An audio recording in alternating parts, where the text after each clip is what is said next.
The most common shape in the universe is a sphere. Planets are spheres. Stars are spheres. Water droplets falling through still air pull themselves into spheres before they hit the ground. Gravity is the reason it pulls equally from every direction, and anything given enough time and enough mass settles into the one shape where every point on the surface sits at the same distance from the center. The Milky Way has been settling for 12 billion years. It is a disk, not slightly flattened a disk. 100,000 light-years wide and barely 1,000 light-years thick, which means if you could shrink the galaxy to the size of a dinner plate, it would be thinner than a sheet of paper. Gravity had 12 billion years to do its work. Something stopped it.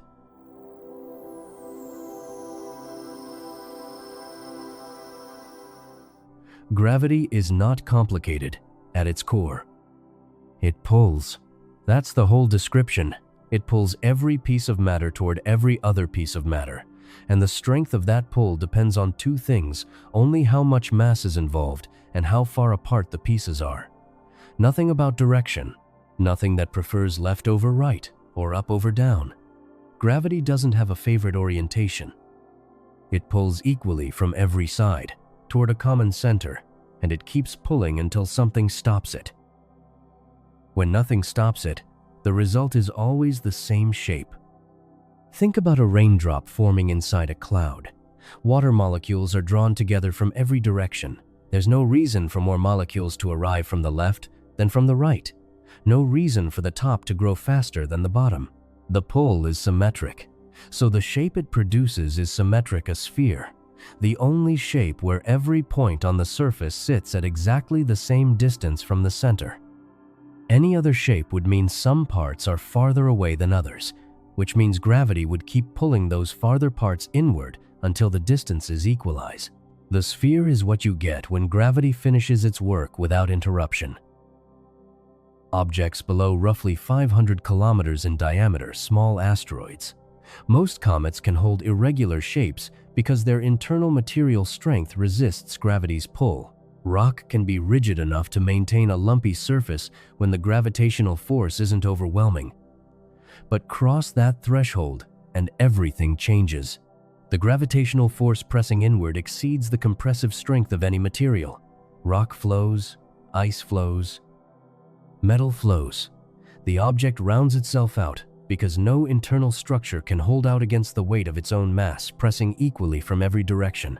Astronomers call this condition hydrostatic equilibrium, the state where gravity has won completely and the object has settled into the one shape that puts every part of its surface at the same gravitational potential. A sphere, always a sphere. The Sun holds its shape for the same reason. Its diameter measures about 1.4 million kilometers, roughly 109 times the diameter of Earth, and the difference between its widest and narrowest measurement is less than 10 kilometers. For a body that size, that deviation is smaller than the precision of most measuring instruments. It is a sphere to a degree that no manufactured object on Earth approaches.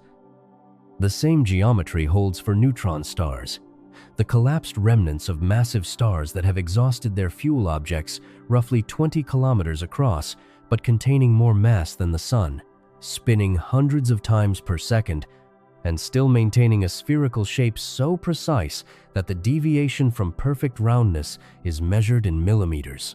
Gravity, given enough mass and enough time, converges on one answer. So the expectation is reasonable. If gravity is the dominant force shaping large structures in the universe, and at every scale above the atomic it is, then the universe should be full of spheres. And at the scale of individual objects it is. Stars are spheres. Planets are spheres. Even globular clusters, ancient collections of hundreds of thousands of stars, orbiting together since the early universe, settle into roughly spherical distributions because the mutual gravity of all those stars pulls the system toward its lowest energy configuration, which is symmetric, which is round. Galaxies should be the largest and most complete expression of this tendency. The Milky Way contains somewhere between 100 billion and 400 billion stars.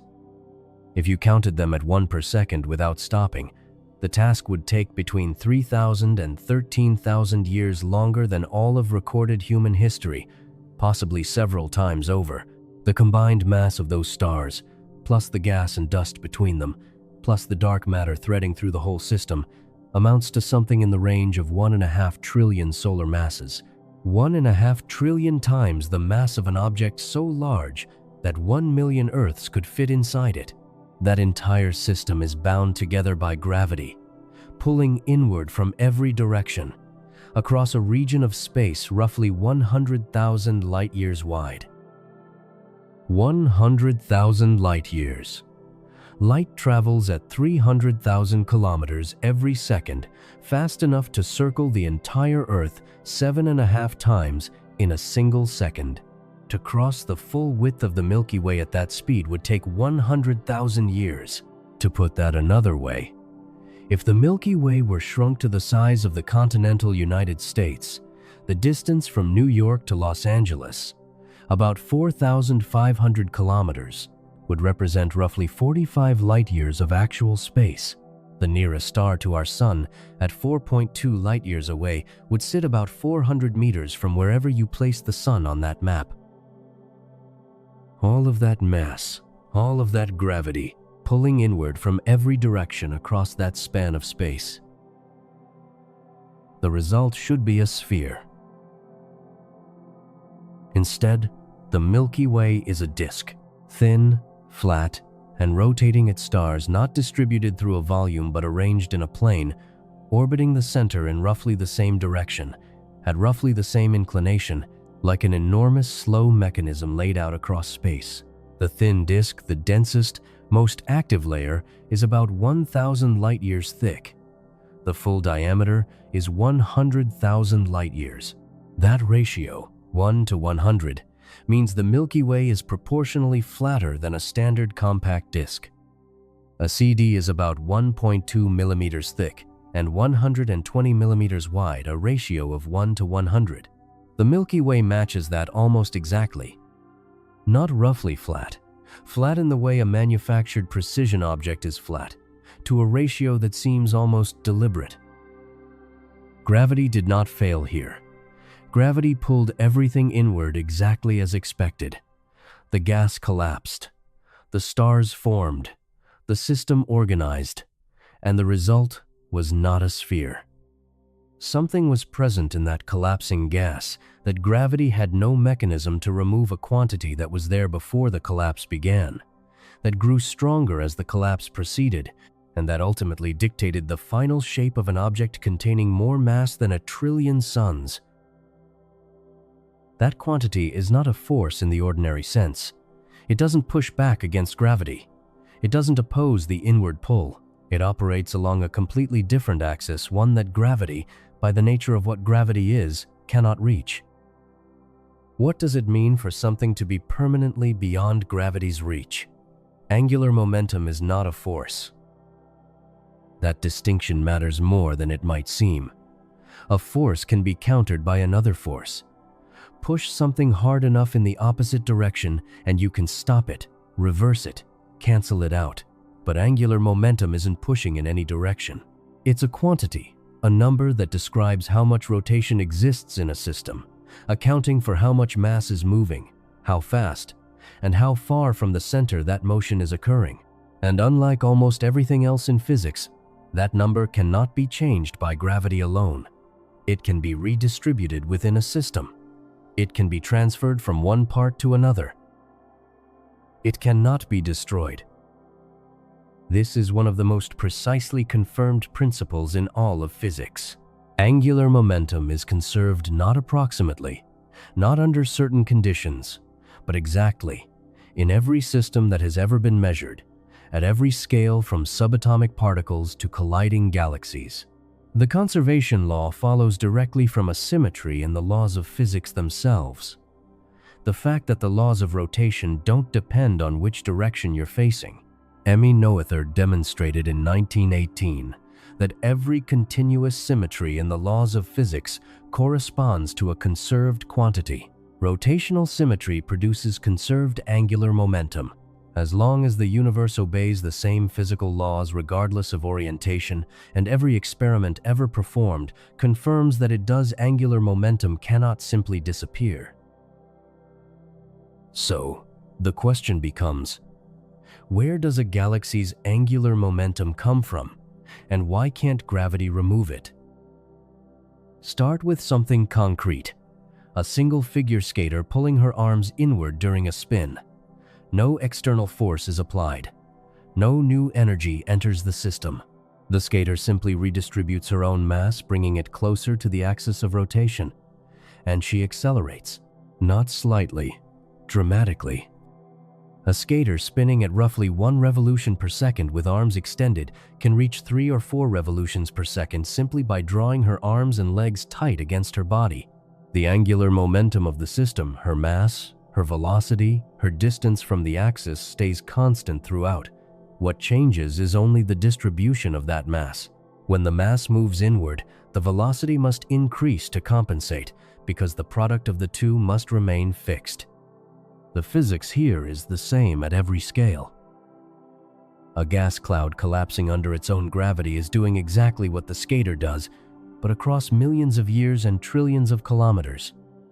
The cloud starts large and slow, rotating almost imperceptibly, perhaps completing 1 full rotation every few 100 million years. But as gravity pulls the outer material inward, the radius of the system shrinks, and as the radius shrinks, the rotation speed must increase by the same constraint that governs the skater's spin.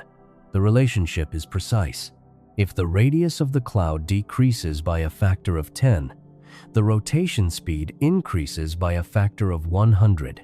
If the radius decreases by a factor of 100, the rotation speed increases by a factor of 10,000. The collapse of a galaxy-scale gas cloud involves radius reductions of many orders of magnitude. Where did the initial rotation come from?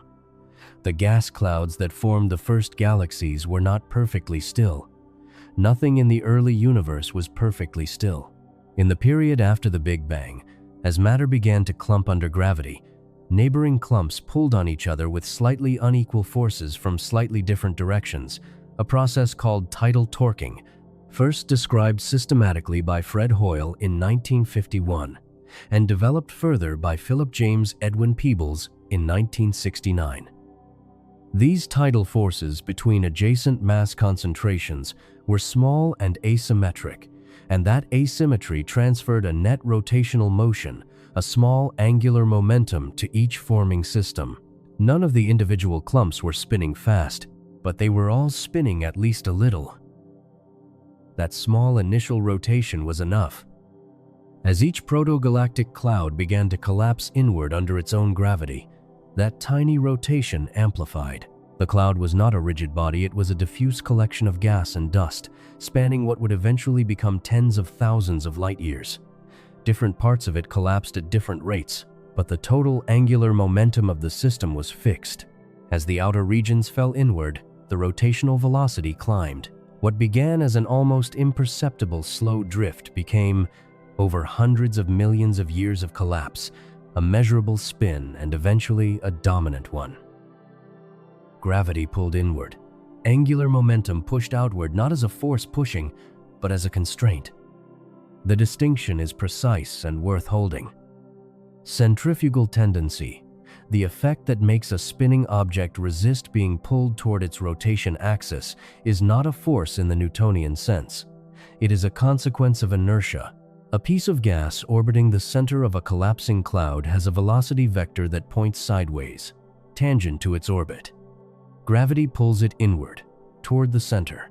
For the gas to actually reach the center, gravity would have to change not just the magnitude of that velocity, but its direction would have to curve the path of the gas inward faster than the gas's own inertia carries it sideways. In the plane of rotation, where the sideways velocity is highest, this becomes increasingly difficult as the cloud spins faster. Gravity is strong enough to pull material inward along the rotation axis, the direction with no sideways velocity component to overcome, but along the equatorial plane, the spinning gas resists. The result is asymmetric collapse. Along the axis of rotation, the direction perpendicular to the plane of spin, there is no centrifugal resistance. Gas falls freely inward and keeps falling until it meets gas falling from the other side. The collision dissipates energy, and the gas settles into a thin layer at the midplane. Along the equatorial plane, the situation is different. Gas falling inward gains rotational velocity as it approaches the center, and at some radius, that rotational velocity is high enough that the centrifugal tendency exactly balances the inward gravitational pull. The gas doesn't fall further. It settles into an orbit.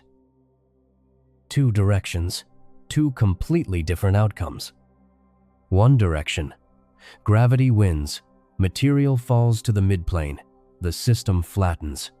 The other direction. Angular momentum resists. Material finds a stable orbit. The system spreads into a rotating structure. The intersection of these two outcomes is not a sphere. It's a disk, exactly the shape you would design if you wanted to minimize gravitational potential energy along one axis while preserving orbital motion along the perpendicular axis.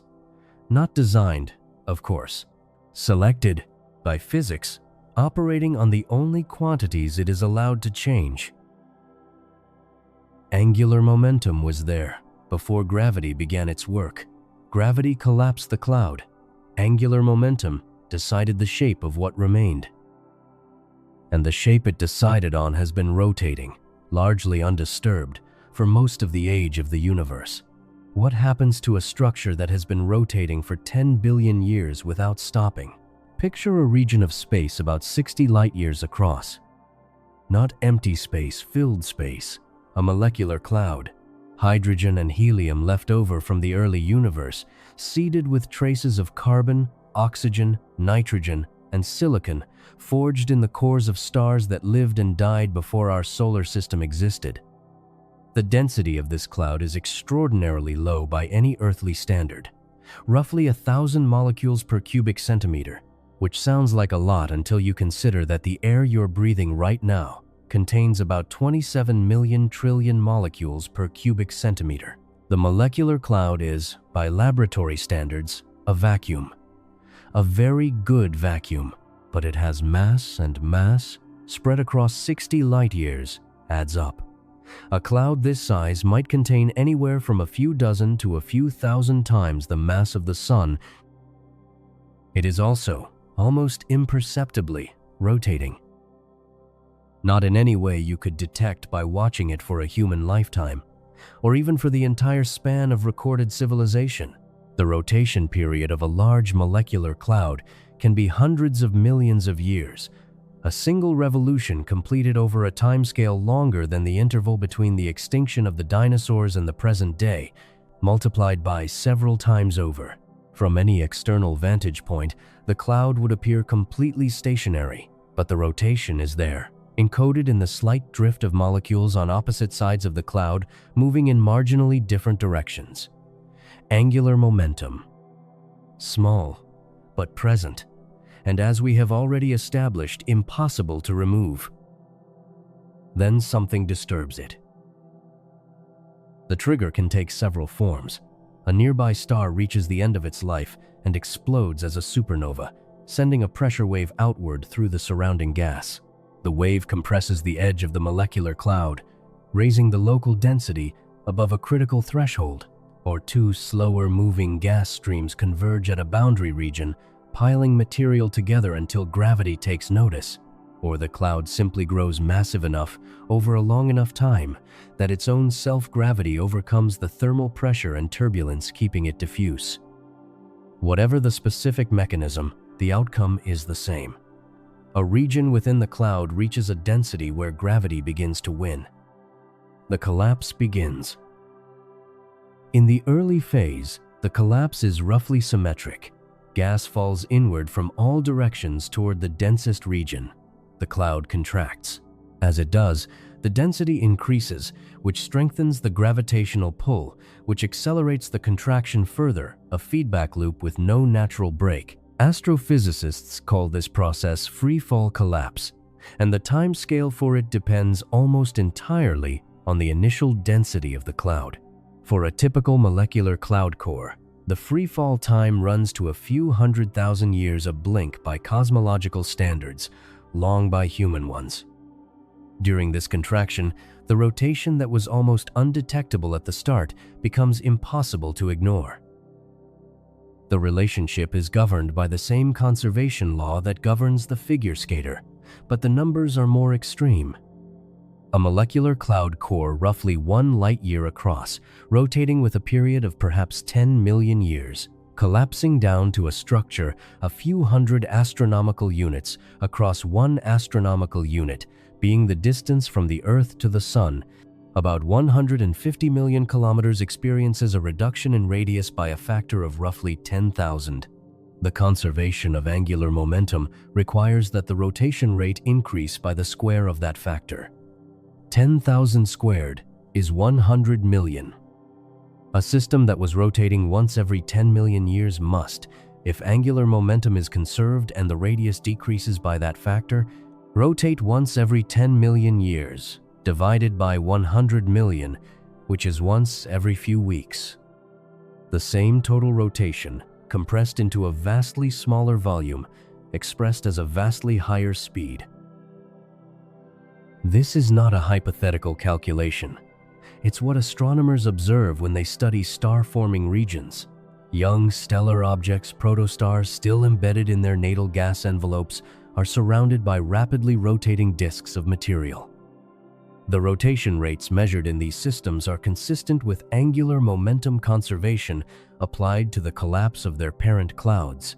The physics predicts the spin-up, the observations confirm it, and the intermediate stages clouds at various points in their collapse show the expected progression from slow rotation to fast. But there is a detail in this collapse that is easy to overlook, and it changes everything about the final shape. The molecular cloud does not collapse as a rigid body. It's not a solid object spinning up the way a gyroscope spins up. It's a diffuse gas, every molecule moving somewhat independently, responding to local gravitational forces, thermal pressure, and the occasional collision with neighboring molecules. At the start of the collapse, the motions within the cloud are largely random. Some molecules move inward, some move outward, some move sideways, some move up, some move down. The overall rotation defines a preferred plane, the equatorial plane perpendicular to the rotation axis, but individual molecules don't know about that plane yet. They're just moving wherever local conditions push them. The collapse sorts this randomness out. Along the rotation axis, the direction parallel to the spin, there is no centrifugal resistance to inward motion. A molecule moving parallel to the rotation axis is not orbiting anything. It has no sideways velocity component relative to the center. Gravity pulls it straight inward, and nothing opposes that pull. It falls. It accelerates. It eventually collides with material falling from the opposite direction. The collision dissipates the kinetic energy of the infall, and the molecule settles somewhere near the midplane. The energy of its fall is converted to heat, radiated away, and gone. The molecule is now part of a growing flat layer. Along the equatorial plane, the story is different. A molecule in the equatorial plane is, in addition to whatever inward velocity it has from the collapse, also participating in the overall rotation of the cloud. It has a sideways velocity tangential to its orbit around the center. As it falls inward, that sideways velocity increases because angular momentum is conserved and the radius is decreasing. At some point, the sideways velocity is high enough that the molecule is no longer falling toward the center at all, it's orbiting it. Gravity is still pulling inward, but the molecule's inertia is carrying it sideways fast enough that it perpetually misses. It has found a stable orbit. It stays in the plane. This is the mechanism, not complicated once you see it, but the consequences are total. Every molecule in the collapsing cloud eventually ends up in one of two categories. Either it loses its vertical motion through collisions and settles into the midplane disk, or it has enough angular momentum to maintain a stable orbit in that disk without falling further inward. Either way, it ends up in the disk. The sphere that gravity was trying to build never completes, because gravity can only finish the job in the one direction along the rotation axis where angular momentum offers no resistance. In every other direction, angular momentum has already decided the outcome.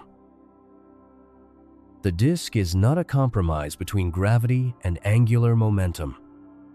It is what you get when gravity wins completely in one direction, and angular momentum wins completely in the perpendicular direction. And those two directions are the only two directions there are, relative to a rotation axis. The disk is the intersection of two total victories. One force flattens, the other maintains the orbit. Neither one yields.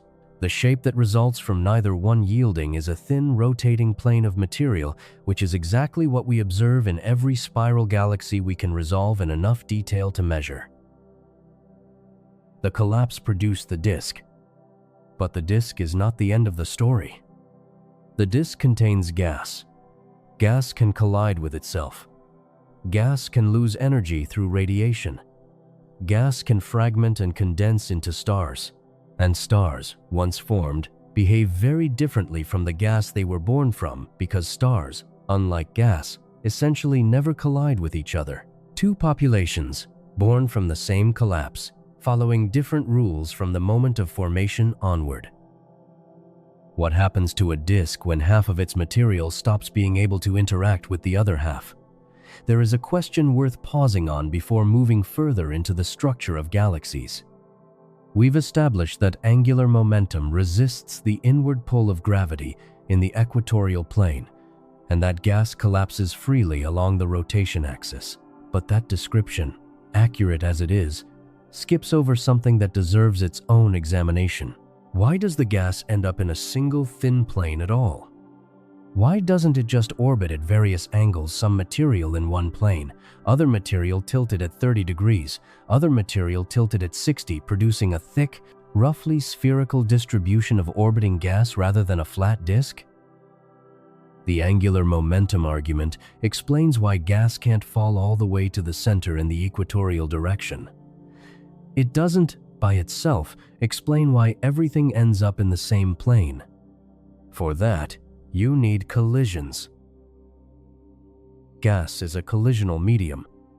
The molecules and atoms in a gas cloud are constantly running into each other, not in the sense that every molecule finds a partner immediately, but over the timescales relevant to galaxy formation, collisions are frequent enough to matter enormously. Each collision is an exchange of momentum. Two molecules moving in different directions hit each other and emerge moving in directions that are some average of their previous trajectories, with some of the kinetic energy converted to heat and radiated away as light. The collision is inelastic. Energy leaves the system. Momentum is redistributed. This has a specific and asymmetric effect on the gas in a collapsing cloud. Think about the vertical motions, the motions perpendicular to the plane of rotation, up and down relative to the disk that is trying to form. These motions are largely random at the start of the collapse. Some gas is moving up, some is moving down, some is moving at oblique angles. When two molecules with opposite vertical velocity components collide, their vertical momenta cancel.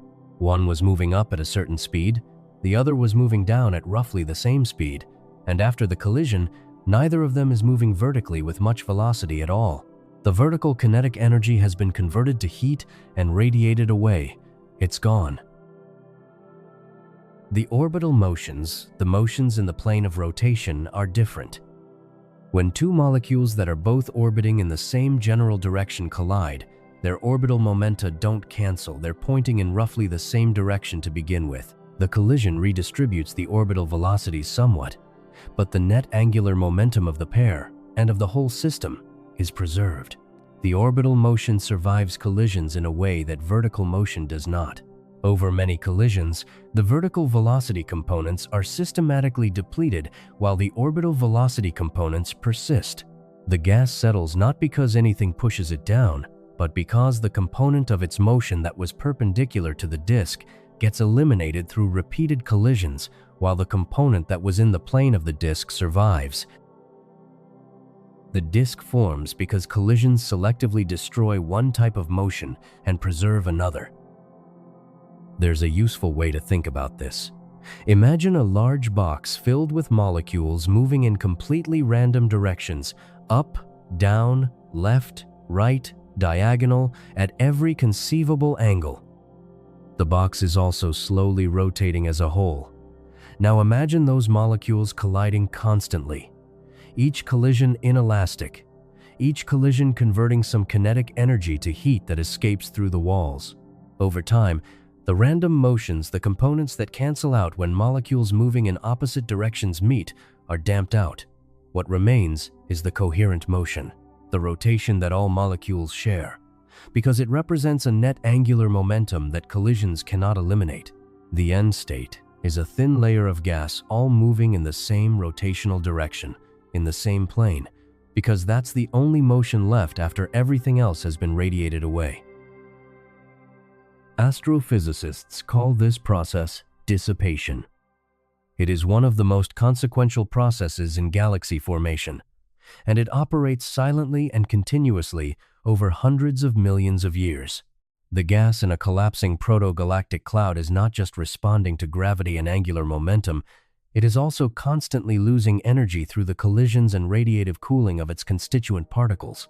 Every collision that converts kinetic energy to heat, every photon emitted as gas cools, removes a small amount of energy from the system. The total angular momentum stays fixed, but the total energy decreases. And a system with less energy but the same angular momentum occupies a different configuration, a more compact, more organized one. The disk is the lowest energy state available to a rotating gas cloud that cannot shed its angular momentum.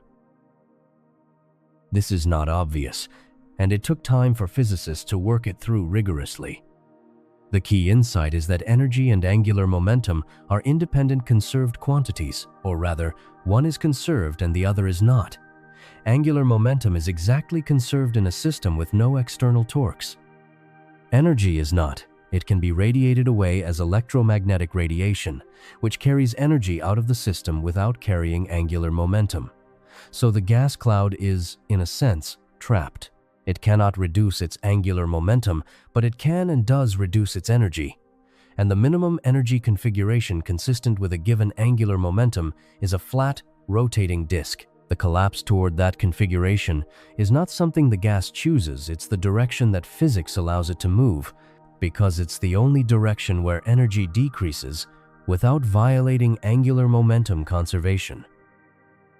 Picture a ball rolling around the inside of a bowl. If the bowl's surface is perfectly smooth and frictionless, the ball rolls forever, conserving its energy. But if the surface has friction, if each pass around the bowl costs a little energy to heat, the ball spirals slowly inward and downward, losing height, losing speed, until it reaches the lowest point the bowl allows. It can't go below the bottom of the bowl. It settles there. The gas, in a rotating, collapsing cloud, is doing something structurally similar.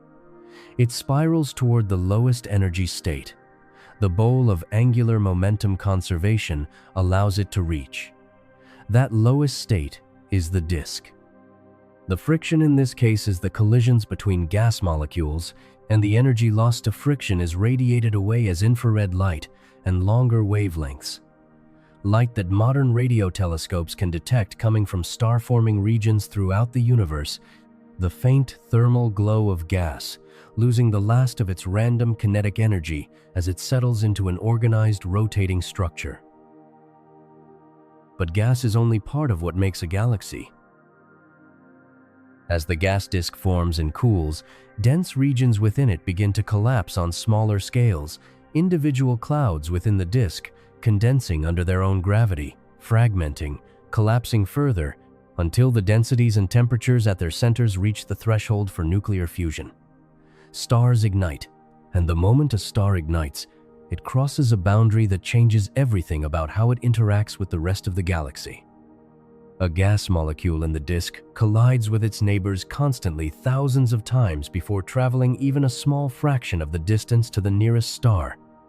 Those collisions are what allows the gas to lose energy, to cool, to settle, to form the disk in the first place. A star is different.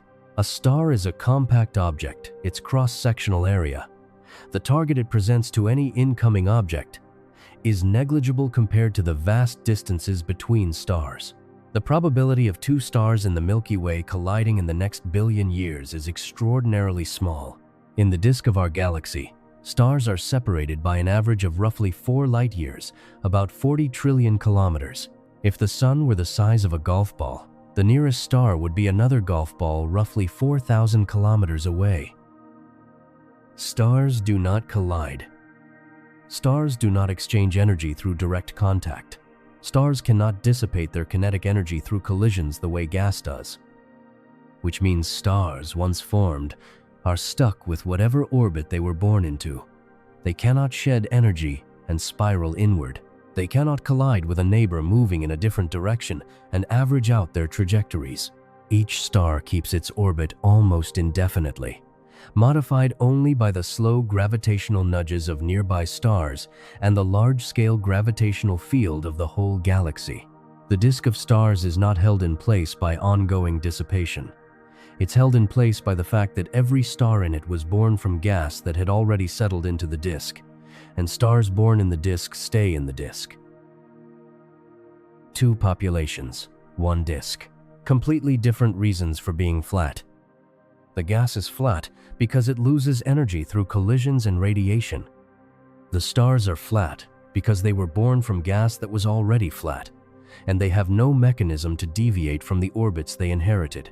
The disk maintains itself not through ongoing physics but through history. Each new generation of stars born from disk gas, inheriting disk orbits, adding another layer to a structure that has been self-replicating its own flatness for billions of years. What does it take to interrupt that self-replication? There is something worth sitting with in what we've just described. A galaxy-scale gas cloud, diffuse, turbulent, threaded with random motions in every direction, collapses over hundreds of millions of years into a thin, organized, rotating structure. Order emerging from disorder. Not because anything imposed that order from outside, but because the physics of collisions and radiation systematically removed every component of motion that wasn't coherent and left behind only the part that was. The question worth pressing on is, how complete is that process? How thoroughly does dissipation actually flatten the gas? And on what timescale? And what happens when the gas is not a smooth, uniform medium, but a turbulent, clumpy one, which is always the actual situation? Start with the time scale. The rate at which a gas cloud can radiate away its kinetic energy depends on how efficiently it can cool, and cooling efficiency depends on the composition and density of the gas. In the early universe, the available coolants were limited: hydrogen and helium, with trace amounts of lithium. Hydrogen can cool through several mechanisms: collisional excitation of its electron, which then emits a photon as the electron drops back down, formation of molecular hydrogen, which releases energy, and at higher temperatures, through ionization and recombination. Helium has its own cooling channels at higher temperatures. The combined effect sets a characteristic cooling time for a given parcel of gas, the time it takes for that gas to radiate away a significant fraction of its thermal energy and drop to a lower temperature. For the conditions in proto-galactic gas clouds, the cooling times are long by human standards, but short by cosmological ones. A rough estimate: a cloud of gas at 10,000 degrees Kelvin, warm enough to be partially ionized, which was typical in the early universe at densities characteristic of proto-galactic material, has a cooling time on the order of 1 billion years. The universe at the epoch of galaxy formation was roughly 1 to 3 billion years old. So the cooling time and the age of the universe were comparable, which means cooling was happening, but not instantaneously. The gas settled into disks gradually, over timescales of hundreds of millions to a few billion years. This gradual settling has a consequence that's easy to miss. Because the cooling and settling happen over extended periods, different parts of the proto-galactic cloud reach their final disk configuration at different times.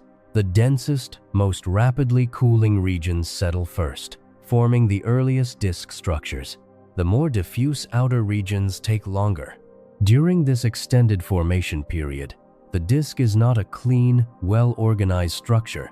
It's a partially collapsed, clumpy, turbulent thing, with gas at various stages of settling layered on top of each other, streams of material still falling in from larger radii, and localized dense regions already fragmenting into the first stars. The disk we see today, thin, organized, with well-defined spiral structure, is the end product of billions of years of this process continuing and refining itself. Now consider what turbulence does to this picture. Real molecular clouds are not smooth. They are turbulent on every scale, threaded with density variations, supersonic velocity flows, shock waves where fast-moving streams of gas collide with slower ones.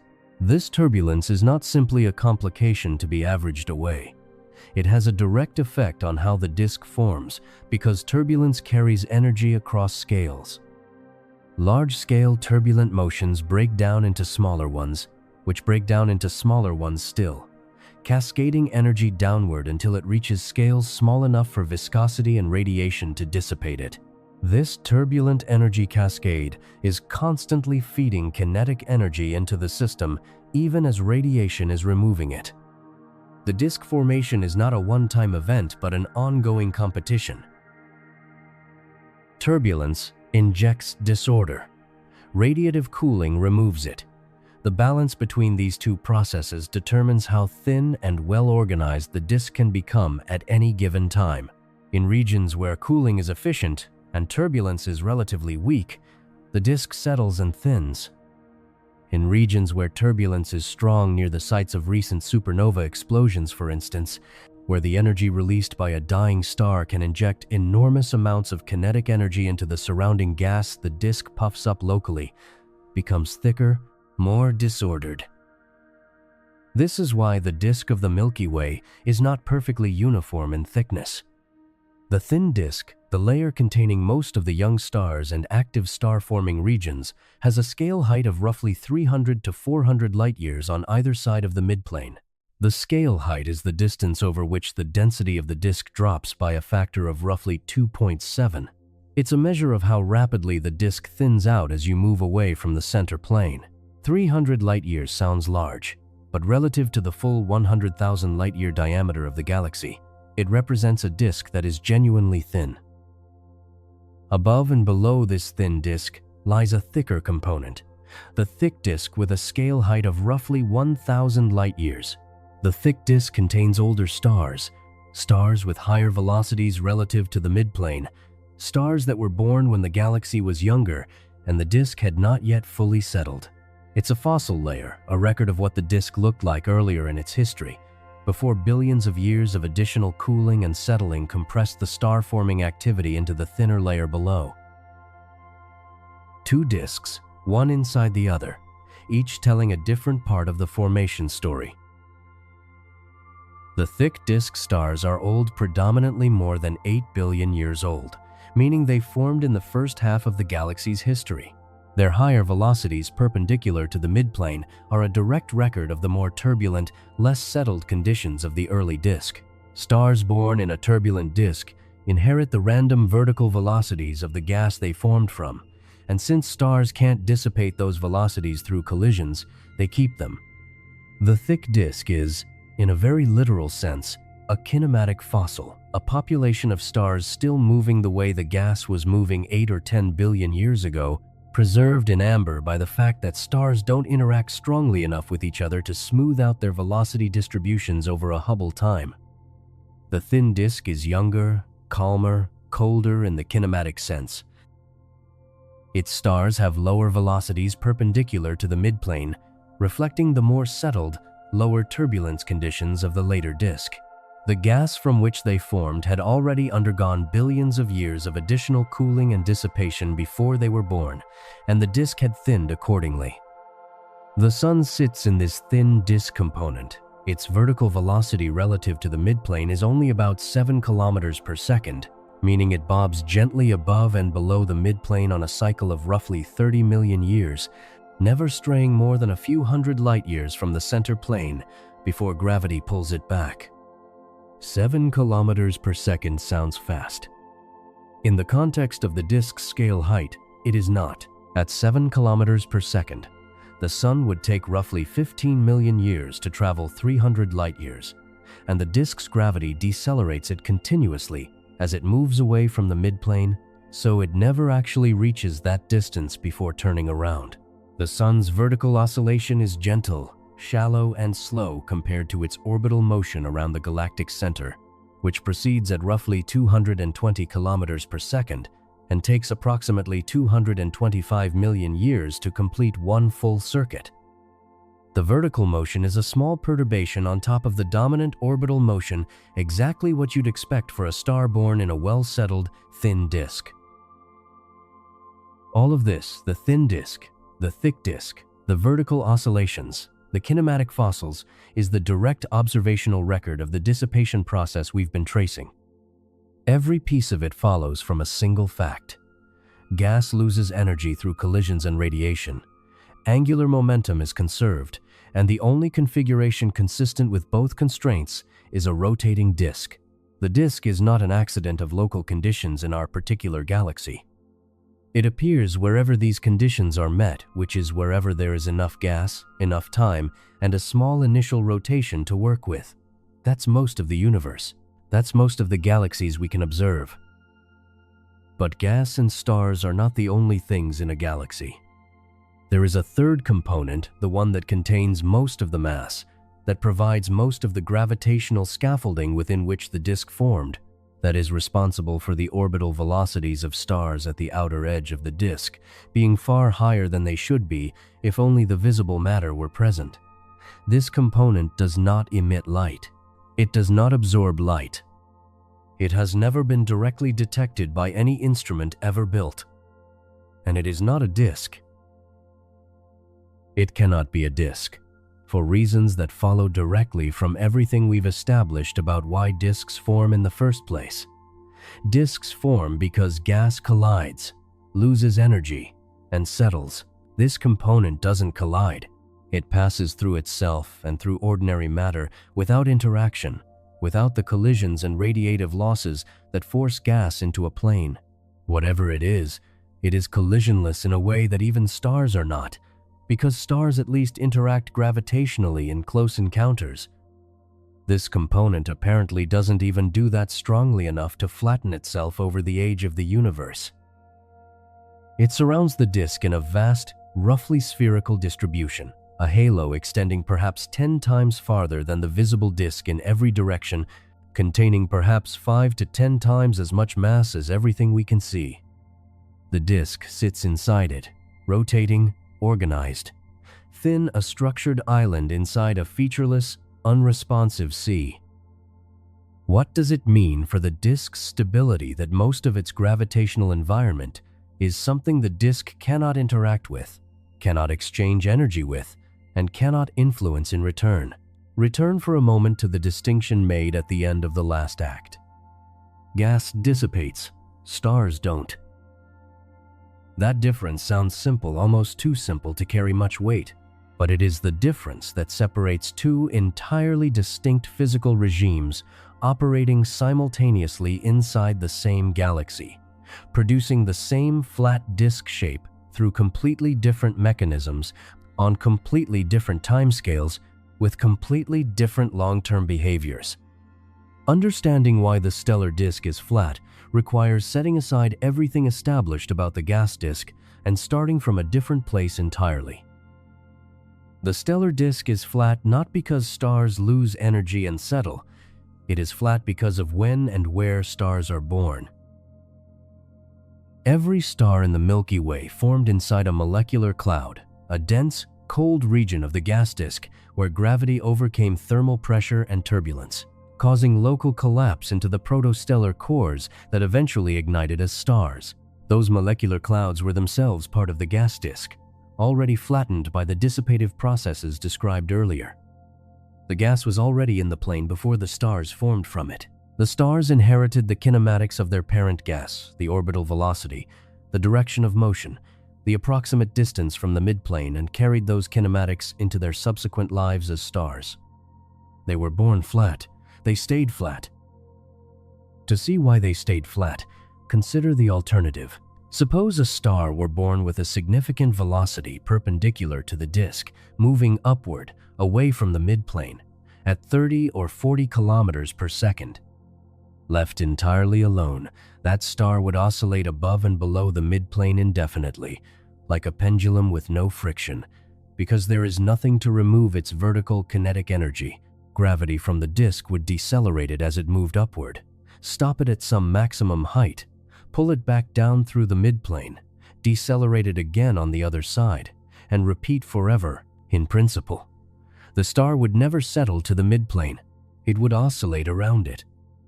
But for this to happen, the star needs that initial vertical velocity in the first place. Stars born in a settled, thin gas disk inherit very small vertical velocities, a few kilometers per second at most, because the gas they formed from was already moving mostly in the orbital direction with only a small residual perpendicular component. A star born with a vertical velocity of 5 kilometers per second, oscillating under the gravitational restoring force of the disk, reaches a maximum height of only a few hundred light-years before turning around. The Sun's oscillation is exactly this: gentle, shallow, a minor perturbation on the dominant orbital motion. For most stars born in the thin disk over the past few billion years, the story is the same. The stellar disk is thin because the gas disk was already thin when the stars formed. Which raises a question.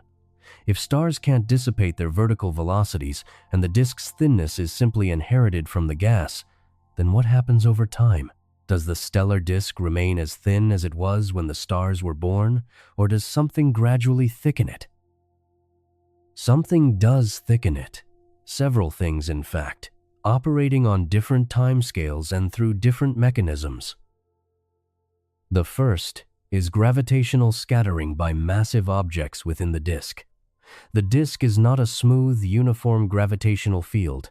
It contains giant molecular clouds, dense concentrations of gas, some containing millions of solar masses within a region 100 or so light-years across. As stars orbit through the disk, they pass near these massive concentrations and receive small gravitational kicks, deflections in their velocity vectors, that add a random component to their previously organized orbital motion. Each individual kick is tiny, but over billions of years, thousands of such encounters accumulate, and the net effect is a gradual increase in the random velocity components of disk stars, both the radial velocity spread and, more relevantly here, the vertical velocity dispersion. The stellar disk heats up, kinematically speaking. This process, secular heating of the stellar disk by gravitational scattering, has a measurable signature in the ages and velocity dispersions of disk stars. Older stars, which have spent more time accumulating gravitational kicks, have systematically higher velocity dispersions than younger stars. In the solar neighborhood, stars younger than 1 billion years have vertical velocity dispersions of roughly 6 to 8 kilometers per second. Stars between 5 and 10 billion years old have dispersions of 15 to 20 kilometers per second. The oldest disk stars, 10 billion years and older, have dispersions approaching 30 kilometers per second or more. The progressive increase with age is exactly what secular heating predicts. The thick disk is, in part, the accumulated product of this heating applied to the oldest stellar generations. But gravitational scattering by molecular clouds is not the only heating mechanism. There is a second, potentially more powerful one: the gravitational influence of satellite galaxies. The Milky Way is not isolated. It is surrounded by a collection of smaller companion galaxies, the Large and Small Magellanic Clouds being the most massive, along with several dozen smaller dwarf galaxies in various stages of disruption by the Milky Way's tidal forces. These satellites orbit the Milky Way at distances of tens to hundreds of thousands of light-years, and as they do, they exert time-varying gravitational forces on the disk. A satellite passing through or near the disk can excite vertical oscillations in the disk, stars essentially shaking the disk, increasing vertical velocity dispersions, and puffing up the stellar distribution. There is compelling evidence that something like this happened to the Milky Way relatively recently in its history, recently meaning within the last billion years or so. Studies of the three-dimensional positions and velocities of hundreds of millions of disk stars, made possible by the Gaia Space Observatory's precise astrometric measurements over the past decade, reveal that the disk is not in a quiet equilibrium. Stars above and below the midplane show systematic vertical oscillations, wave-like patterns in their density and velocity distributions that look exactly like the aftermath of a perturbation. The most likely culprit is the Sagittarius dwarf galaxy, a small satellite that has passed through or near the Milky Way's disk multiple times over the past few billion years, each passage sending ripples through the stellar population. The disk remembers these encounters.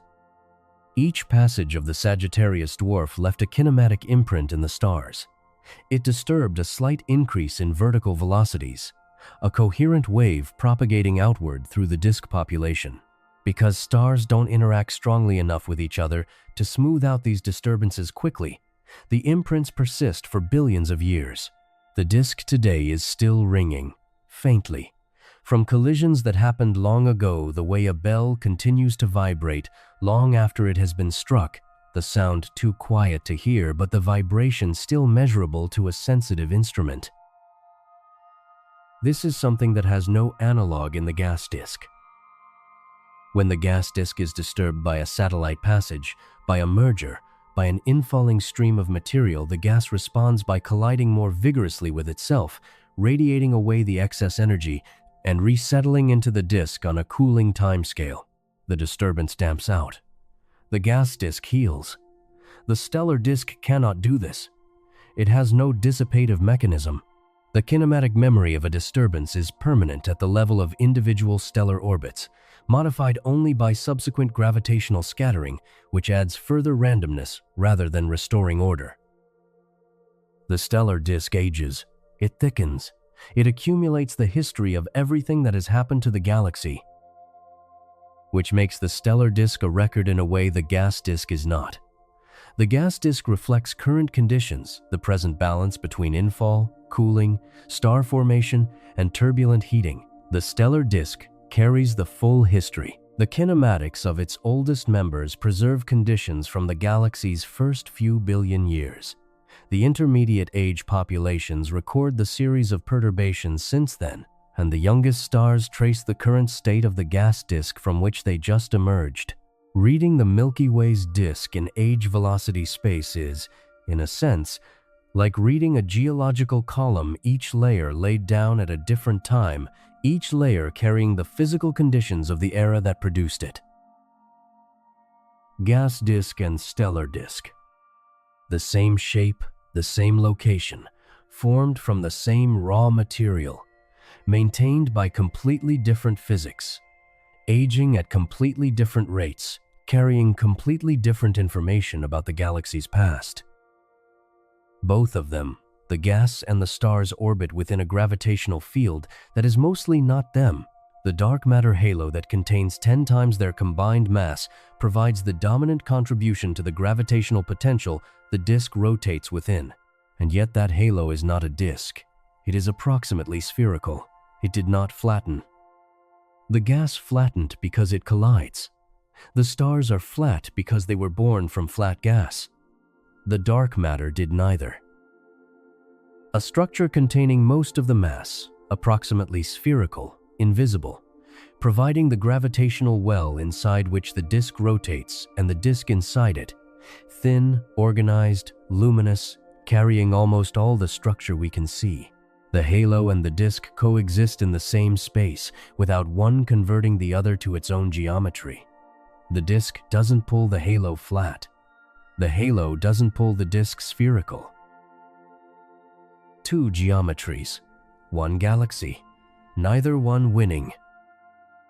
What holds the boundary between them? What keeps the disk from dissolving outward into the halo and the halo from collapsing inward into the disk?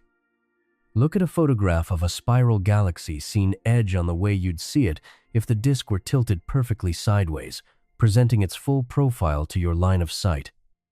What you see is not simply a thin line of light.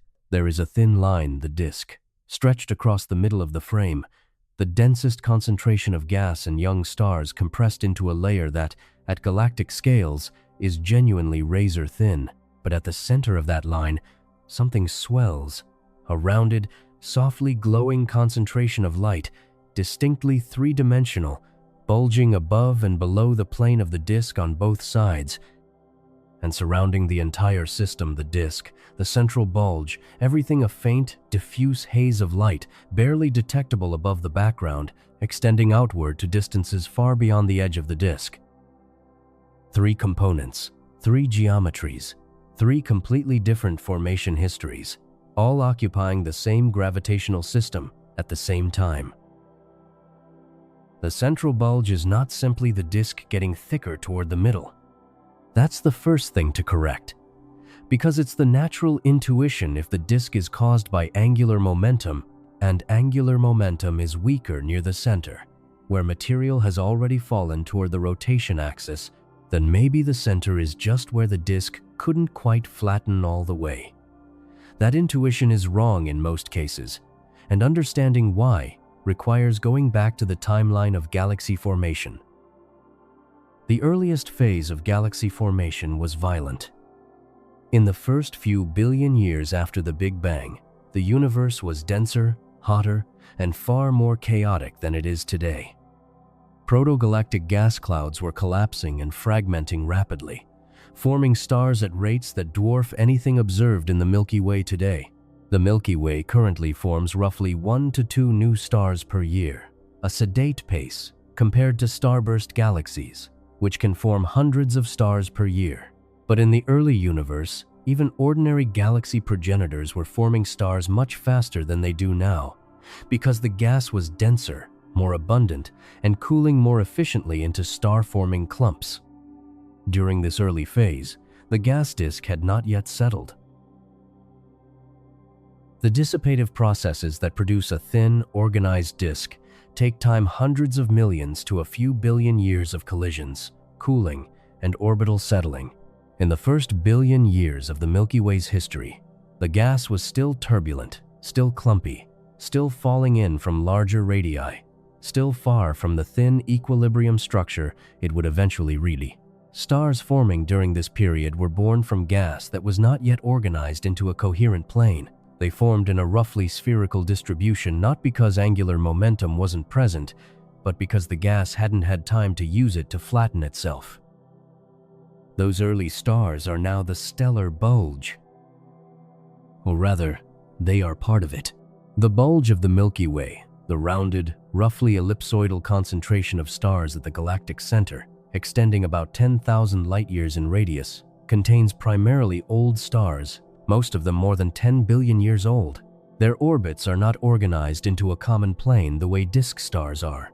They move in a variety of directions, at a variety of inclinations, with a velocity distribution that is more isotropic, more equally distributed across all directions than anything in the disk. Their kinematics are a direct record of the unsettled conditions under which they formed. But the Milky Way's bulge is not purely a relic of early pre-disk star formation. It has a second component, one that formed later and through a completely different mechanism, a bar.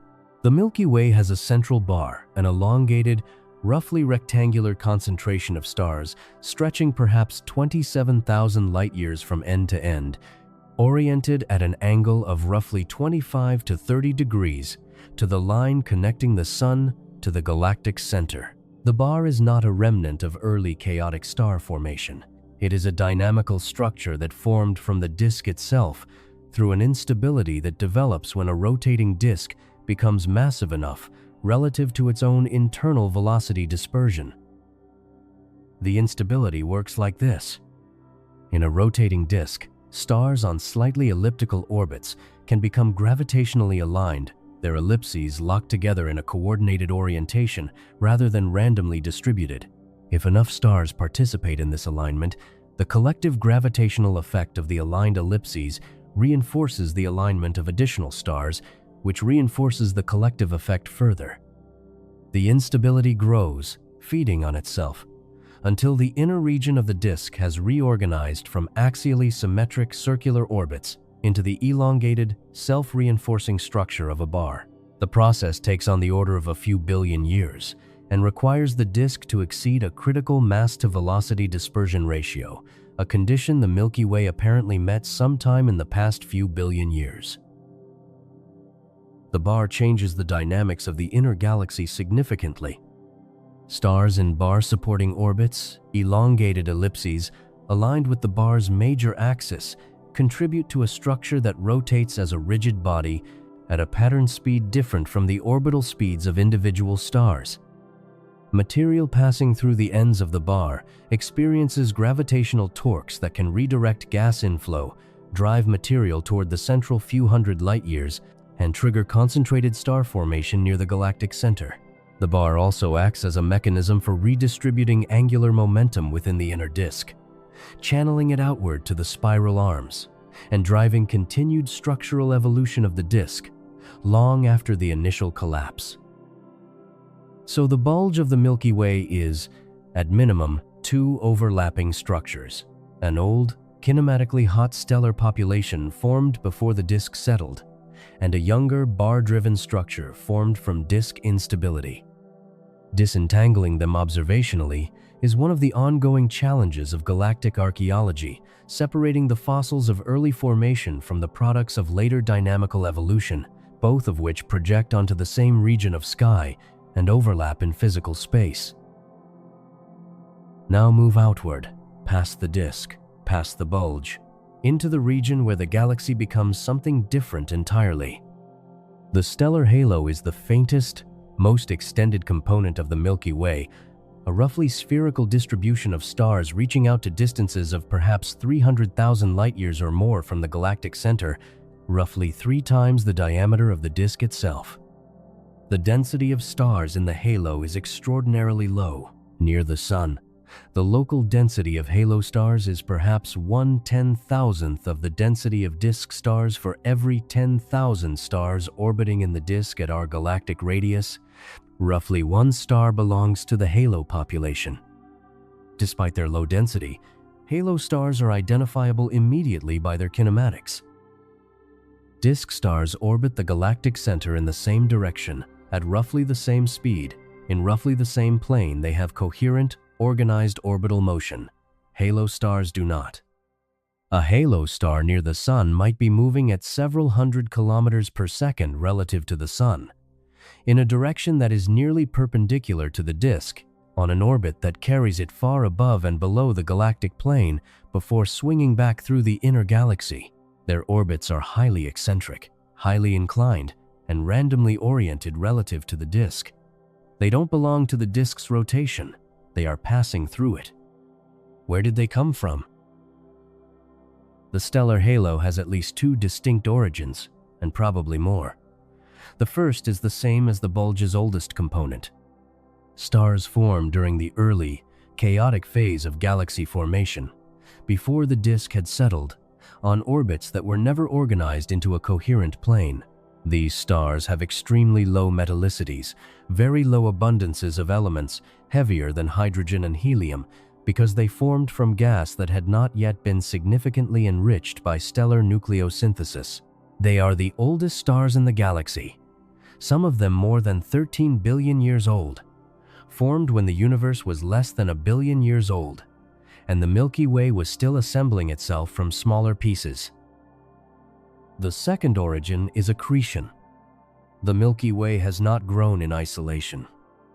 Over its history, it has captured and consumed dozens of smaller galaxies, dwarf galaxies, and globular clusters that wandered too close and were pulled apart by the Milky Way's tidal forces, their stars stripped out and deposited into the halo on orbits that reflect the trajectory of the infalling system rather than the rotation of the Milky Way's disk. These accreted stars form streams, coherent ribbons of stars moving together on similar orbits, stretching across tens of thousands of light-years of halo space, the shredded remnants of their former host systems, still identifiable by their common velocities and chemical compositions. The Sagittarius stream is the most prominent current example. The Sagittarius dwarf galaxy, the same satellite whose disk passages were responsible for the vertical waves described in the previous act, has been losing stars to the Milky Way's tidal field for several billion years. The stars stripped from it form a vast stream that wraps almost completely around the sky, winding through the halo in great loops that trace the Sagittarius dwarf's orbital history. By measuring the positions and velocities of stars along the stream, astronomers can reconstruct the orbit of the infalling galaxy, and because the stream's shape depends on the gravitational potential it moves through, use it to constrain the three-dimensional shape and mass distribution of the Milky Way's dark matter halo. The shredded remains of a destroyed galaxy become a measuring instrument for the invisible structure surrounding us. 3 components. 1 gravitational system. The disk, flat, rotating, young and old stars mixed, gas and dust concentrated in the midplane, the site of ongoing star formation, shaped by angular momentum and dissipation. The bulge. Rounded, pressure-supported, old stars on isotropic orbits, plus a bar-driven younger structure, the fossil of early formation and later dynamical evolution. The halo. Spherical, ancient, sparse. The accumulated debris of the galaxy's formation history and its history of consuming smaller neighbors, a vast archive written in stellar kinematics and chemistry, still being read. Each component has the shape it has because of when it formed and how. The disk is flat because gas had billions of years to dissipate and settle before forming most of its stars. The bulge is round because the earliest stars formed before that settling was complete. The halo is spherical because its stars were never part of the disk to begin with. They arrived on random orbits from randomly oriented infalling systems, and nothing in the halo's physics has been able to organize them since. But there is a 4th component, the dark matter halo, that is also spherical, also unflattened, but for a completely different reason than the stellar halo. The stellar halo is spherical because its stars arrived on random orbits. The dark matter halo is spherical because whatever dark matter is, it apparently cannot do what gas does. It cannot collide, cannot radiate, cannot lose energy and settle into a plane. It is collisionless in a more fundamental sense than stars are collisionless, because stars at least interact gravitationally in close passages, while dark matter apparently passes through everything, including itself, leaving almost no trace. That invisibility, that imperviousness to dissipation, is precisely why dark matter forms a halo rather than a disk, and precisely why the halo contains more mass than everything visible in the galaxy combined, distributed through a volume vastly larger than the disk, shaping the gravitational environment within which everything we can see must move.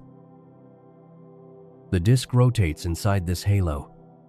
Its outer edges move faster than they should, given only the mass of the visible stars and gas. Something unseen is providing extra gravitational pull at large radii, extra pull that keeps the outer disk stars in their orbits rather than flying off into intergalactic space. That excess pull, and what it implies about the structure of the halo providing it, is the next thing worth examining carefully. You've seen the images, the great pinwheeling structures, arms of light curving outward from a bright central region, winding around the disk in elegant sweeping arcs. Every photograph of a spiral galaxy reinforces the same intuition. Those arms are physical structures, ribbons of stars and gas rotating together around the center, the way the spokes of a wheel rotate together when the wheel turns. The arms look solid. They look permanent. They look like they belong to the disk the way rings belong to Saturn, attached, coherent, rotating with the rest. That intuition is wrong. Not approximately wrong, or wrong in some minor technical detail. Wrong in the most fundamental sense. Wrong about what the arms actually are. Wrong about whether they persist. Wrong about whether the material in them today is the same material that was in them a billion years ago. Correcting this misunderstanding requires going back to a problem that troubled astronomers for decades before anyone found a satisfying resolution. The problem is called the winding dilemma. A disk galaxy does not rotate like a rigid wheel. In a rigid wheel, every part completes one full rotation in the same amount of time. A point on the rim and a point near the hub both return to their starting positions simultaneously. But a galaxy doesn't work that way. Stars at different distances from the galactic center take different amounts of time to complete one orbit. Stars closer to the center orbit faster, in both angular velocity and, in many galaxies, in linear speed as well. Stars farther out orbit more slowly. This is differential rotation. The disk shears as it rotates, inner parts lapping outer parts continuously. Now, suppose the spiral arms were fixed structures, ribbons of stars physically attached to each other, rotating together as units. Differential rotation would destroy them quickly. The inner parts of an arm, rotating faster, would pull ahead of the outer parts. The outer parts, rotating more slowly, would fall behind. The arm, initially a gentle curve, would be drawn progressively tighter and tighter, wound around the galactic center like thread on a spool. In the time it takes the Milky Way to complete a few rotations, a few 100 million years, which is a short time by galactic standards, any initially open spiral structure would be wound into a tightly coiled, nearly circular smear, indistinguishable from the rest of the disk. The Milky Way has completed roughly 20 rotations since it formed. If spiral arms were fixed material structures, they should have been wound beyond recognition billions of years ago. The fact that spiral galaxies still have open, clearly defined arms today is direct evidence that the arms cannot be what they appear to be. They are not material structures that persist through time. They are something else. The resolution came from Chia-Chiao Lin and Frank Xu in 1964, working at the Massachusetts Institute of Technology. Their proposal was that spiral arms are density waves, regions of slightly enhanced gravitational potential that rotate through the disk at a speed different from the speed of the stars themselves. The stars don't stay in the arms. The arms move through the stars. The material in the arm at any given moment is not the same material that was there 100 million years ago, and it won't be the same material there 100 million years from now. The arm is a pattern, not a thing. The analogy that makes this clearest is traffic. Imagine a long highway with a slow-moving obstruction road construction, a minor accident, a section of reduced speed limit. Cars approach the obstruction from behind, slow down as they enter it, spend some time moving through it at reduced speed, then accelerate back to normal speed as they emerge from the other end. From the air, the obstruction looks like a persistent feature of the highway, a dense cluster of cars that appears to stay in roughly the same location, but no individual car stays there. Every car passes through and continues on. The cluster is not made of specific cars. It's made of slowed-down conditions that cars temporarily occupy. The cluster moves, but it moves more slowly than the cars within it. Spiral arms work the same way. The density wave, the region of slightly enhanced gravitational pull, rotates around the galactic center at a pattern speed that is generally slower than the orbital speed of most of the disk's stars. Stars catch up to the wave from behind, slow slightly as they enter the region of enhanced gravity, spend some time moving through the denser region, then pull ahead as they exit and continue their orbits. The arm appears stationary or slowly rotating, while the stars themselves flow continuously through it. The difference in speeds between the stars and the pattern is called the relative velocity, and it matters enormously for what happens to gas when it encounters the wave.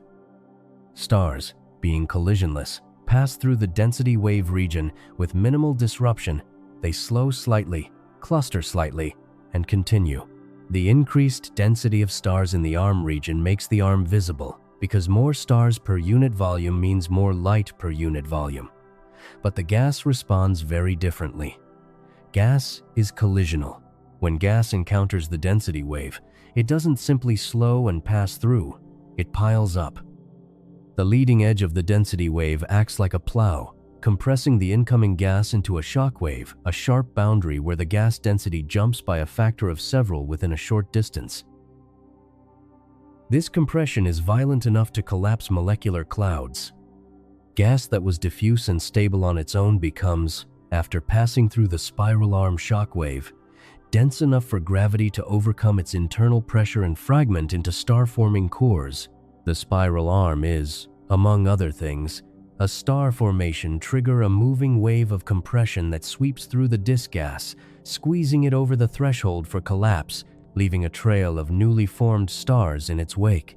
The young stars, hot and luminous, many of them massive blue stars that burn through their fuel in tens of millions of years, illuminate the arm from within, making it bright and visually striking in ways that have nothing to do with the density of older stars. The blue light of the arms is not old stars. It is the afterglow of gas that was compressed, collapsed, and ignited as the density wave passed through. The timescales involved make this concrete. A massive O-type star, one of the hottest and brightest type of stars, the kind that makes spiral arms glow blue in photographs, lives for only a few million to a few tens of millions of years before exhausting its fuel and exploding as a supernova. A few tens of millions of years is roughly the time it takes a star to pass through the density wave region and emerge on the other side. So the bright blue stars illuminating the arms were born inside the arm and will die inside or just outside it. They never live long enough to travel far from their birthplace, which is why the arms appear studded with active, luminous young stars rather than the older, redder stars that dominate the regions between arms. The spiral arm is a factory that runs continuously. Gas enters, gets compressed, forms stars, and exits the stars, then continuing their orbits into the inter-arm regions, while new gas arrives to be processed.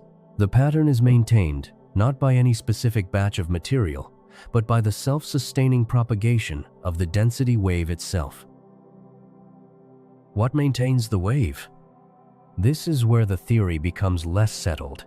Lin and Shu's original proposal was that the density wave is a global, quasi-stationary feature of the disk, a standing pattern that persists because of a resonance between the wave's rotation speed and the orbital frequencies of stars in certain regions of the disk. Stars whose orbital periods have specific mathematical relationships to the wave's pattern speed interact with it in ways that reinforce rather than disrupt it, providing the energy input needed to maintain the pattern against dissipation. The wave, in this picture, is a self-sustaining mode of the disk, a natural frequency at which the disk likes to oscillate, the way a bell has a natural frequency at which it likes to ring. The reality appears to be more complicated. Numerical simulations of disk galaxies, which have become possible only in the past few decades as computing power has grown sufficient to model hundreds of millions of interacting particles, simultaneously suggest that spiral arms in many galaxies are not long-lived, quasi-stationary patterns. Instead, they are transient features that form, rotate for a few 100 million years, wind up slightly, and dissolve, only to be replaced by new arms forming from the same instabilities. The galaxy maintains its spiral appearance not because the same arms persist, but because the conditions that generate arms a rotating, self-gravitating disk with differential rotation and a sufficient gas supply continuously produce new ones. The spiral pattern is a permanent feature of the disk's behavior, even though no individual arm is permanent. A distinction worth holding. The arms are transient, but the arm-forming process is not. The Milky Way's own spiral structure reflects this complexity. Our position inside the disk makes it difficult to map the full arm structure we are embedded in the very thing we're trying to describe, the way someone standing in a forest has difficulty drawing a map of it. What is known is that the Milky Way has at least two major arm structures, the Scutum Centaurus arm and the Perseus arm, and at least two additional smaller arm segments, including the Orion arm or Aryan spur, which is the local feature within which the Sun currently resides. Whether these constitute a grand design two-armed spiral, a four-armed spiral, or something more irregular and transient is still debated. The Sun sits inside an arm feature, not the most prominent one, but a real enhancement in local star density and gas concentration. That means the Sun is currently in one of the denser, more active regions of the disk, a region where the density wave has recently triggered star formation, where interstellar gas is somewhat more concentrated than average, where the supernova rate from recently formed massive stars is somewhat higher than in the inter-arm regions. The effect on the solar system is probably minor. The Sun is old enough and the arm passage slow enough that no single arm crossing constitutes a dramatic event. But the pattern of arm crossings over the Sun's history, each one modestly elevating the rate of nearby supernovae and the flux of cosmic rays reaching the solar system, may have left subtle imprints on the long-term history of Earth's climate and cosmic ray exposure. The disk writes its structure into the histories of the objects moving through it. A density wave that is not a thing, that moves through material without being made of it, that triggers the formation of stars that will outlive the wave itself by billions of years, leaving those stars scattered across the inter-arm regions as evidence of passages that are long over, their birthplace dissolved and reformed elsewhere. The arms don't remember the stars they made. The stars carry the memory of the arms that made them, written in their ages and chemical compositions, for as long as they shine. What disturbs the disk enough to generate these waves in the first place, and whether the disk can produce them entirely on its own, without any external push? The density wave picture raises an immediate question that Lin and Shu's original work left partially open. If spiral arms are wave patterns propagating through the disk, something had to start the wave. A bell doesn't ring unless it's struck. A pond doesn't ripple unless something disturbs the surface. The disk, in its idealized form, a smooth, axially symmetric, uniformly rotating sheet of gas and stars, has no reason to spontaneously develop a preferred angular pattern. Axial symmetry, if perfectly maintained, would produce a structureless ring, not a two-armed or four-armed spiral. The spiral pattern requires the symmetry to be broken. Something has to break it. The candidates divide broadly into two categories: disturbances arriving from outside the disk, and instabilities generated within the disk itself. Both operate in real galaxies. Their relative importance varies from galaxy to galaxy, and in many cases both are contributing simultaneously, making it difficult to isolate which mechanism dominates in any particular system. Start with the external disturbances, because they are conceptually simpler and observationally more direct. The Milky Way is not a solitary object drifting through empty space. It exists within a gravitational environment populated by other mass concentrations, companion galaxies, infalling dwarf systems, the collective pull of the local group of galaxies of which the Milky Way and Andromeda are the two dominant members.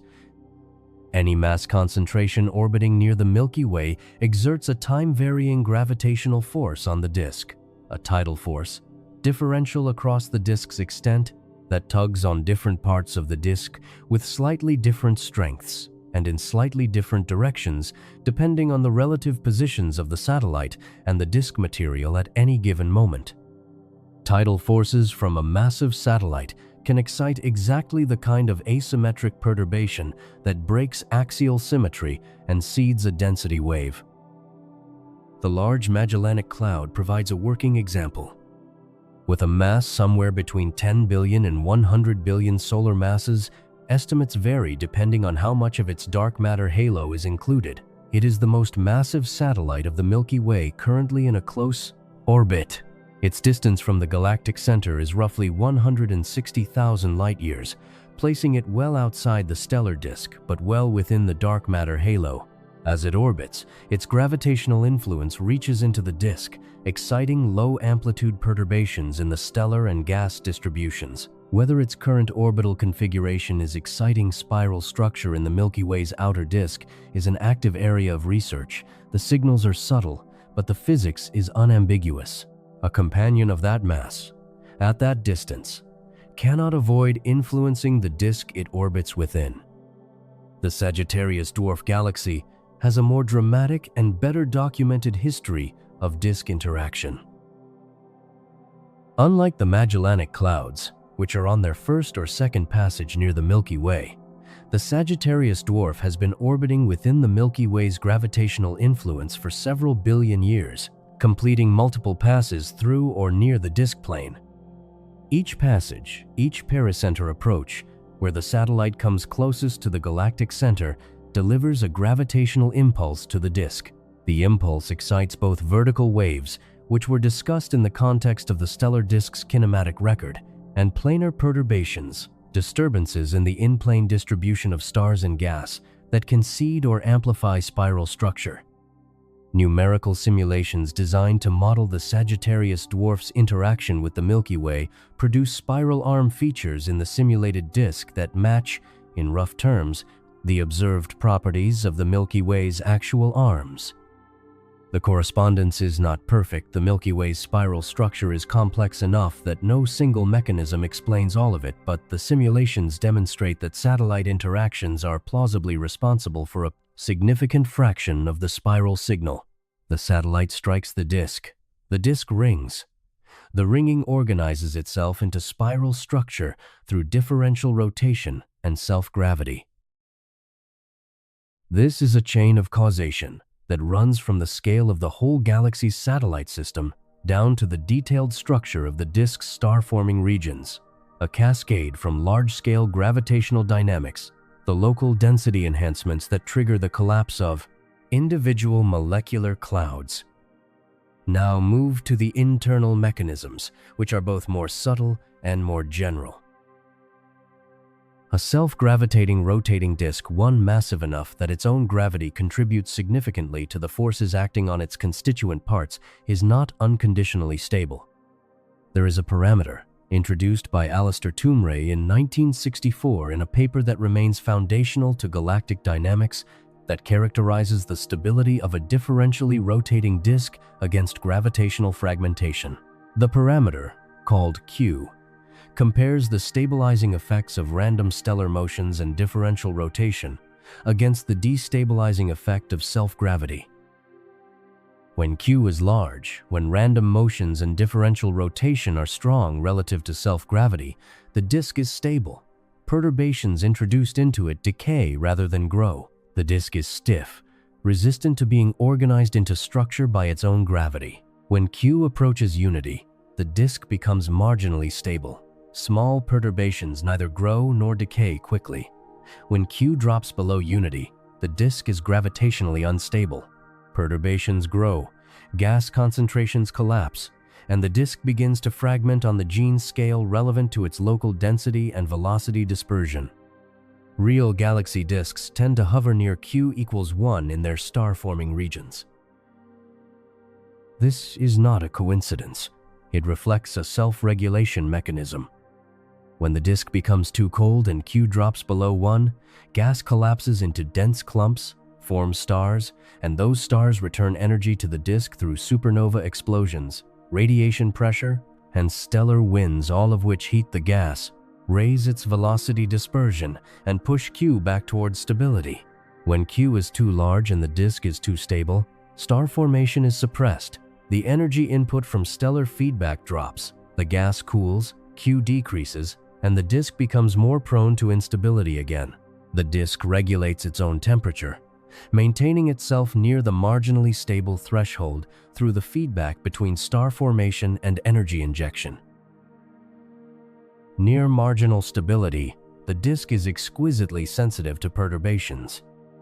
A small asymmetry, a slight overdensity introduced by a passing satellite, or simply by random fluctuations in the gas distribution, can be amplified by the disk's own self-gravity rather than damped out.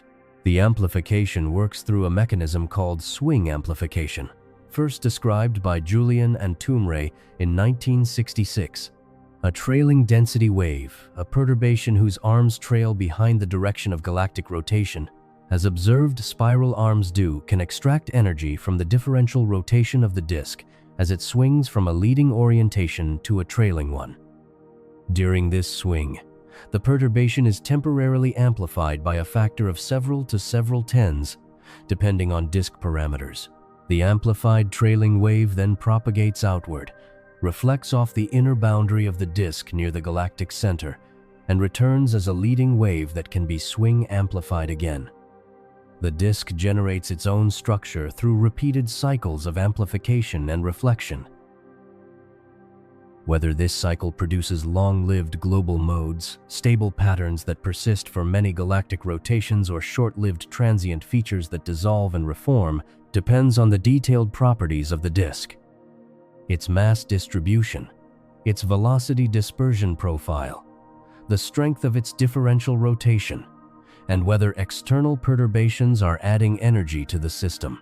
For many observed spiral galaxies, the answer appears to be transient spirals patterns that last a few hundred million years before winding and dissolving, replaced by new patterns generated by the same swing amplification process. The galaxy looks similar from one rotation to the next, not because the same pattern persists, but because the same instability continuously regenerates equivalent patterns.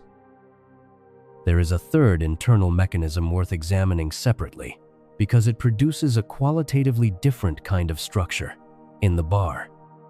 Bars, the elongated, rectangular concentrations of stars seen at the centers of many spiral galaxies, including the Milky Way, form through a disk instability distinct from the one that produces spiral arms. A bar instability develops when the inner disk exceeds a critical ratio of ordered rotational kinetic energy to random kinetic energy. Stars in nearly circular orbits begin to develop correlated elongations. Their individual elliptical orbits become aligned rather than randomly oriented. The collective gravity of the aligned orbits reinforces the alignment of additional stars, and the instability grows, eventually reorganizing the inner disk into the elongated, rigidly rotating structure of a bar. Bars and spiral arms are coupled. Once a bar forms, it rotates at its own pattern speed, typically faster than the outer disk rotates, and this mismatch in rotation rates creates resonances at specific radii. At the outer Lindblad resonance, where the orbital frequency of stars and the pattern frequency of the bar have a specific ratio, the bar's influence on disk stars is particularly strong, and this interaction can seed or reinforce spiral arms extending outward from the bar's ends. Many observed barred spiral galaxies show arms that appear to originate from the tips of the bar and wind outward through the disk, a geometry consistent with the bar driving the spiral pattern through its resonant coupling to the outer disk. The Milky Way shows this geometry.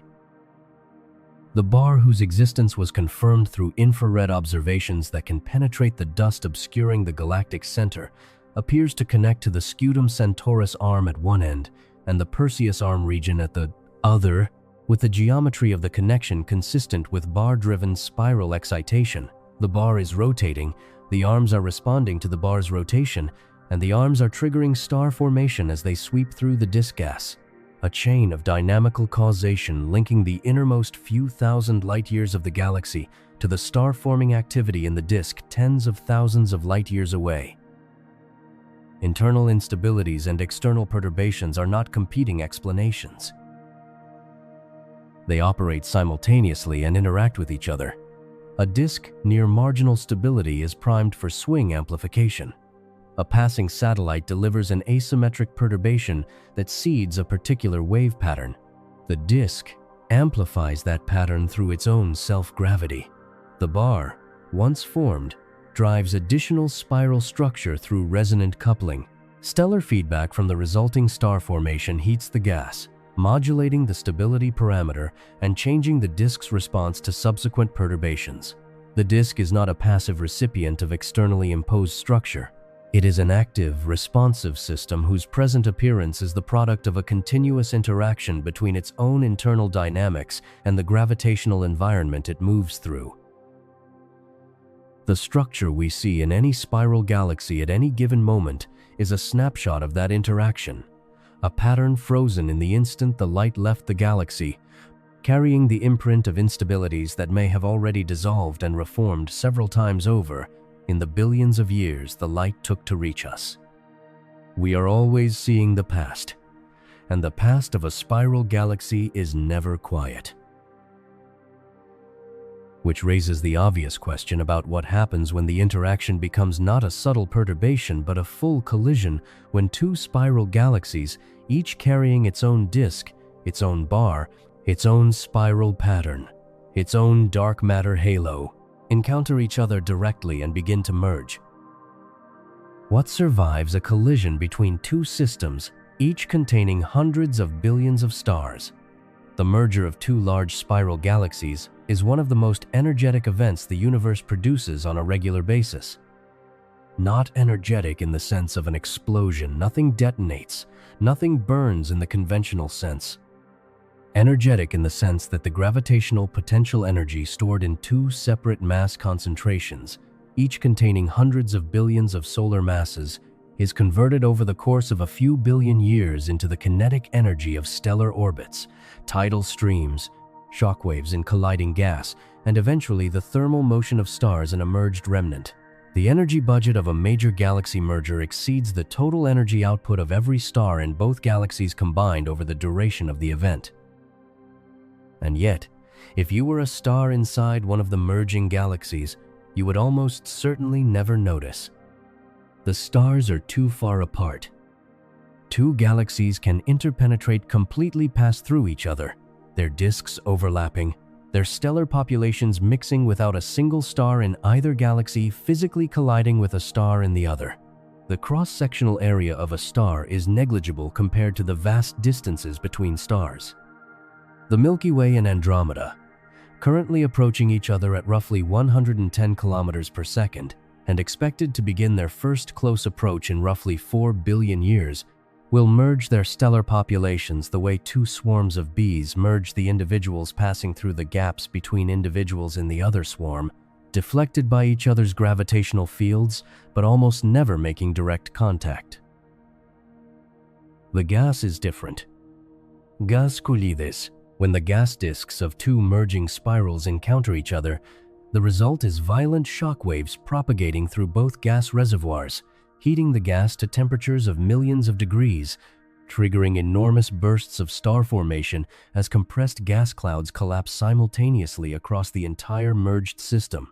The merger of two gas-rich spiral galaxies produces, temporarily, one of the most spectacular events in the observable universe, a starburst, where stars are forming at rates hundreds of times higher than in a normal disk galaxy, the entire gas supply being consumed and converted into stars over a period of a few 100 million years. This burst of star formation is also a burst of destruction. The massive stars formed in the starburst live only a few million years before exploding as supernovae. Millions of supernovae, occurring across the merged system over a few 100 million years, inject enormous amounts of energy into the remaining gas, heating it, driving galactic winds that expel gas out of the merged system entirely, and stripping the merger remnant of the cold gas supply it would need to form a new disk. By the time the merger is complete and the remnant has settled into a stable configuration, much of the original gas may be gone, converted to stars, expelled by feedback, or heated to temperatures where it can no longer cool and collapse on any relevant timescale. What remains is an elliptical galaxy. The connection between major mergers and elliptical galaxies was proposed by Alar Toumre in 1977, building on numerical simulations he had conducted with his brother Jury Toumre earlier in the decade. The Toumre brothers had demonstrated that two interacting disk galaxies develop dramatic tidal features, the long stellar streams and bridges seen in interacting galaxy pairs, and that the final merged remnant would be a structureless, roughly ellipsoidal system with little or no disk component. This merger hypothesis for elliptical galaxy formation has since been supported by extensive observational evidence and refined by decades of increasingly detailed simulations. The key to understanding why mergers produce ellipticals rather than larger disks lies in what happens to angular momentum during the merger. Recall that the disk of a spiral galaxy exists because its gas had a coherent net angular momentum, all the material orbiting in roughly the same direction, in roughly the same plane. That coherence is what allowed the dissipative settling process to produce a thin disk rather than a thick spheroid. When two spiral galaxies merge, each brings its own angular momentum, but those angular momenta are not necessarily aligned. The orbital plane of one disk may be tilted relative to the other. The spin directions may be partially opposed. The orbital angular momentum of the two galaxies as they approach each other, the angular momentum of their mutual orbit must be added to the spin angular momenta of the individual disks. The vector sum of all these contributions is not zero. Angular momentum is conserved, and the merged remnant inherits the total angular momentum of the system. But the total angular momentum of the merged system may be much smaller than the sum of the individual magnitudes, because the contributions partially cancel. Two disks with similar magnitudes of angular momentum but opposite orientations produce a merger remnant with nearly zero net angular momentum. Two disks with perpendicular spin axes produce a remnant with an intermediate angular momentum in a direction that neither disk was rotating around. The cancellation is the crucial point. Even though angular momentum is perfectly conserved as a vector quantity, the coherent, organized rotational motion of individual disks is converted through the chaotic dynamics of the merger into random, uncorrelated stellar motions. Angular momentum is conserved, coherent rotation is not. This distinction is everything. A gas cloud with coherent net angular momentum forms a disk because the coherent rotation resists collapse in one direction while permitting it in another. A stellar system with the same total angular momentum distributed among stars moving in uncorrelated directions, some prograde, some retrograde, some at oblique angles, has no preferred plane. There is no direction along which angular momentum provides organized resistance to collapse, and no direction along which dissipation can preferentially remove energy to produce flattening. The stars simply orbit in whatever directions the chaotic dynamics of the merger left them in. The result is a pressure-supported system rather than a rotation-supported one. In the disk of a spiral galaxy, most of the support against gravitational collapse comes from rotation. The stars are moving fast enough in organized orbits that they perpetually miss the center. In an elliptical galaxy, the support comes from random stellar motions, stars moving in all directions, their collective random kinetic energy providing pressure that resists further collapse, the same way thermal pressure in a gas resists compression.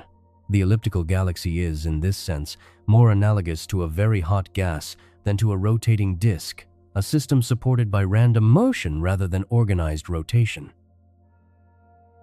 Astronomers measure this distinction through a quantity called the velocity dispersion, the spread in velocities of stars at any given point in a galaxy. In the disk of the Milky Way near the Sun, stars have a velocity dispersion of roughly 30 to 40 kilometers per second in the radial direction. They orbit in roughly the same direction at roughly the same speed, with only modest random variations. In a typical elliptical galaxy, the velocity dispersion is 200 to 300 kilometers per second in all directions.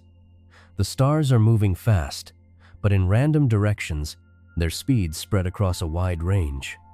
The elliptical galaxy is kinematically hot. That kinematic heat is the fossil of the merger that created it. The stars in an elliptical galaxy were accelerated to their current velocities by the gravitational dynamics of the merger, the tidal forces, the chaotic three-body interactions, the large-scale potential fluctuations as two massive systems interpenetrated and reorganized. Each star carries in its current velocity a record of the forces that acted on it during the merger.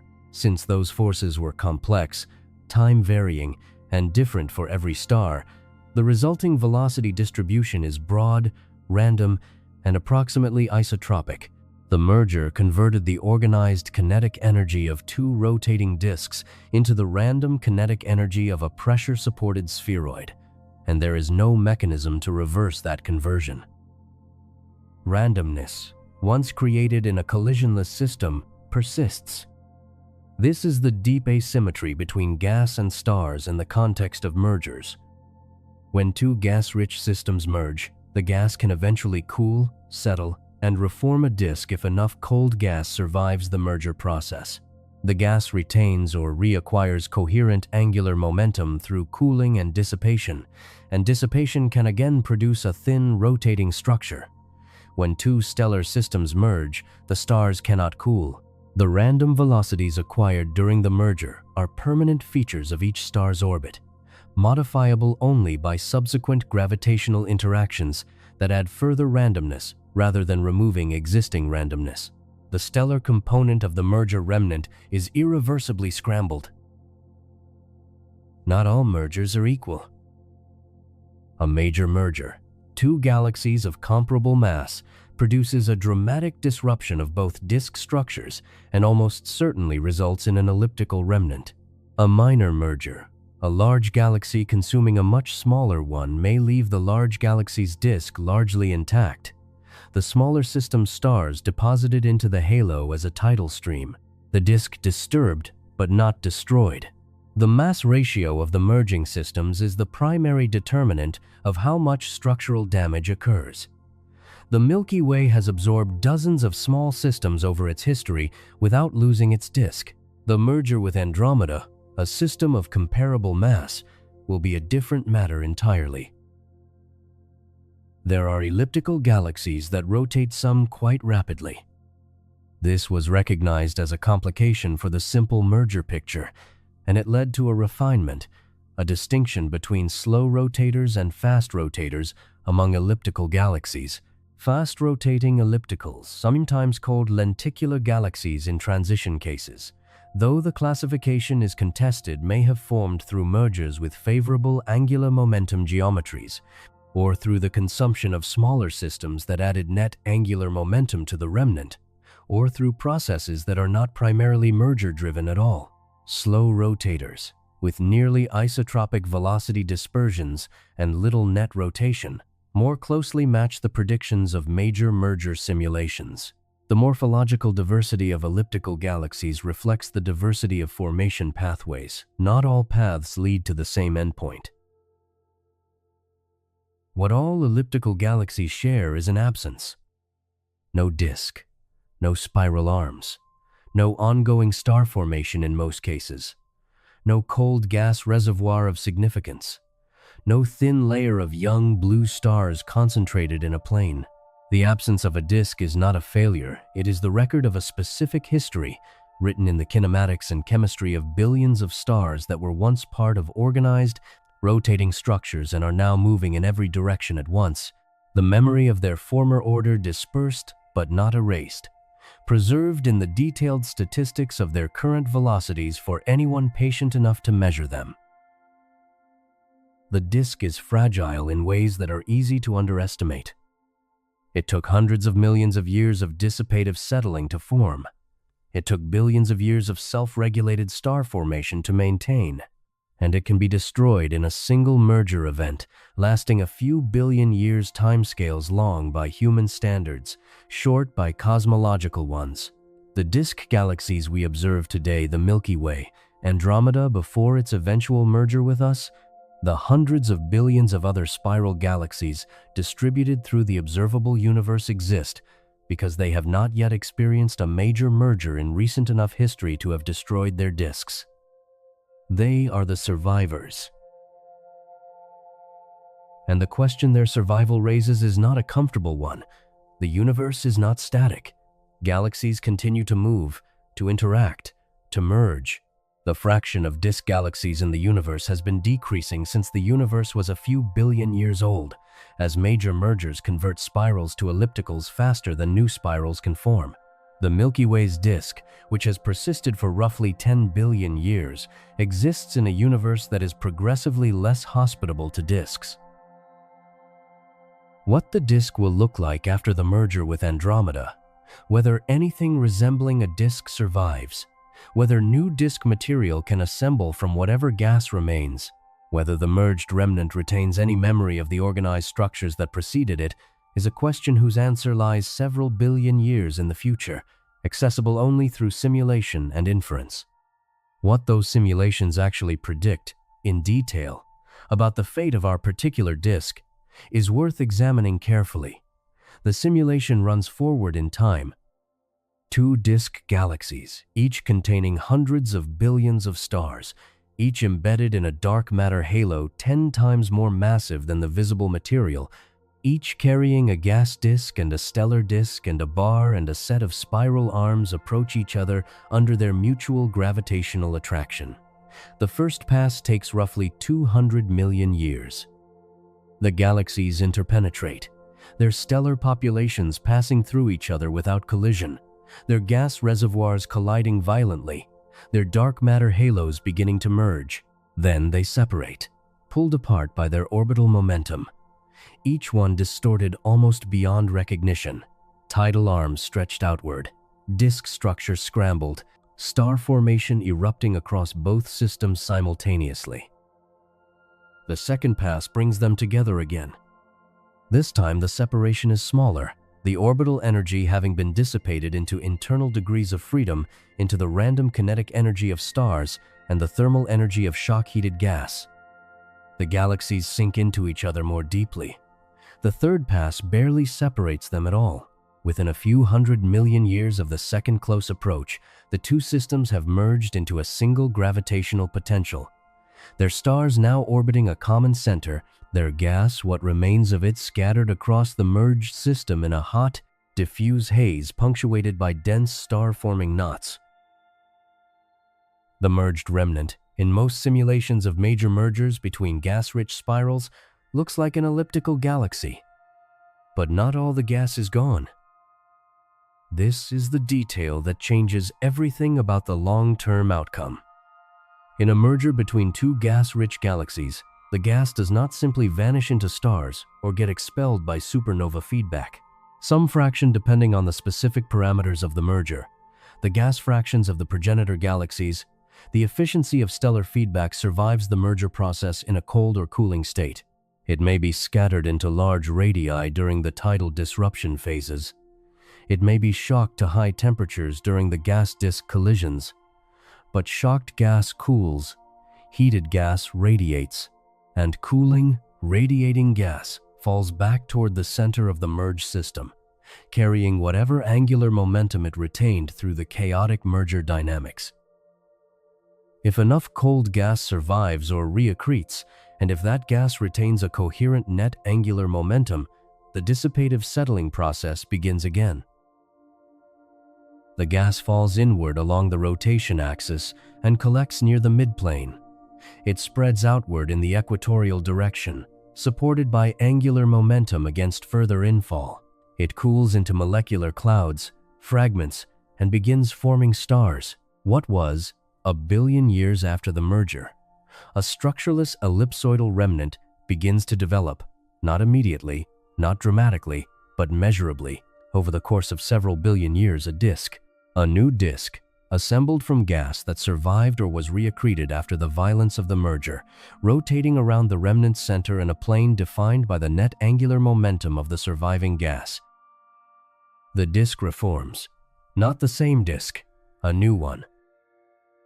This process, sometimes called disk regrowth or disk rebuilding, has been studied extensively in numerical simulations over the past 2 decades, as computing power has grown sufficient to model the full gas dynamics of merging systems at adequate resolution. The simulations consistently show that mergers between gas-rich galaxies do not necessarily produce purely elliptical remnants.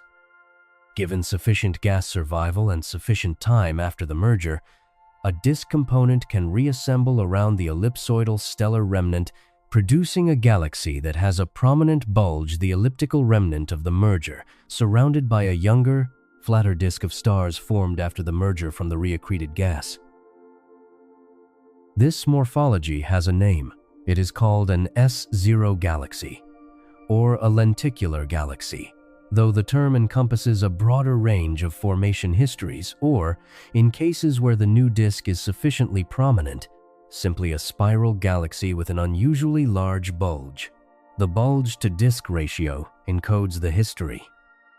A galaxy with a large, old, pressure-supported bulge and a smaller, younger, rotation-supported disk may be telling the story of a merger, followed by disk regrowth, rather than a galaxy that simply grew its bulge from internal instabilities alone.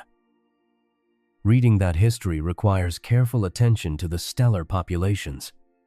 The stars in the bulge, the merger remnant, will be older, on average, than the stars in the regrown disk, because the bulge stars formed either before the merger in the progenitor disks or during the starburst triggered by the merger itself, while the disk stars formed afterward from the reaccreted gas. The chemical compositions will differ as well.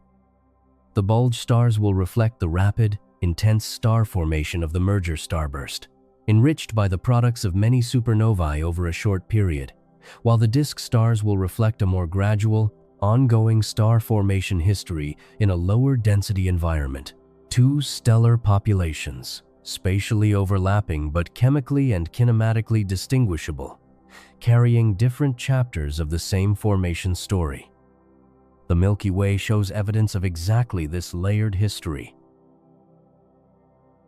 The thick disk, the older, kinematically hotter component that sits above and below the thin disk, has chemical abundances and age distributions that some researchers interpret as consistent with formation during or shortly after a significant merger event. Early in the Milky Way's history, the thin disk, younger and kinematically cooler, appears to have assembled gradually over the past 8 or 9 billion years from infalling gas, either gas that was always associated with the Milky Way's halo and gradually cooled and accreted, or gas acquired through the accretion of smaller satellite galaxies whose gas was incorporated into the disk rather than being deposited as halo stars. The Milky Way may itself be a rebuilt disk. Not rebuilt from a major merger of comparably massive galaxies, the disk is too settled, too thin, too chemically well organized for that, but possibly rebuilt or significantly augmented following a merger with a system substantially smaller than itself, one that disrupted the early disk enough to produce the thick disk population without destroying the disk entirely, and then allowed a new thin disk to assemble from subsequently accreted gas. The evidence is circumstantial but accumulating. A merger event approximately 8 to 10 billion years ago, now referred to informally as the Gaia Sausage Enceladus event, named for the mission that revealed it and the shape of the velocity distribution of its stellar debris, deposited a large population of stars into the Milky Way's inner halo on highly eccentric orbits. The progenitor system had a mass, perhaps a quarter of the Milky Way's mass at the time, large enough to have significantly perturbed the early disk, small enough to have left the disk's basic structure intact. What came after is the disk you're inside right now. The thin disk of the Milky Way, with its ongoing star formation, its molecular cloud complexes, its spiral structure, its population of young blue stars illuminating the arm regions, all of it assembled primarily over the past 8 or 9 billion years. After the last significant merger event had subsided and the gas supply had reorganized around a coherent angular momentum axis, the Sun formed 4.6 billion years ago within this rebuilt thin disk, from a molecular cloud that was already part of an organized, settled disk structure. The solar system is a product of the regrown disk, not of the chaos that preceded it. There is something worth sitting with in that sequence. The disk was disturbed, the gas survived. The angular momentum, though redistributed and partially scrambled by the merger dynamics, retained a net coherent component. The gas cooled, the disk reformed. Stars formed from the reformed disk. One of those stars, 4.6 billion years ago, condensed from a molecular cloud in the reformed disk and ignited nuclear fusion in its core. And 8 of the 9 planets that formed from the remaining material of that cloud are still orbiting that star today, in a plane that closely matches the plane of the disk that formed them, which closely matches the plane of the disk that preceded it, which was disturbed by a merger, which was itself formed from gas that had been doing exactly the same thing, cooling, settling, forming stars, being disturbed, reforming since the Milky Way's earliest history. The disk is not a static achievement, it is a continuous process. And the process has limits. Not every gas reservoir that survives a merger is large enough to produce a significant new disk. Not every merger leaves enough cold gas behind. As the universe ages, the overall gas fraction of galaxies decreases. Gas is consumed by star formation, expelled by feedback, heated by the ultraviolet background radiation that pervades intergalactic space. Mergers that occur today between gas-poor systems that have already converted most of their gas to stars, produce elliptical remnants with little or no disk regrowth because there is insufficient cold gas to seed a new disk. The universe of 5 billion years ago was more hospitable to disk rebuilding than the universe of today. The window for disk formation and reformation is closing, slowly, across cosmic time. Galaxies that have disks now are increasingly unlikely to regrow them after major mergers. The disk galaxies that exist today, the Milky Way, the tens of billions of other spiral galaxies distributed through the observable universe, are, in a sense, products of a particular era in cosmic history, when the gas supply was sufficient to build and rebuild disks, and the merger rate had subsided enough from the chaotic early universe to allow those disks to settle and persist. That era is not over, but it is passing. The Milky Way's disk has perhaps 4 billion years of relative stability ahead of it before the Andromeda merger begins in earnest. 4 billion years of continued star formation, continued spiral arm cycling, continued thin disk settling a long time by human standards, a modest interval by cosmological ones. What happens after that merger, whether disk regrowth is possible from whatever gas survives, depends on quantities that are still being measured and debated. The current gas fraction of both galaxies, the geometry of their approach, the efficiency of stellar feedback in their respective disks. The simulations have predictions. What those predictions actually look like, what the merger of Andromeda and the Milky Way will produce, and on what timescale is worth going through in detail, because the details reveal something important, not just about our galaxy's future, but about the general relationship between merger violence and disk survival that governs the morphological evolution of galaxies across cosmic time. 4 billion years is a long time to wait for something. It is longer than the age of the Earth, longer than the time it took, after the formation of the solar system, for multicellular life to emerge, diversify, survive 5 mass extinctions, and produce a species capable of measuring the approach velocity of a galaxy 2.5 million light-years away. If you compressed the entire history of the Earth into a single calendar year, 4 billion years would be another full year added on top, another complete cycle from January to December. Every geological epoch, every evolutionary transition, every ice age and warm period, starting over from the beginning and running all the way through again. And yet, by the standards of galaxy dynamics, 4 billion years is not a long wait.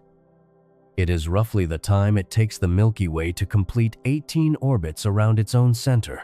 It is the time scale over which the current generation of massive, luminous stars will have lived and died several hundred times over. It is the duration of a single act in the story of galaxy formation, the time between one significant interaction and the next. On the time scale of the universe, which is currently 13.8 billion years old, 4 billion years is less than a third of the time that has already elapsed since the Big Bang. The merger with Andromeda is not a distant, barely conceivable future event.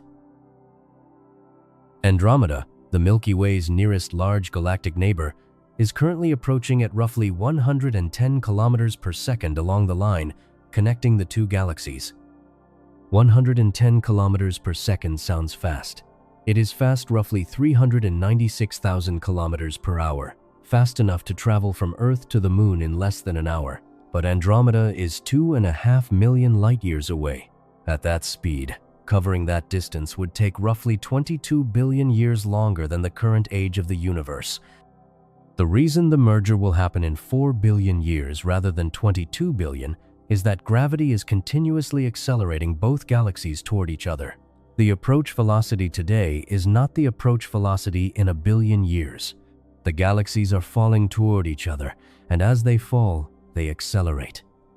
By the time of first close approach, their relative velocity will be substantially higher than it is today. The trajectory of Andromeda is not purely along the line connecting it to the Milky Way. Measuring the transverse velocity, the component of Andromeda's motion perpendicular to the line of sight, is extraordinarily difficult because that motion produces no Doppler shift in the light from Andromeda's stars. It can only be measured by detecting the actual positional drift of Andromeda across the sky over time, a motion so small that it requires extraordinarily precise astrometry extended over many years. Measurements made over the past 2 decades using the Hubble Space Telescope have constrained Andromeda's transverse velocity to be small, perhaps 30 kilometers per second or less, which means the encounter geometry is close to head-on. Not perfectly head-on, but close enough that a direct merger, rather than a grazing flyby, is the most likely outcome. The Milky Way and Andromeda are going to collide. The question is what that collision produces. Both galaxies are disk galaxies, but they are not identical. Andromeda is somewhat larger and more massive than the Milky Way. Estimates of Andromeda's total mass, including its dark matter halo, range from about 800 billion to 1.5 trillion solar masses, compared to the Milky Way's estimated 1 to 1.5 trillion solar masses. The mass ratio is close enough to unity that this qualifies as a major merger, the most disruptive category, where both systems are scrambled rather than one being absorbed gently by the other. Simulations of the Milky Way-Andromeda merger have been refined continuously as better measurements of both galaxies' masses, gas fractions, and relative velocities have become available. The broad outline is consistent across the range of plausible initial conditions. First contact, the point at which the outer halos of the two galaxies begin to interact, is already technically underway, as the dark matter halos of both galaxies extend to distances of several 100,000 light-years and have already begun to overlap at their edges. What will be noticeable, even spectacular if anyone remains to observe it, is the first close approach of the stellar and gas disks, expected in roughly 4 to 5 billion years. At that point, the night sky, if the Earth still exists and still has a night sky, will contain not a faint smudge of light in the constellation Andromeda, but a vast, structured galaxy filling a significant portion of the visible sky, its spiral arms resolving into individual bright regions, its central bulge bright enough to cast shadows on clear nights. The two galaxies will pass through each other. Not like two solid objects colliding, like two swarms interpenetrating, each individual star finding the gaps between the stars of the other swarm, pulled sideways by the gravitational influence of passing masses, but almost never actually striking anything. The stellar disks will distort dramatically great tidal tails of stars pulled outward from both systems. The disk structures scrambled and shredded into streams and shells. Star formation will erupt across both systems as the gas disks collide and compress each other, triggering an enormous starburst that may consume much of the available cold gas in both galaxies within a few 100 million years. The first passage will not complete the merger.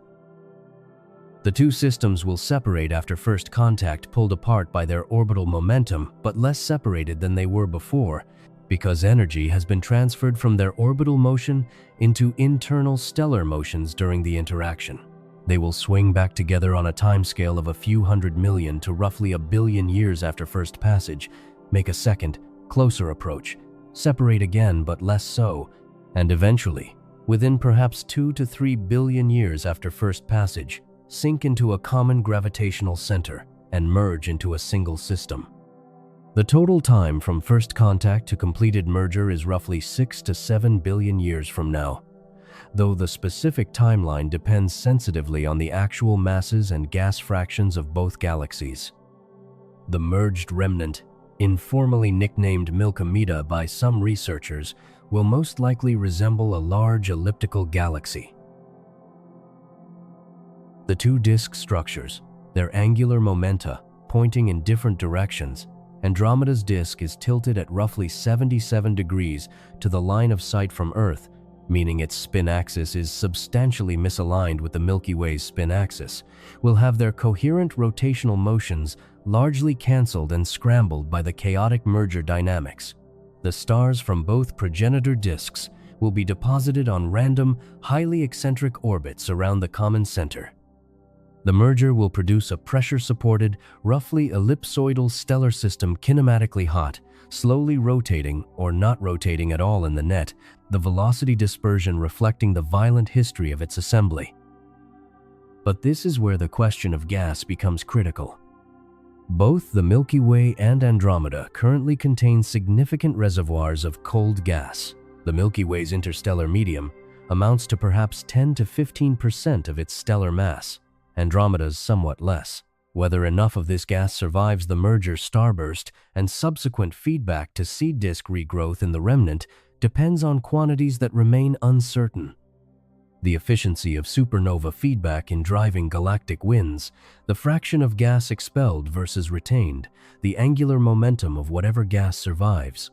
Some simulations predict that a modest disk component can regrow around the merger remnant within a few billion years of the merger's completion, producing a system with a large elliptical-like bulge and a smaller surrounding disk, a lenticular or early-type spiral morphology. Other simulations, with stronger feedback or less favorable angular momentum geometries, produce a pure elliptical with no significant disk component.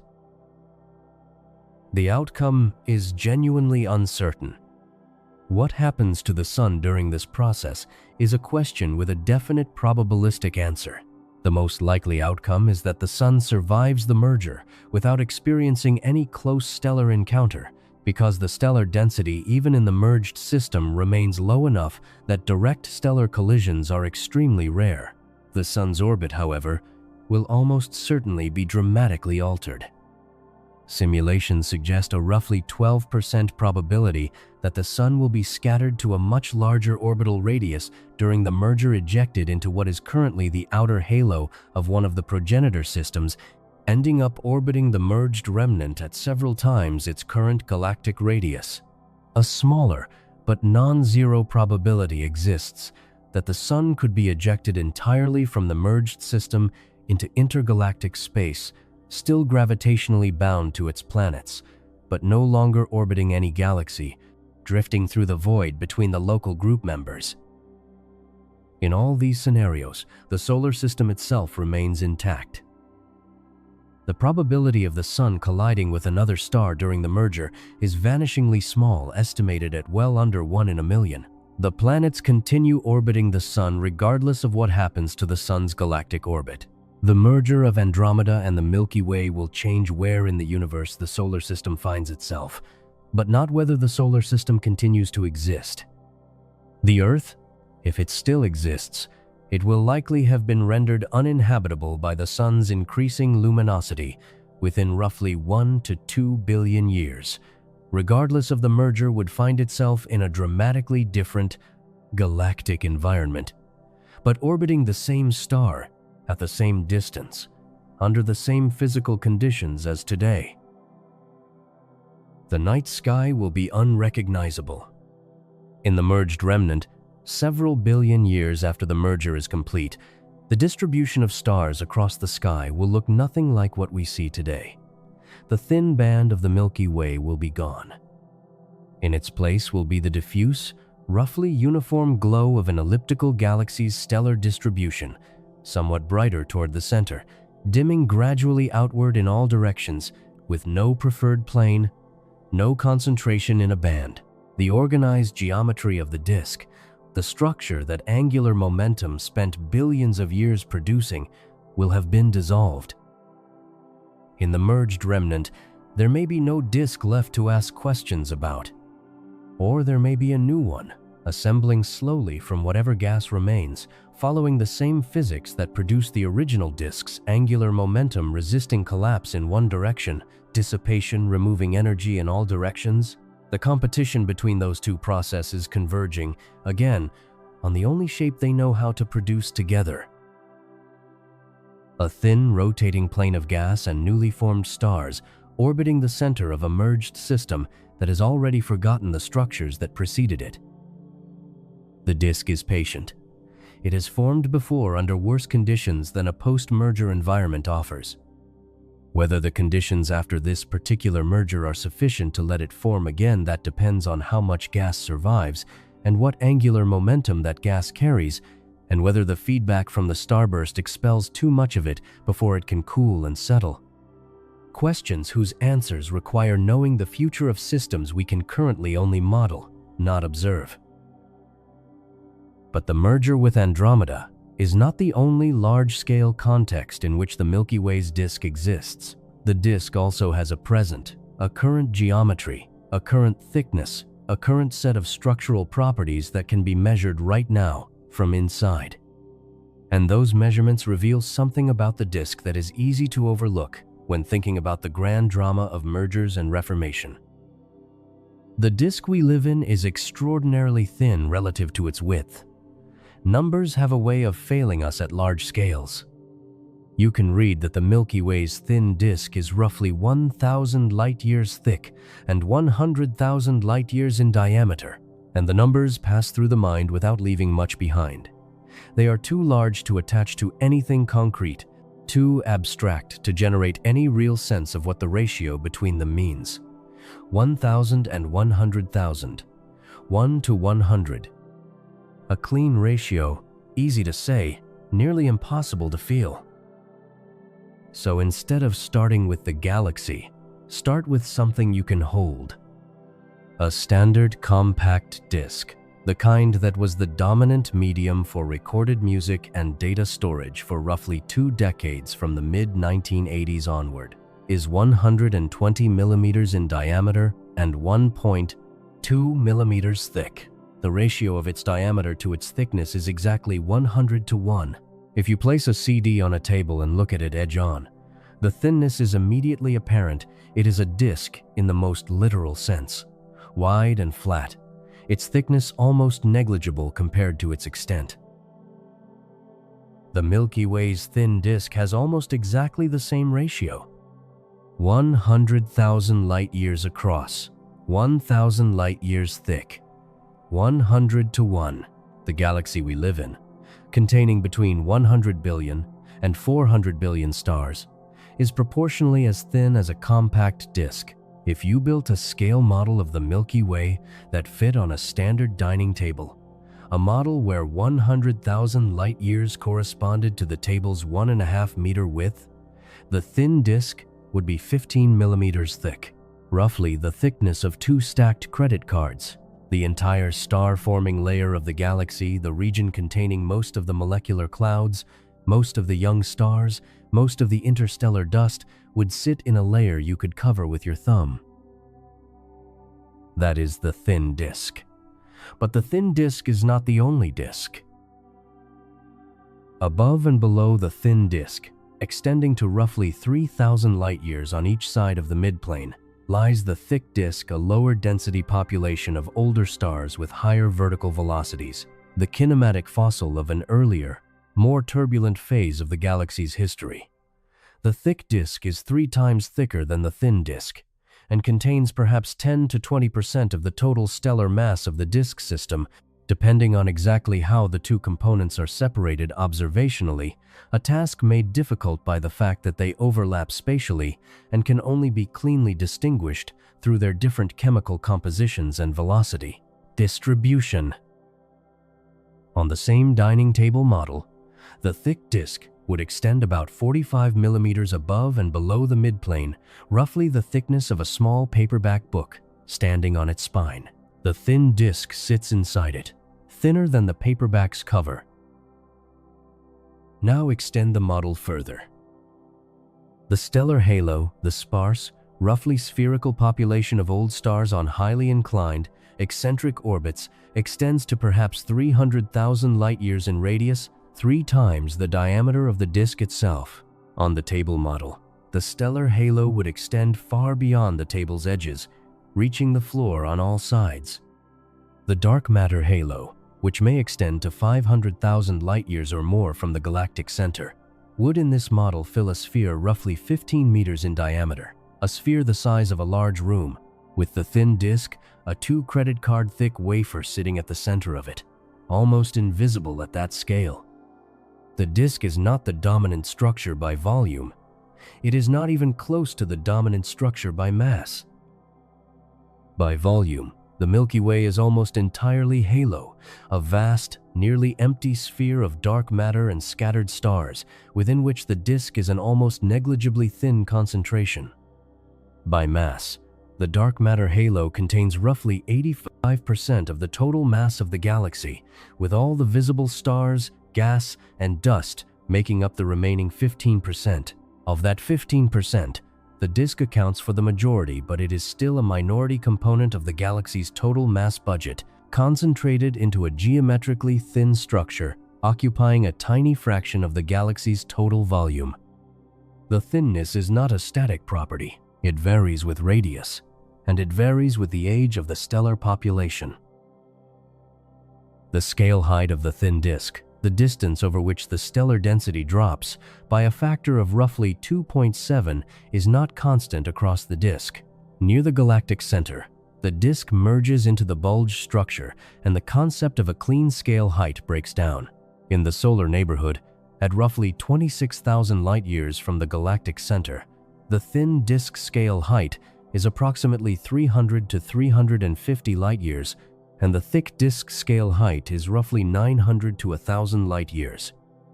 At larger galactic radii, the disk appears to flare. The scale height increases with radius, the disk becoming somewhat thicker toward its outer edges. This flaring is not well understood in detail. Several mechanisms have been proposed. The stellar surface density decreases with galactic radius, meaning the gravitational restoring force pulling disk stars back toward the midplane weakens at large radii. A weaker restoring force allows a larger scale height for the same vertical velocity dispersion. Tidal forces from the Sagittarius dwarf and other satellites may heat the outer disk more efficiently than the inner disk, adding vertical velocity dispersion preferentially at large radii. The warp of the outer disk, the large-scale bending of the disk plane that affects the Milky Way beyond roughly 40,000 light-years from the center, also contributes apparent thickening when averaged around the full azimuth. The flaring is likely a combination of all these effects, and separating their individual contributions is an active area of research. There is a measurement of the disk's thickness that bypasses all these complications and speaks directly to the physical meaning of the number. The Sun is currently located about 60 to 90 light-years above the midplane of the thin disk, slightly above the geometric center of the thin disk layer, displaced by an amount roughly equal to the diameter of the nearest star-forming regions. This displacement is not unusual. The Sun oscillates above and below the midplane on a roughly 30 million-year cycle, and its current position above the midplane is consistent with it having passed through the midplane roughly 3 to 5 million years ago and currently moving upward, away from the midplane at about 7 kilometers per second. 7 kilometers per second, 60 light-years above the midplane. At 7 kilometers per second, the Sun would take roughly 2.7 million years to travel 60 light-years, roughly the same interval as the Sun's last passage through the midplane. The displacement of 60 to 90 light-years represents a small fraction of the thin disk's total scale height of 350 light-years, which itself represents a small fraction of the thin disk's total extent of roughly 1,000 light-years. The Sun is not near the edge of the disk in the vertical direction. It is close to the center, displaced by a modest amount, oscillating gently. The entire range of the Sun's vertical oscillation from its maximum displacement above the midplane to its maximum displacement below spans perhaps 3 to 400 light-years total. 3 to 400 light-years in a disk that is 100,000 light-years across. The Sun's vertical motion explores roughly 3 to 4 thousandths of the disk's diameter. In the table model, the model where the disk is 15 millimeters thick, the Sun's full vertical oscillation would span less than half a millimeter. The Sun spends its entire existence within a vertical range that, at galactic scales, is essentially the midplane. It is not a star that dips into and out of the disk. It is a star that is always, by any reasonable measure, in the disk. This extreme thinness has consequences for what the disk can and cannot protect against. The disk is thin enough that any source of radiation arriving from outside the disk, high-energy cosmic rays, the ultraviolet background from distant quasars, gamma-ray bursts in the halo encounters relatively little shielding material before reaching the midplane. The interstellar medium within the disk provides some shielding, particularly the dense molecular clouds concentrated near the midplane. But the disk is not thick enough to act as a full radiation shield. The solar system relies primarily on the Sun's own magnetic field, the heliosphere, and Earth's magnetic field for protection against cosmic radiation, not on the disk's bulk density. The disk's thinness also means that events at the midplane supernovae, the formation of massive star clusters, the compression of gas by spiral arm density waves have a disproportionate influence on the local environment.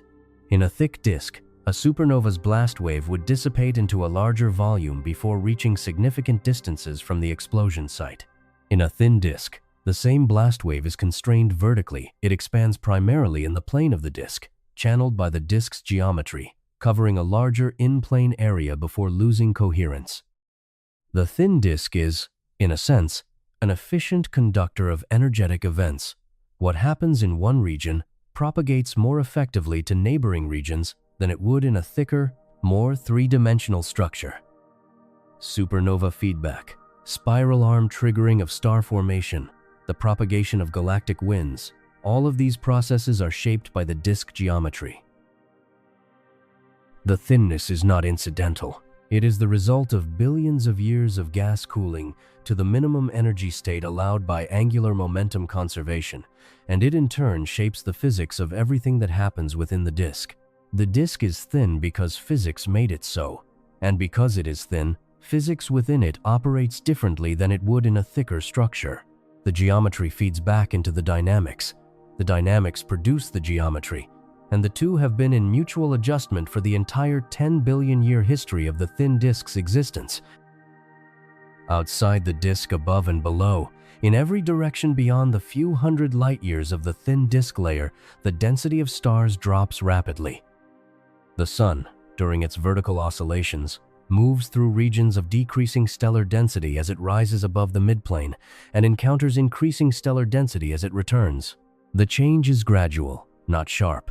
There is no clear boundary where the disk ends and the halo begins, just a continuous decrease in density over hundreds and thousands of light-years. But within the disk, especially within the thin disk, the density of material is high enough that something else is happening continuously, something that shapes the chemical composition of the gas, alters the thermal state of the interstellar medium, and produces a slow, ongoing enrichment of the disk with the heavier elements that make planets possible. The disk is not just a structure. It is a chemical reactor processing gas through stars and returning the products to the interstellar medium in an ongoing cycle that has been running for 10 billion years and shows no signs of stopping. What that cycle has produced, and what it means for the composition of everything in the disk, including the ground beneath every structure humans have ever built, is the next thing worth examining carefully. In 1978, a radio astronomer named Vera Rubin published a result that should have been impossible. She had been measuring the rotation speeds of stars and gas at different distances from the centers of spiral galaxies, mapping what astronomers call the rotation curve, the relationship between orbital speed and galactic radius. The expectation was straightforward and well-founded in Newtonian mechanics. The further from the center, the slower the orbital speed. The same pattern appears in the solar system, where Mercury orbits the Sun at 47 kilometers per second, while Neptune, 30 times further out, crawls along at only 5. The outer planets move slowly because they are far from the mass that governs their orbits. As you move outward from a concentration of mass, the gravitational pull weakens. and the orbital speed required to maintain a stable orbit decreases accordingly. The galaxies Rubin measured did not behave this way. The rotation curves were flat. Stars and gas at the outer edges of the disk were orbiting just as fast as stars much closer to the center, sometimes faster. Instead of declining as expected beyond the visible stellar disk, the orbital velocities leveled off, holding roughly constant out to the furthest distances the measurements could reach. In galaxy after galaxy, the pattern repeated. The rotation curves refused to fall. The implication was immediate and uncomfortable. If the orbital speed at a given radius is determined by the total mass enclosed within that radius, and if the orbital speed is not declining at large radii, despite the fact that the density of visible stars is declining dramatically, then there must be mass at large radii that is not visible. Not just a little extra mass, a lot of it. Enough to keep the rotation curve flat out to distances several times the visible edge of the disk. The mass implied by the flat rotation curves exceeded the mass of all the visible stars and gas in these galaxies by factors of 5 to 10. Whatever was providing that extra gravitational pull was not emitting light, not absorbing light, and not detectable through any electromagnetic means available at the time. Rubin's measurements were not the first hint of this problem. Fritz Zwicky had inferred a similar mass discrepancy in clusters of galaxies in the 1930s, and Jan Oort had noted anomalies in the vertical motion of disk stars in the 1940s, but the rotation curve data were the clearest, most systematic demonstration that something was wrong with the accounting of mass in galaxies. The visible material was not sufficient to explain the dynamics. Something else had to be there. That something else is now called dark matter. The name is a placeholder, a label for an observed gravitational effect whose physical cause remains unidentified. Dark matter is not dark in the sense of being merely dim or faint. It does not emit radiation at any wavelength. It does not absorb radiation at any wavelength. It does not interact with the electromagnetic field in any detectable way. It interacts gravitationally. Its mass curves space-time, attracts other mass, and governs the orbits of objects moving through the gravitational field it produces. Beyond gravity, its interactions with ordinary matter appear to be either zero or so weak that no experiment built so far has been able to detect them directly. Its distribution in the Milky Way is approximately spherical. Not perfectly spherical, the dark matter halo is better described as a triaxial ellipsoid, somewhat elongated in one or two directions, with the degree of elongation varying depending on the simulation or observational method used to infer the shape. But the halo is not a disk. It is not flattened toward the plane of the stellar and gas disk. It does not share the thin, organized geometry of the baryonic disk. It is, to a reasonable approximation, a blob, a roughly spherical concentration of invisible mass, much larger and more extended than the visible disk, within which the disk rotates. The reason the dark matter halo is not a disk follows directly from the physics of disk formation. Disks form because gas dissipates energy through collisions and radiation. The dark matter, whatever it is, does not dissipate. Particles of dark matter, if they are particles in any meaningful sense, pass through each other and through ordinary matter without the inelastic collisions that allow gas to lose kinetic energy and settle toward the minimum energy configuration allowed by angular momentum conservation. The dark matter cannot radiate energy away. It cannot cool. It cannot shed the random velocities it acquired during the early phases of gravitational collapse, because there is no mechanism to convert those random velocities into heat that can escape the system. The dark matter is collisionless in a more fundamental sense than stars are collisionless. Stars interact gravitationally in close encounters. A star passing near another star is deflected, its velocity changed by an amount depending on the masses involved and the distance of closest approach. Over billions of years, many such encounters gradually heat the stellar disk, increasing vertical velocity dispersions, thickening the stellar distribution. The process is slow. The timescale for stellar encounters to significantly alter a star's orbit in the solar neighborhood is longer than the current age of the universe, but it is real and measurable. Dark matter particles, if they are the kind of weakly interacting massive particles that many theoretical models predict, interact so weakly that even gravitational scattering between dark matter particles is negligible over the age of the universe. The dark matter halo retains the velocity distribution it acquired during the original collapse of the proto-galactic gas cloud, modified only by the large-scale gravitational mergers and accretion events that built the halo up over cosmic time. That original velocity distribution was not organized. When the proto-galactic cloud collapsed, the dark matter component, which outweighed the gas component by roughly 6-to-1, fell inward under its own gravity. But unlike the gas, it could not collide with itself and dissipate energy. Dark matter particles falling toward the center from one side passed through the center and out the other side, oscillating back and forth, their kinetic energy remaining as random motion rather than being converted to heat and radiated away. The dark matter virialized, settled into a state where the random kinetic energy of particle motions balanced the gravitational potential energy of the system, producing a roughly spherical, pressure-supported distribution rather than a rotating disk. The gas, meanwhile, was colliding, cooling, and settling into the disk. Both the dark matter and the gas started with similar angular momenta. Both were components of the same proto-galactic cloud.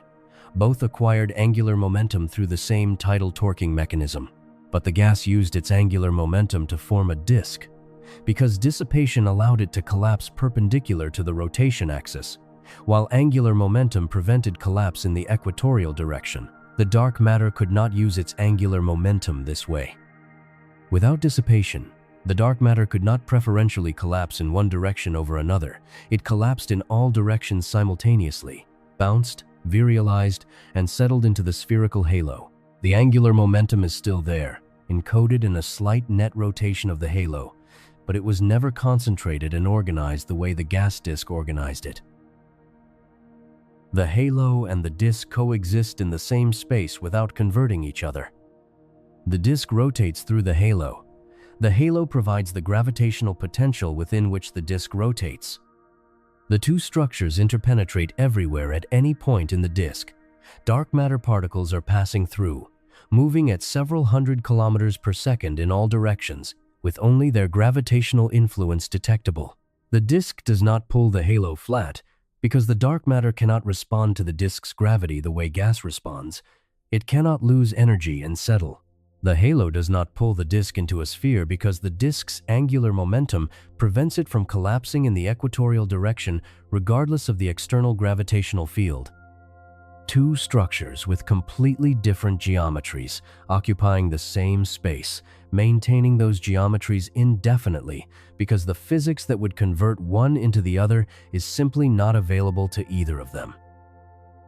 The halo's mass distribution has a specific, measurable effect on the disk's rotation curve. At the Sun's galactic radius, roughly 26,000 light-years from the galactic center, the orbital speed is approximately 220 kilometers per second. If only the visible mass in the galaxy were contributing to the gravitational potential, the expected orbital speed at that radius would be significantly lower. Estimates vary, but the visible mass alone might support orbital speeds of perhaps 100 to 150 kilometers per second at the Sun's location, depending on the assumed mass-to-light ratio of the stellar populations. The additional 100 kilometers per second or so comes from the dark matter halo's gravitational contribution, which adds substantially to the enclosed mass at every radius. Without the dark matter halo, the outer disk would not be in stable orbit. Stars at large galactic radii, orbiting at their observed speeds, require a total enclosed mass substantially greater than the visible matter can provide in order to remain bound. If the dark matter halo suddenly vanished, a thought experiment with no physical basis but a useful conceptual tool, the outer disk stars would find themselves moving too fast for their orbits to be bound by the remaining gravitational field. They would escape. the outer disk dispersing into intergalactic space on a timescale of a few billion years. The disk exists not just because angular momentum prevented the gas from collapsing, but because the dark matter halo provides sufficient total mass to keep the disk's stars gravitationally bound at the velocities they actually have. The dark matter halo is not a passive backdrop, it is a structural requirement. There is a further subtlety in how the halo shapes the disk that goes beyond simply providing mass. The dark matter halo is not perfectly smooth. It contains substructure, clumps of dark matter on smaller scales, the remnants of smaller halos that were accreted as the Milky Way grew through hierarchical merging. These dark matter substructure clumps, as they orbit within the halo and occasionally pass through the disk, deliver gravitational impulses to disk stars, the same kind of secular heating described earlier in the context of stellar encounters and satellite passages. Dark matter substructure contributes to the thickening of the stellar disk over time, adding vertical velocity dispersion to disk stars even through purely gravitational interactions, without any direct contact or electromagnetic interaction. The invisible halo sculpts the visible disk through gravity alone. The shape of the dark matter halo, whether it is spherical, oblate, prolate, or triaxial, and whether its orientation aligns with the disk or is tilted relative to it, affects the disk's long-term stability and the detailed structure of its rotation curve. Determining the halo's shape from observations is one of the central challenges of galactic dynamics, because the dark matter cannot be observed directly. Its shape must be inferred from its gravitational effects on things that can be observed: the rotation curve of disk stars and gas, the orbits of satellite galaxies and globular clusters, the shapes of stellar streams produced by disrupted satellites moving through the halo. Each of these probes gives a slightly different answer, and reconciling them is an ongoing project. The stellar streams are particularly powerful tools. The Sagittarius stream, wrapping nearly all the way around the sky, is sensitive to the halo's shape because the precession rate of a stellar stream depends on the asphericity of the gravitational potential it moves through. Early analyses of the Sagittarius stream suggested a nearly spherical halo. More recent analyses, incorporating larger datasets and more sophisticated modeling, suggest a halo that is somewhat oblate, flattened along the disk's rotation axis in the inner regions, transitioning to a more triaxial shape at larger radii. The halo's shape is apparently not simple, and it may reflect the history of the Milky Way's merger events, each of which deposited mass in directions determined by the orbital geometry of the infalling system rather than the symmetry of the pre-existing halo. The dark matter halo is itself a record of the Milky Way's history, a record written in mass rather than in light. Every major merger, every significant accretion event, every satellite disruption has left an imprint in the halo's shape and substructure, imprints that persist because the dark matter cannot relax and erase them, the way gas can relax and cool into a smooth distribution. Reading those imprints requires measuring the gravitational potential with enough precision to detect subtle departures from spherical symmetry and translating those departures into a reconstruction of the merger history. It is a project that is still in its early stages. The data are accumulating, the methods are improving, and the picture of what the Milky Way's dark matter halo actually looks like is sharpening year by year. But there is one feature of the disk's relationship with its dark matter environment that is visible without any inference about the halo's shape visible. In fact, simply by looking at the distribution of hydrogen gas in the outer disk, where the disk bends away from its own midplane in a slow, large-scale curve that extends to the very edge of the observable stellar disk and beyond. The disk is not flat. Not at its outer edges. Not in the way the inner disk is flat, the way the thin disk near the Sun is flat to within a few hundred light-years over distances of tens of thousands of light-years. At large galactic radii, beyond roughly 40 to 50,000 light-years from the center, the disk begins to warp, bending upward on one side and downward on the other. The the midplane curving away from the geometric plane defined by the inner disk in a slow, smooth arc that reaches displacements of several thousand light-years at the very outer edge. The disk has a shape that no compact disk, no table model, no flat disk approximation captures. And understanding what bends it, what force or perturbation is responsible for pushing the outer disk away from the plane established by everything closer to the center, requires thinking carefully about what is different at large galactic radii, where the visible disk thins out, the stellar density drops, and the dark matter halo becomes the dominant gravitational influence in an even more lopsided way than it is at the sun's location. What warps a disk that has been flat for 10 billion years? There is a detail about the Milky Way that most descriptions leave out, possibly because it complicates the clean picture of a flat, organized disk rotating serenely in space. The disk is not flat at its edges, not bent dramatically, not folded back on itself, not broken but warped in the way a vinyl record left in the sun warps. The center remains flat, the inner regions remain flat, but somewhere past the midpoint, the surface begins to deviate, curving upward on one side and downward on the other, the deviation growing gradually with distance from the center until, at the outermost edge of the detectable disk, the midplane of the disk sits several thousand light-years above or below the plane, defined by the inner disk. The Milky Way, seen edge-on from a sufficient distance, would not look like a perfect straight line of light. It would look like a line that curves gently upward on one end and downward on the other, a slow, large-scale bend, like the brim of a hat. This is called galactic warp, and it is common. Roughly half of all disk galaxies that can be resolved in sufficient detail show measurable warps in their outer regions. The Milky Way's warp was first detected in the late 1950s, when radio telescopes capable of mapping the distribution of neutral hydrogen gas across the full extent of the disk revealed that the gas layer did not remain in a single plane all the way to the edge. The hydrogen, which extends considerably further than the stellar disk, tracing the disk's outer regions where stars are sparse, but gas is still present, bent away from the inner disk's midplane at distances beyond about 40 to 50,000 light-years from the galactic center. One side of the outer disk bends north of the inner midplane. The other side bends south. The maximum displacement, the point where the outer disk sits furthest from the inner disk's plane, reaches roughly 2,000 to 3,000 light-years above and below the midplane at the very edge of the detectable disk. In the table model used earlier, where the thin disk is 15 millimeters thick over a 1.5 meter width, the warp would add a curve of roughly 30 to 45 millimeters at the outer edges, the disk's edges lifting away from the table surface by 2 to 3 times the thickness of the disk itself, modest at the center, pronounced at the rim. The warp is not static, it rotates.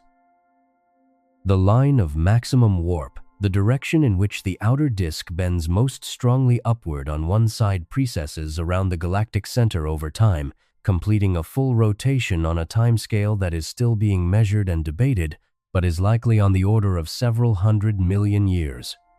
The warp is not a fixed feature of the disk's geometry, the way the inner disk's flatness is a fixed feature. It is a dynamic structure, rotating and possibly changing shape as the forces driving it evolve.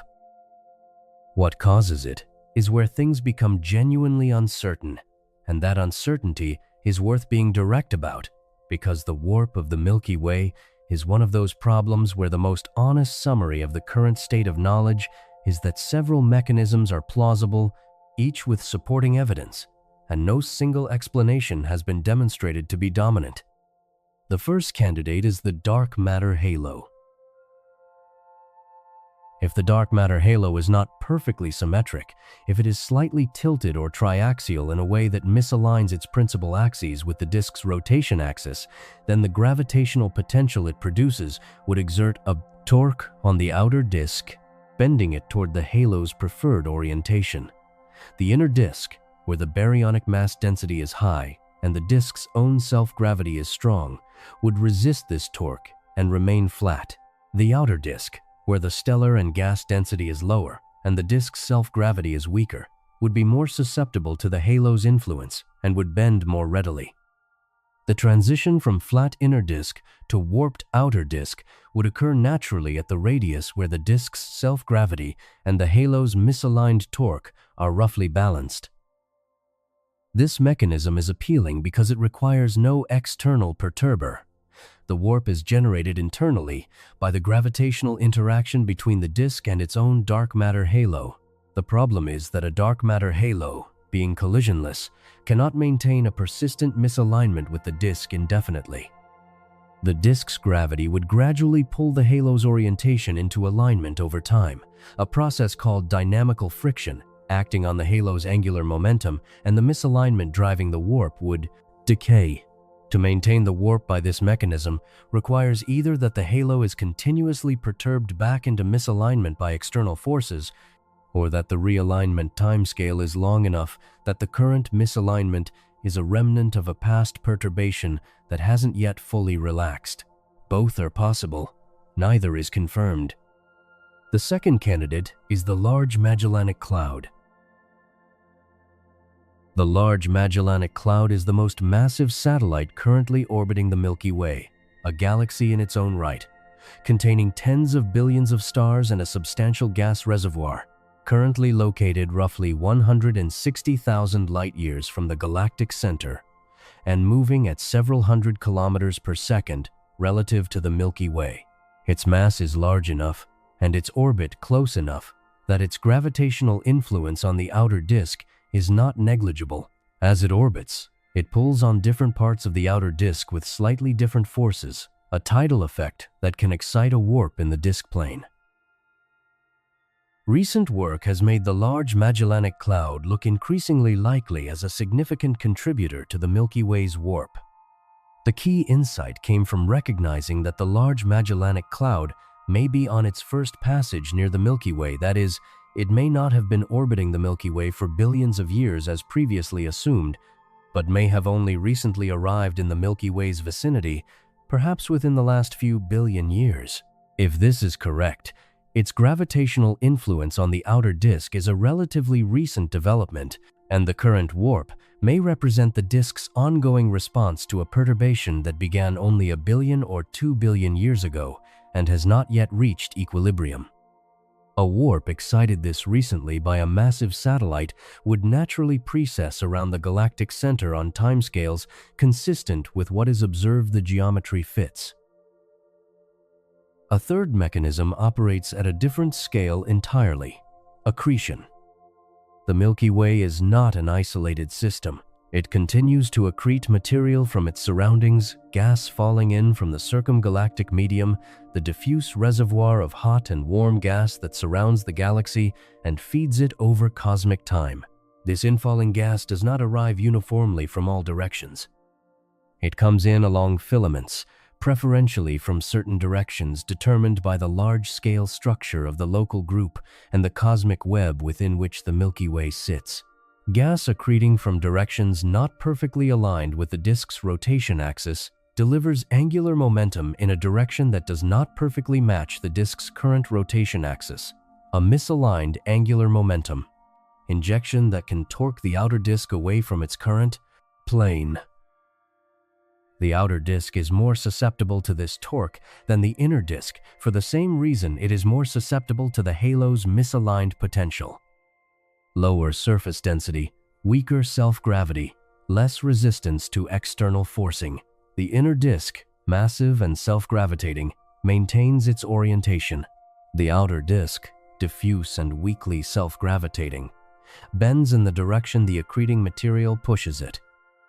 These three mechanisms, misaligned dark matter halo, tidal forcing by the Large Magellanic Cloud, and misaligned accretion, are not mutually exclusive. All three are physically plausible. All three are operating simultaneously to some degree. The question is their relative contributions, and answering that question requires disentangling signals that overlap both spatially and temporally in the outer disk. What the warp reveals, regardless of its precise cause, is that the disk is not a closed, self-contained system that established its geometry billions of years ago and has been maintaining it ever since. The disk is continuously responding to its environment. The outer regions, thin, diffuse, weakly self-gravitating, are sensitive to forces that the inner disk absorbs without noticeable response.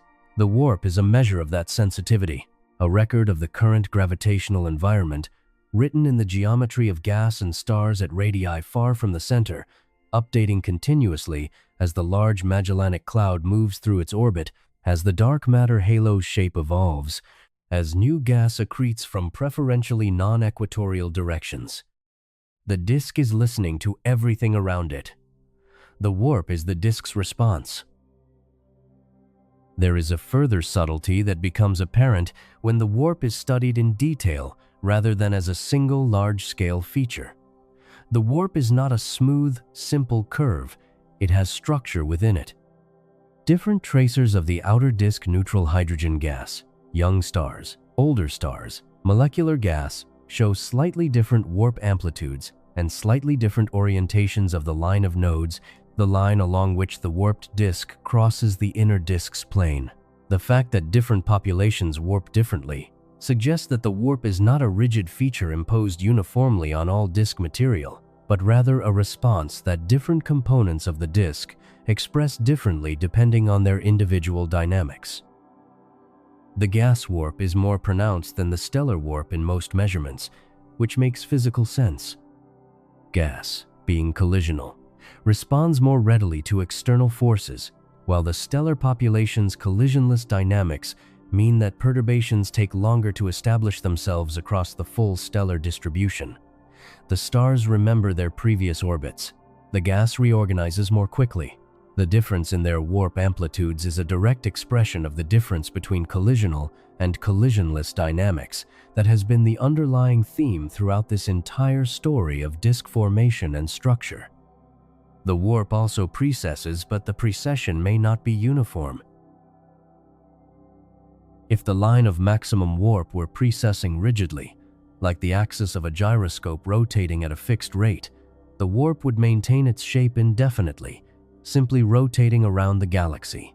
But simulations of disk warps driven by external torques suggest that the warp may instead be a transient, winding feature excited by a perturbation precessing differentially at different radii, because the precession rate depends on radius, and gradually winding up into a tightly coiled structure before being damped out and re-excited by the next perturbation.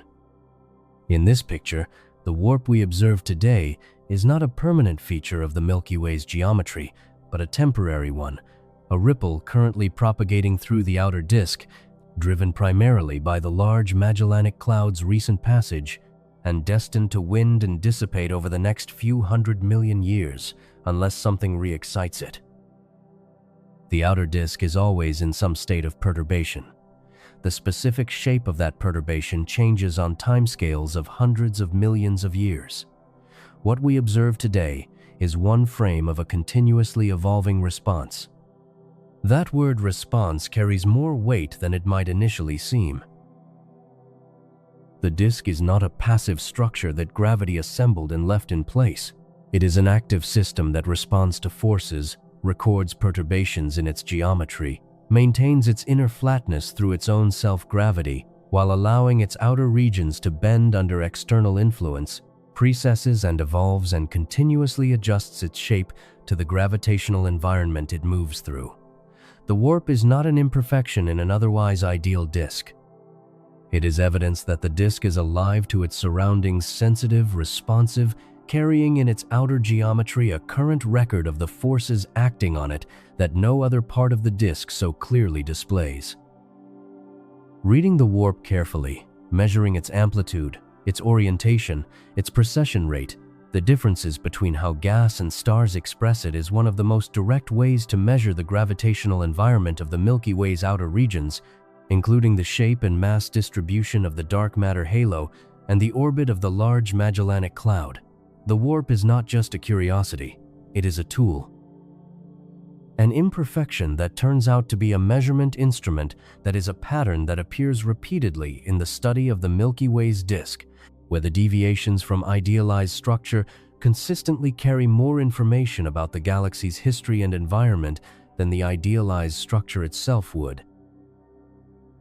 But there is a more fundamental way of verifying all of this: the disk's thickness, its warp, its spiral structure, its stellar populations, its chemical gradients that require stepping entirely outside the Milky Way and looking at other disk galaxies from perspectives we cannot have from within our own. When another galaxy presents its disk edge on to us, perfectly broadside, we can measure its structure directly, without the ambiguities of looking at a system from the inside. What those edge-on views reveal about disk structure, and what they confirm or complicate in the picture built so far, is worth examining in its own right. There is a particular kind of galaxy photograph that stops you. Not the face-on spirals, those are beautiful, but they are also familiar.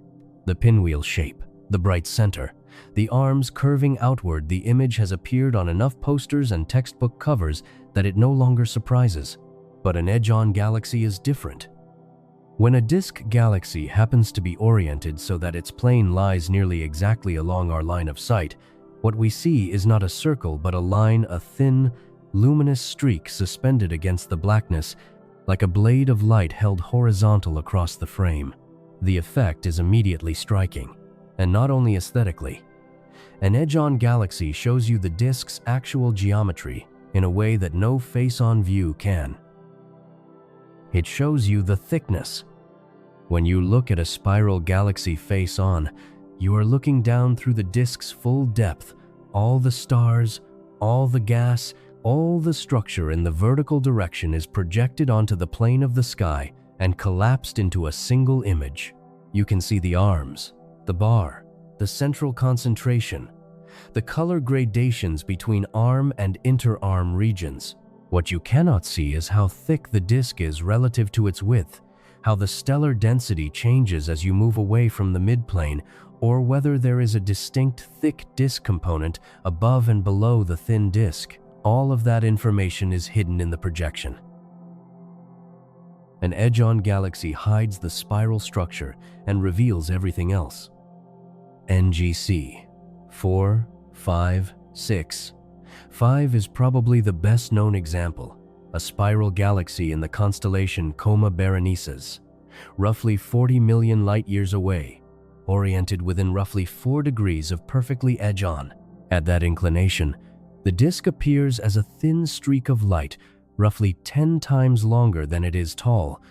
The thin disk concentrated along the midplane, the thick disk visible as a lower surface brightness halo surrounding the bright central lane, the stellar halo extending further still in a faint envelope that wraps the entire disk.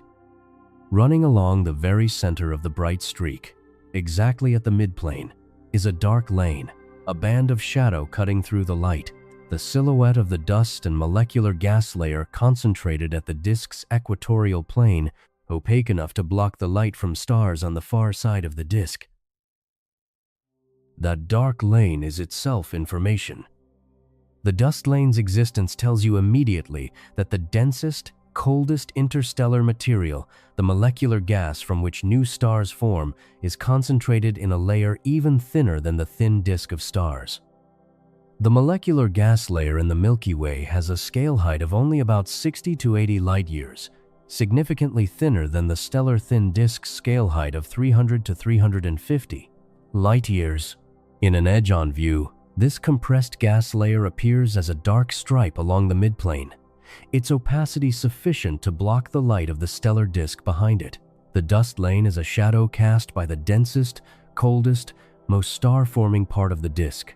It marks the bottom of the gravitational well, the plane where gas has settled most completely, where the surface density of matter is highest, where the conditions for stellar birth are most easily met. The Milky Way has a dust lane. We are inside it, which is precisely why the central plane of the Milky Way, the bright band crossing the sky, is also the darkest part of that band when examined closely. The dust of our own midplane blocks our view toward the galactic center so effectively that for most of human history, the core of the Milky Way was invisible in optical light. It took the development of infrared and radio telescopes, whose longer wavelengths penetrate the dust, to reveal the galactic center, the supermassive black hole, the surrounding dense star cluster, the complex gas structures within the central few hundred light-years. The dust lane that makes edge-on galaxies dramatic is the same layer that hid the heart of our own galaxy from us for millennia. An edge-on view also separates the thick disk from the thin disk in a way that no other observational geometry allows. In the Milky Way, disentangling the thick disk from the thin disk requires measuring the distances, velocities, and chemical compositions of individual stars, a painstaking process that depends on spectroscopy and astrometry applied to millions of objects. In an edge-on external galaxy, the separation is visible directly. The bright, thin central streak of the thin disk, surrounded by a lower surface brightness envelope of the thick disk, the two components distinguishable by their different radial extents and different surface brightness profiles above and below the midplane. You can measure the scale heights of the two components simply by fitting mathematical profiles to the observed brightness distribution as a function of height above the midplane. In NGC 4565 and in other well-studied edge-on spirals, those measurements consistently show the same two-component structure that the Milky Way's stellar population studies reveal: a thin disk with a scale height of a few hundred light-years and a thick disk with a scale height roughly 3 times larger. The ratio is remarkably consistent across galaxies of similar mass and morphological type. Thin disks are thin and thick disks are thick, and the ratio between them falls within a fairly narrow range. This consistency is itself informative. It suggests that the physical processes producing the thick disk, early turbulent star formation, secular heating by molecular clouds and satellite passages, and possibly early merger events operate similarly in disk galaxies across a range of environments and formation histories. The disk has a preferred thickness relative to its width, and that preference reflects the physics that made it. Edge-on galaxies also allow direct measurement of something that cannot be easily measured from inside a disk system: the warp.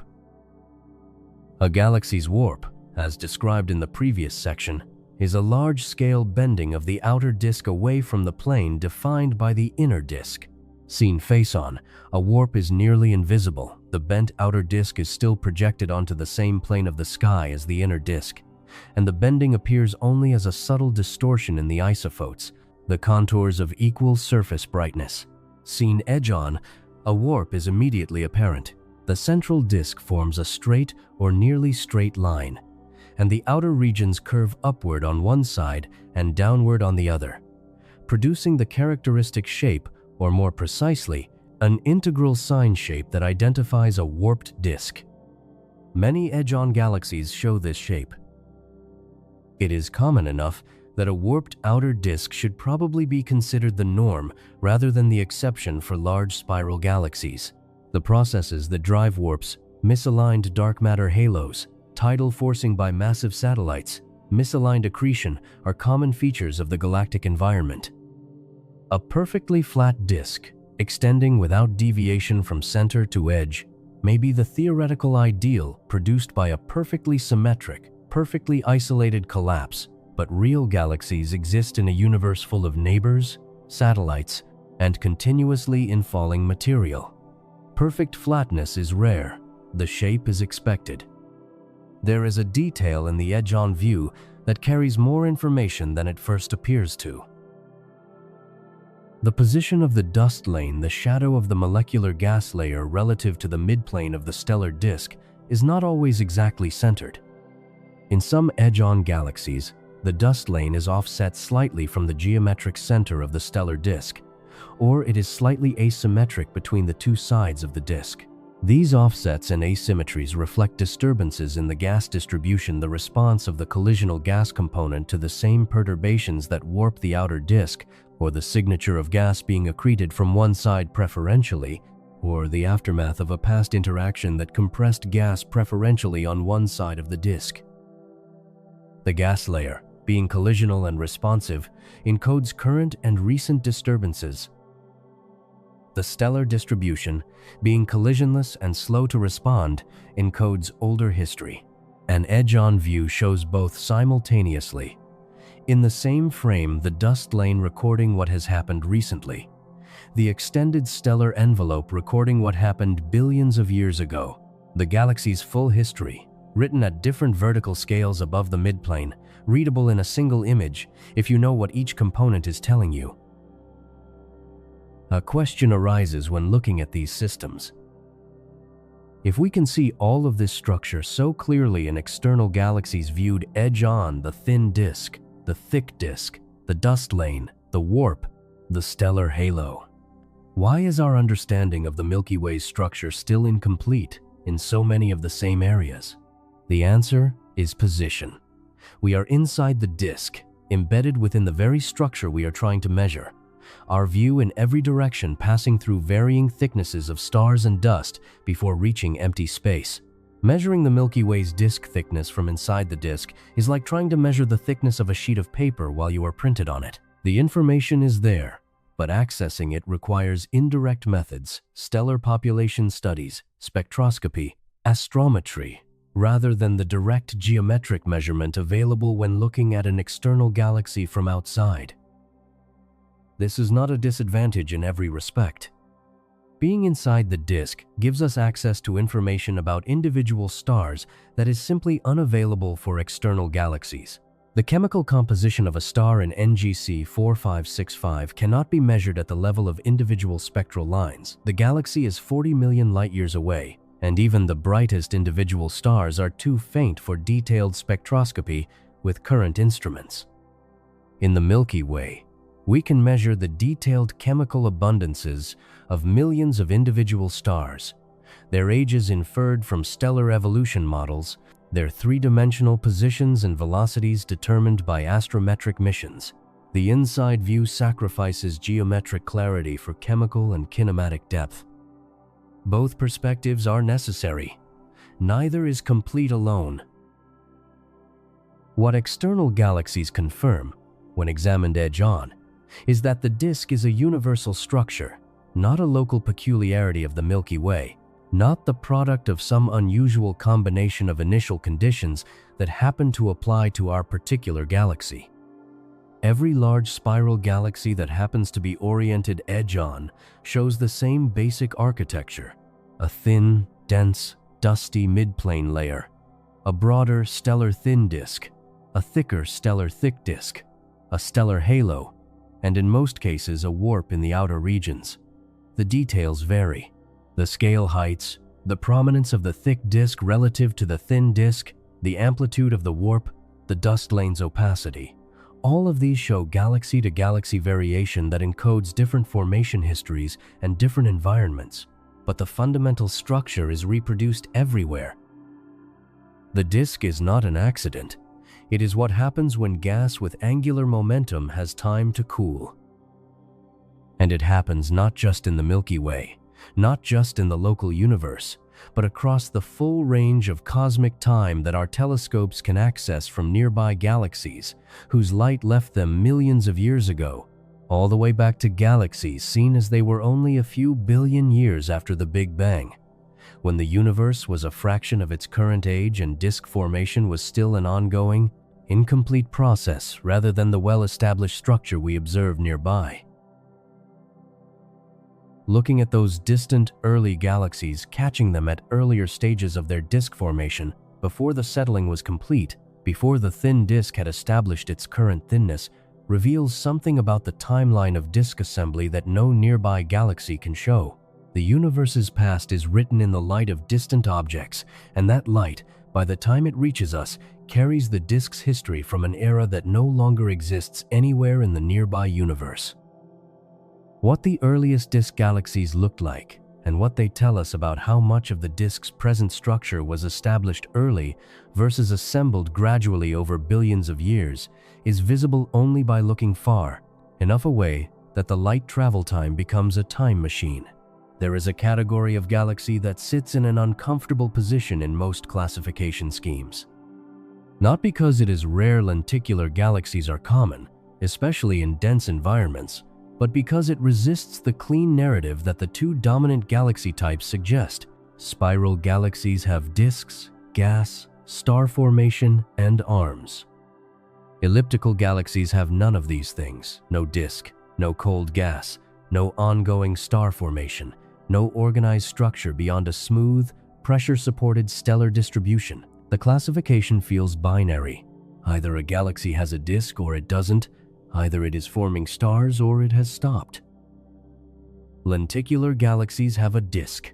They are not forming stars. The name comes from the Latin word for lens, lentils, and the optical lens shape, both sharing the same root because a lenticular galaxy seen edge-on resembles a convex lens. A bright central bulge, a disk extending outward on both sides, thinner toward the edges, the overall profile smooth and rounded rather than sharp-edged. Seen face-on, a lenticular galaxy looks superficially like a spiral, a bright central concentration surrounded by a fainter disk, but without the defining features that make a spiral recognizable. No dust lanes across the face of the disk, no blue knots of active star formation, no spiral arms curving outward from the central region. The disk is there. Everything that usually fills a disk is gone. The stars in a lenticular galaxy's disk are old. Not old in the sense of being a few billion years old in the sense that star formation has been absent long enough for the massive, luminous blue stars that dominate the light of active star-forming regions to have exhausted their fuel and died, leaving behind only the longer-lived, lower-mass stars that burn through their hydrogen slowly and glow red or yellow. In an actively star-forming spiral disk, the blue light of young massive stars is prominent enough to give spiral arms their distinctive color in composite images. In a lenticular disk, those blue stars are gone, consumed, exploded as supernovae. Their remnants now cooling neutron stars and black holes orbiting silently within the disk. What remains glows in the warm light of stars that formed several billion years ago and have been slowly aging ever since. The disk is a fossil of a spiral that stopped. How does a spiral galaxy stop? The answer, in most cases, involves the removal or exhaustion of the cold gas that feeds star formation. A spiral disk forms stars because it contains dense molecular clouds, cold, gravitationally unstable concentrations of gas that collapse into protostars when compressed above a critical threshold. Remove the molecular clouds, or prevent new ones from forming, and star formation ceases. The disk of stars persists. Those stars continue orbiting, continue aging, continue existing, but the disk stops renewing itself. No new stars replace the old ones as they die. The disk grows progressively older, its color shifting from the blue of youth to the red of age, until it resembles a lenticular galaxy rather than a spiral. The question is, what removes the gas? Several mechanisms operate, and their relative importance depends strongly on the environment in which the galaxy finds itself. The most dramatic, and the one most clearly associated with the environments where lenticular galaxies are most common, is ram pressure stripping.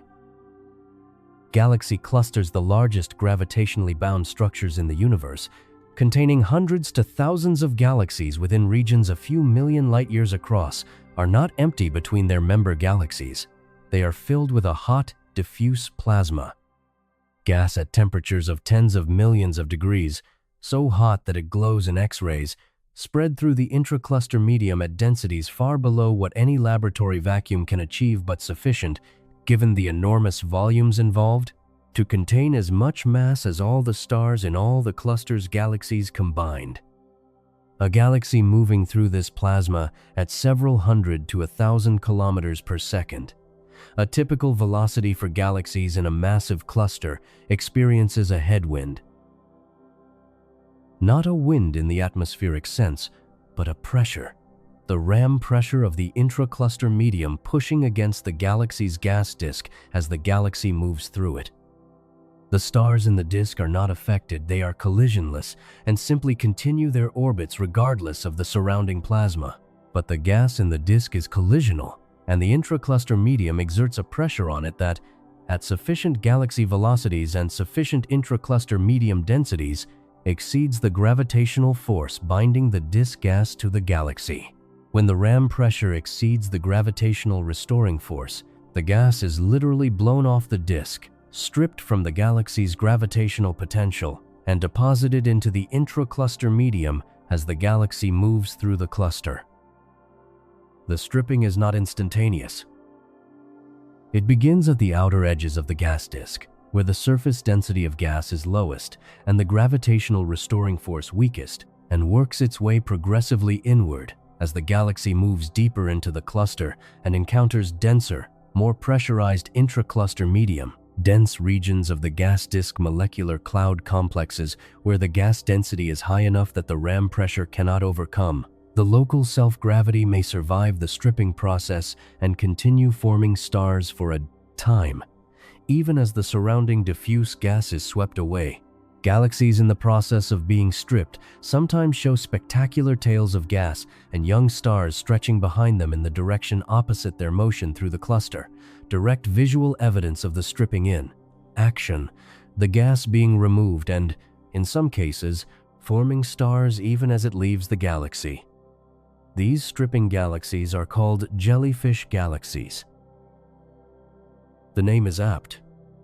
A compact body moving through a medium, trailing long tendrils of stripped material behind it. The tendrils studded with bright knots, where the gas has compressed enough to form stars even in its stripped, escaping state. Jellyfish galaxies represent a transitional phase, a spiral galaxy in the process of becoming a lenticular, the gas being actively removed, the star formation beginning to shut down from outside inward as the stripping front works toward the galaxy's center. Given enough time and enough cluster crossings, the stripping completes. The remaining gas is exhausted by the final burst of star formation it triggers, and what remains is a lenticular galaxy. Disk intact, gas gone, arms faded, star formation ended. Ram pressure stripping is not the only mechanism that produces lenticular galaxies.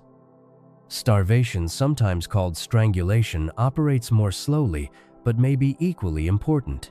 A spiral galaxy accretes cold gas from its surrounding circumgalactic medium, continuously gas that cools from the hot halo surrounding the galaxy, falls inward, and replenishes the disk's cold gas supply as star formation consumes it. In a galaxy cluster, the infall of cold gas from the circumgalactic medium can be suppressed.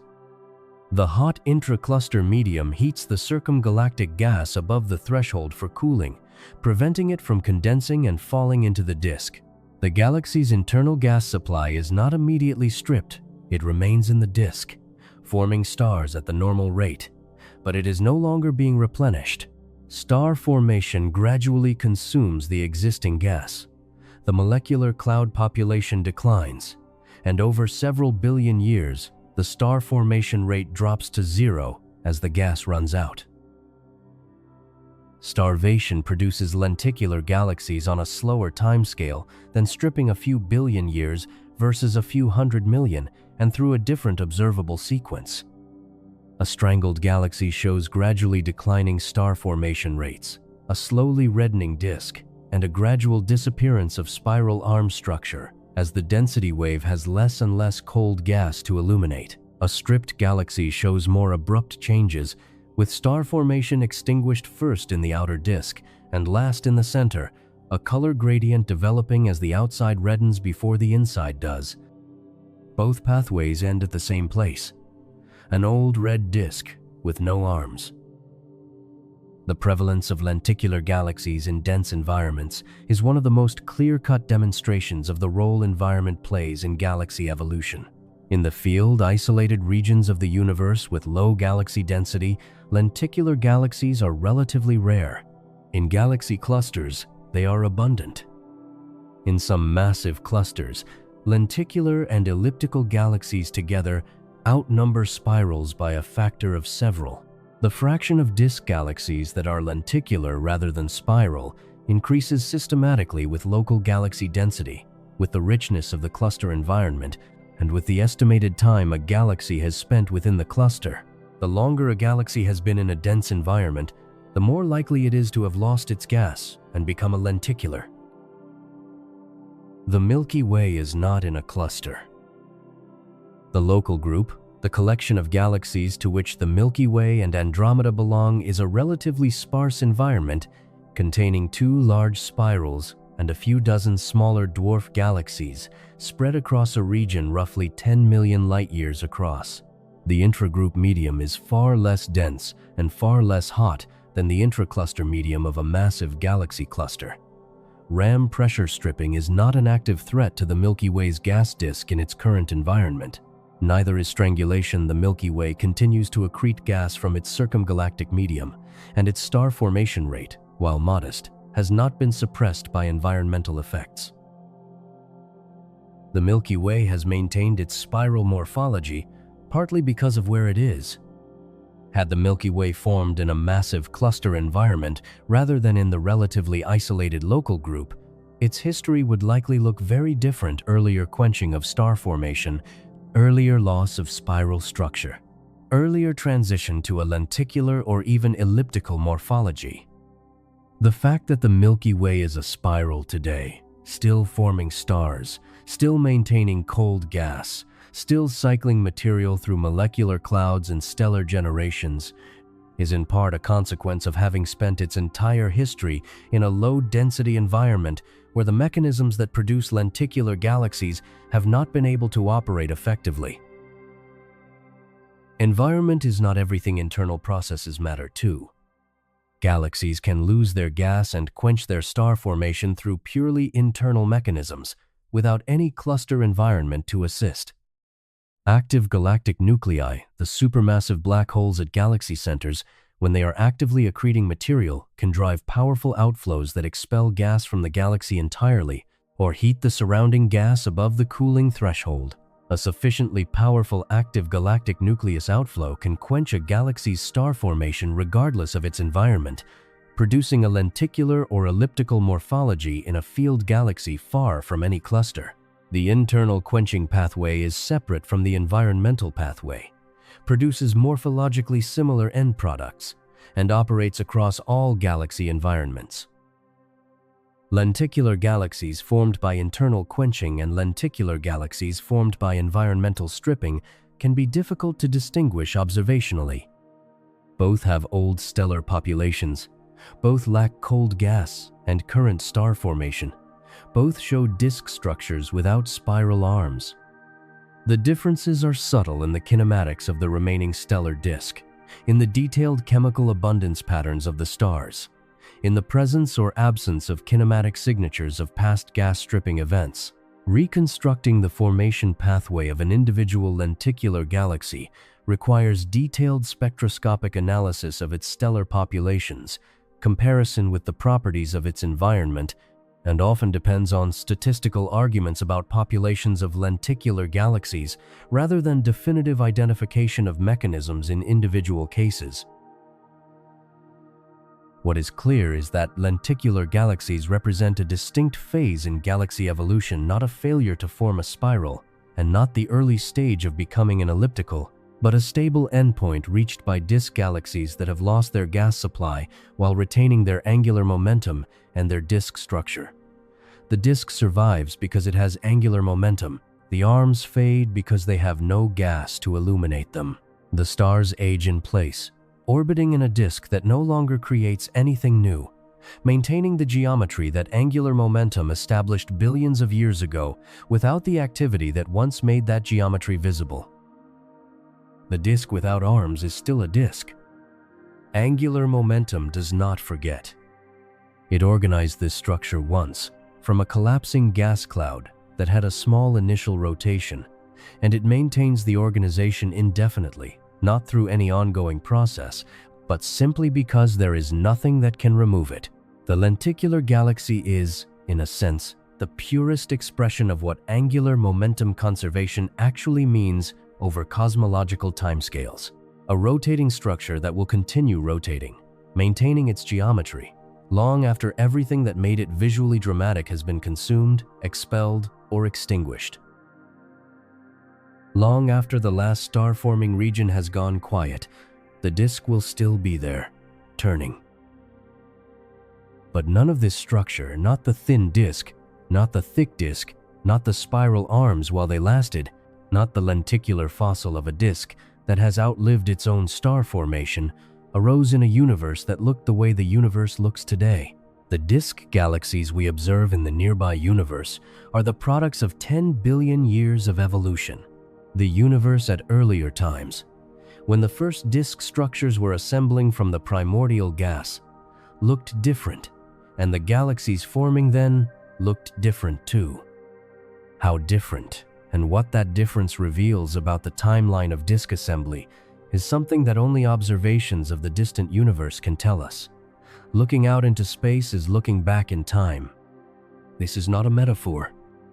Light travels at a finite speed, 300,000 kilometers per second, fast enough to circle the Earth 7.5 times in a single second, but not infinitely fast. Light, leaving a galaxy 1 billion light-years away, takes 1 billion years to reach us. When that light arrives and we record its image, we are seeing the galaxy as it was 1 billion years ago, its stars at their positions 1 billion years ago, its gas in the state it occupied 1 billion years ago, its morphology reflecting the physical processes that had been operating on it for the time between the Big Bang and 1 billion years ago. The further away a galaxy is, the further back in time we are seeing it. Telescopes are time machines, in the most literal sense available to physics.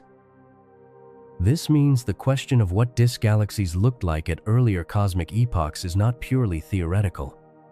It is observational.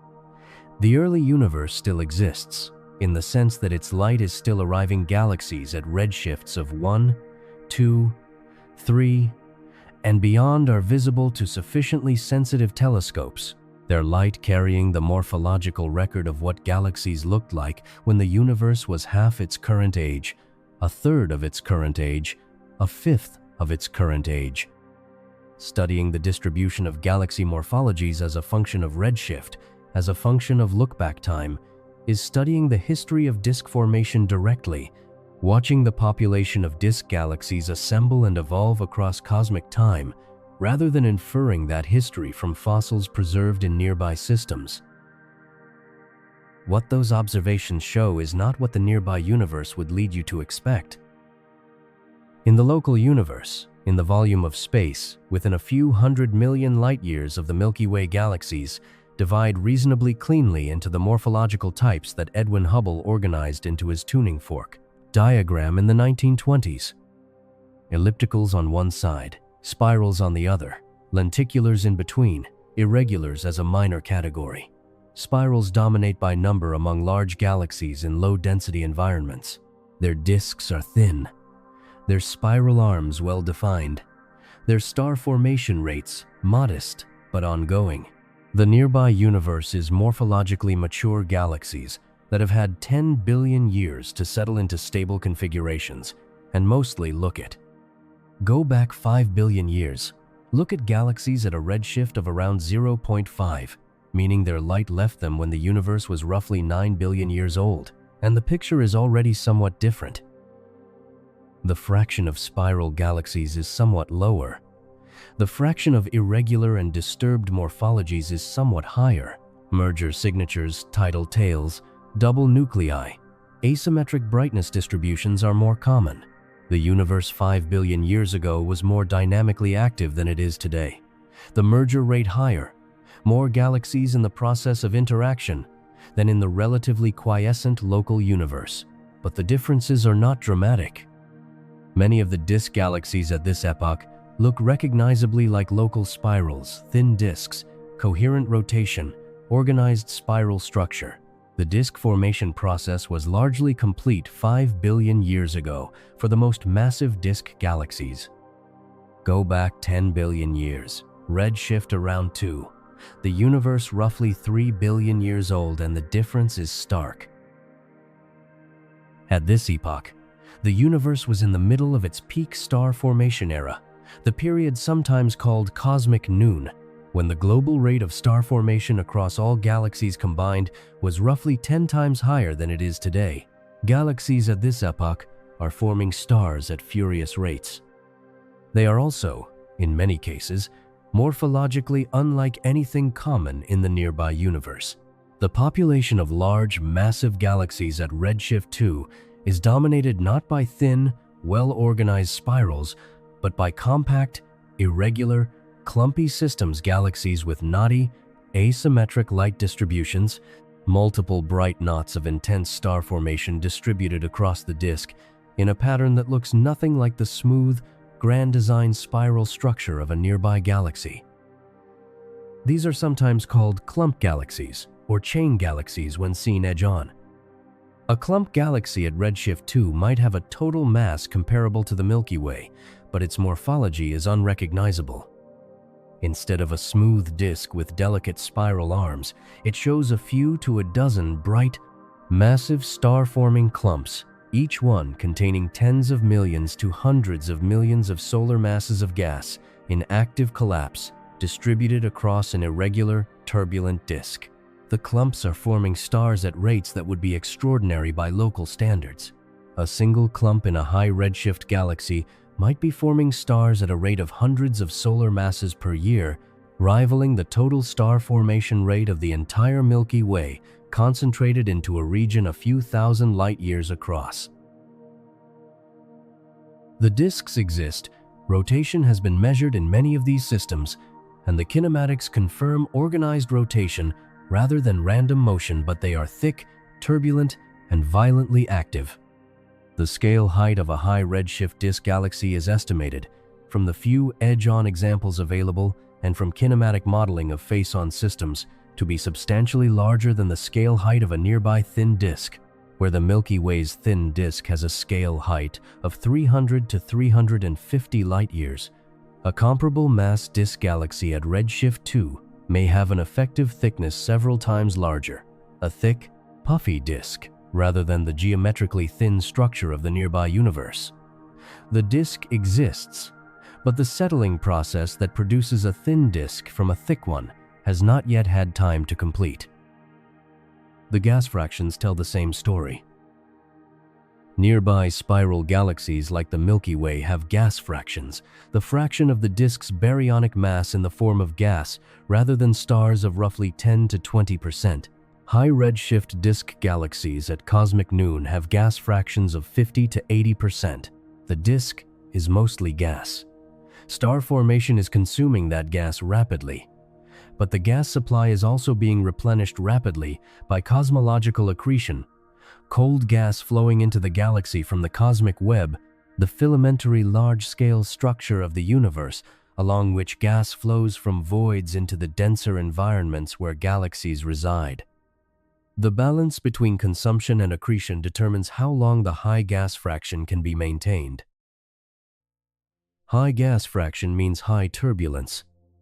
A gas-rich disk is gravitationally unstable at a much coarser scale than a gas-poor disk. The Tumri stability criterion, discussed earlier in the context of spiral arm formation, depends on the disk's surface density and velocity dispersion. A disk with 5 times the gas fraction of the Milky Way will fragment gravitationally on scales 5 times larger, producing the massive, several hundred parsec clumps observed in high redshift galaxies, rather than the smaller, more numerous molecular clouds of a nearby spiral.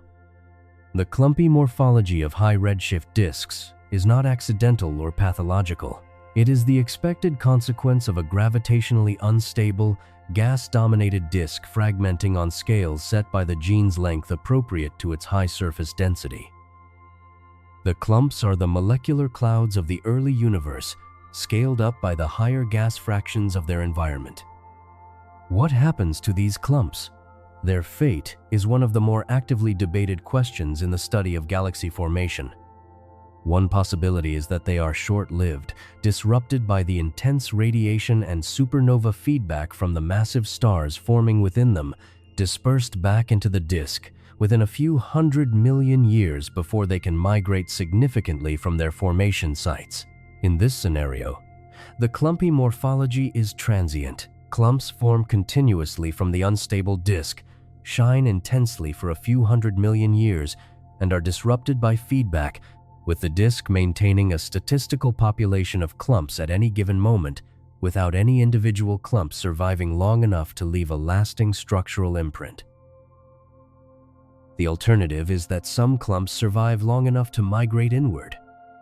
Dynamical friction, the same process that causes satellite galaxies to spiral inward toward their host, acts on massive clumps moving through the disk.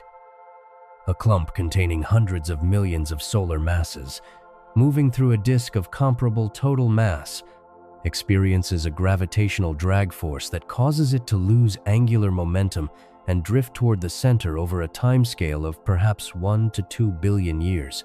If clumps survive that long, if feedback does not disrupt them before dynamical friction has time to act, they would migrate inward, depositing their mass and angular momentum near the galactic center, and potentially contributing to the growth of the central bulge. The two scenarios, rapid disruption versus slow migration, produce different predictions for the bulge-to-disk ratios of galaxies formed at high redshift, and current observations cannot definitively distinguish between them. Both probably occur in different proportions depending on the specific mass and gas fraction of the disk. The transition from the clumpy, turbulent disks of cosmic noon to the thin, well-organized spirals of the nearby universe is the history of disks settling, the story, written across 10 billion years, of gas being consumed and transformed into stars, turbulence being damped as the gas fraction decreases, the disk thinning as the vertical velocity dispersion drops, and the grand design spiral structure emerging as a stable mode of the now settled gas pur disk.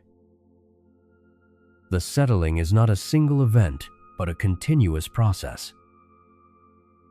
Different galaxies complete it at different times, depending on their mass, their environment, their merger histories, and the rate at which their gas supply is replenished by cosmological accretion.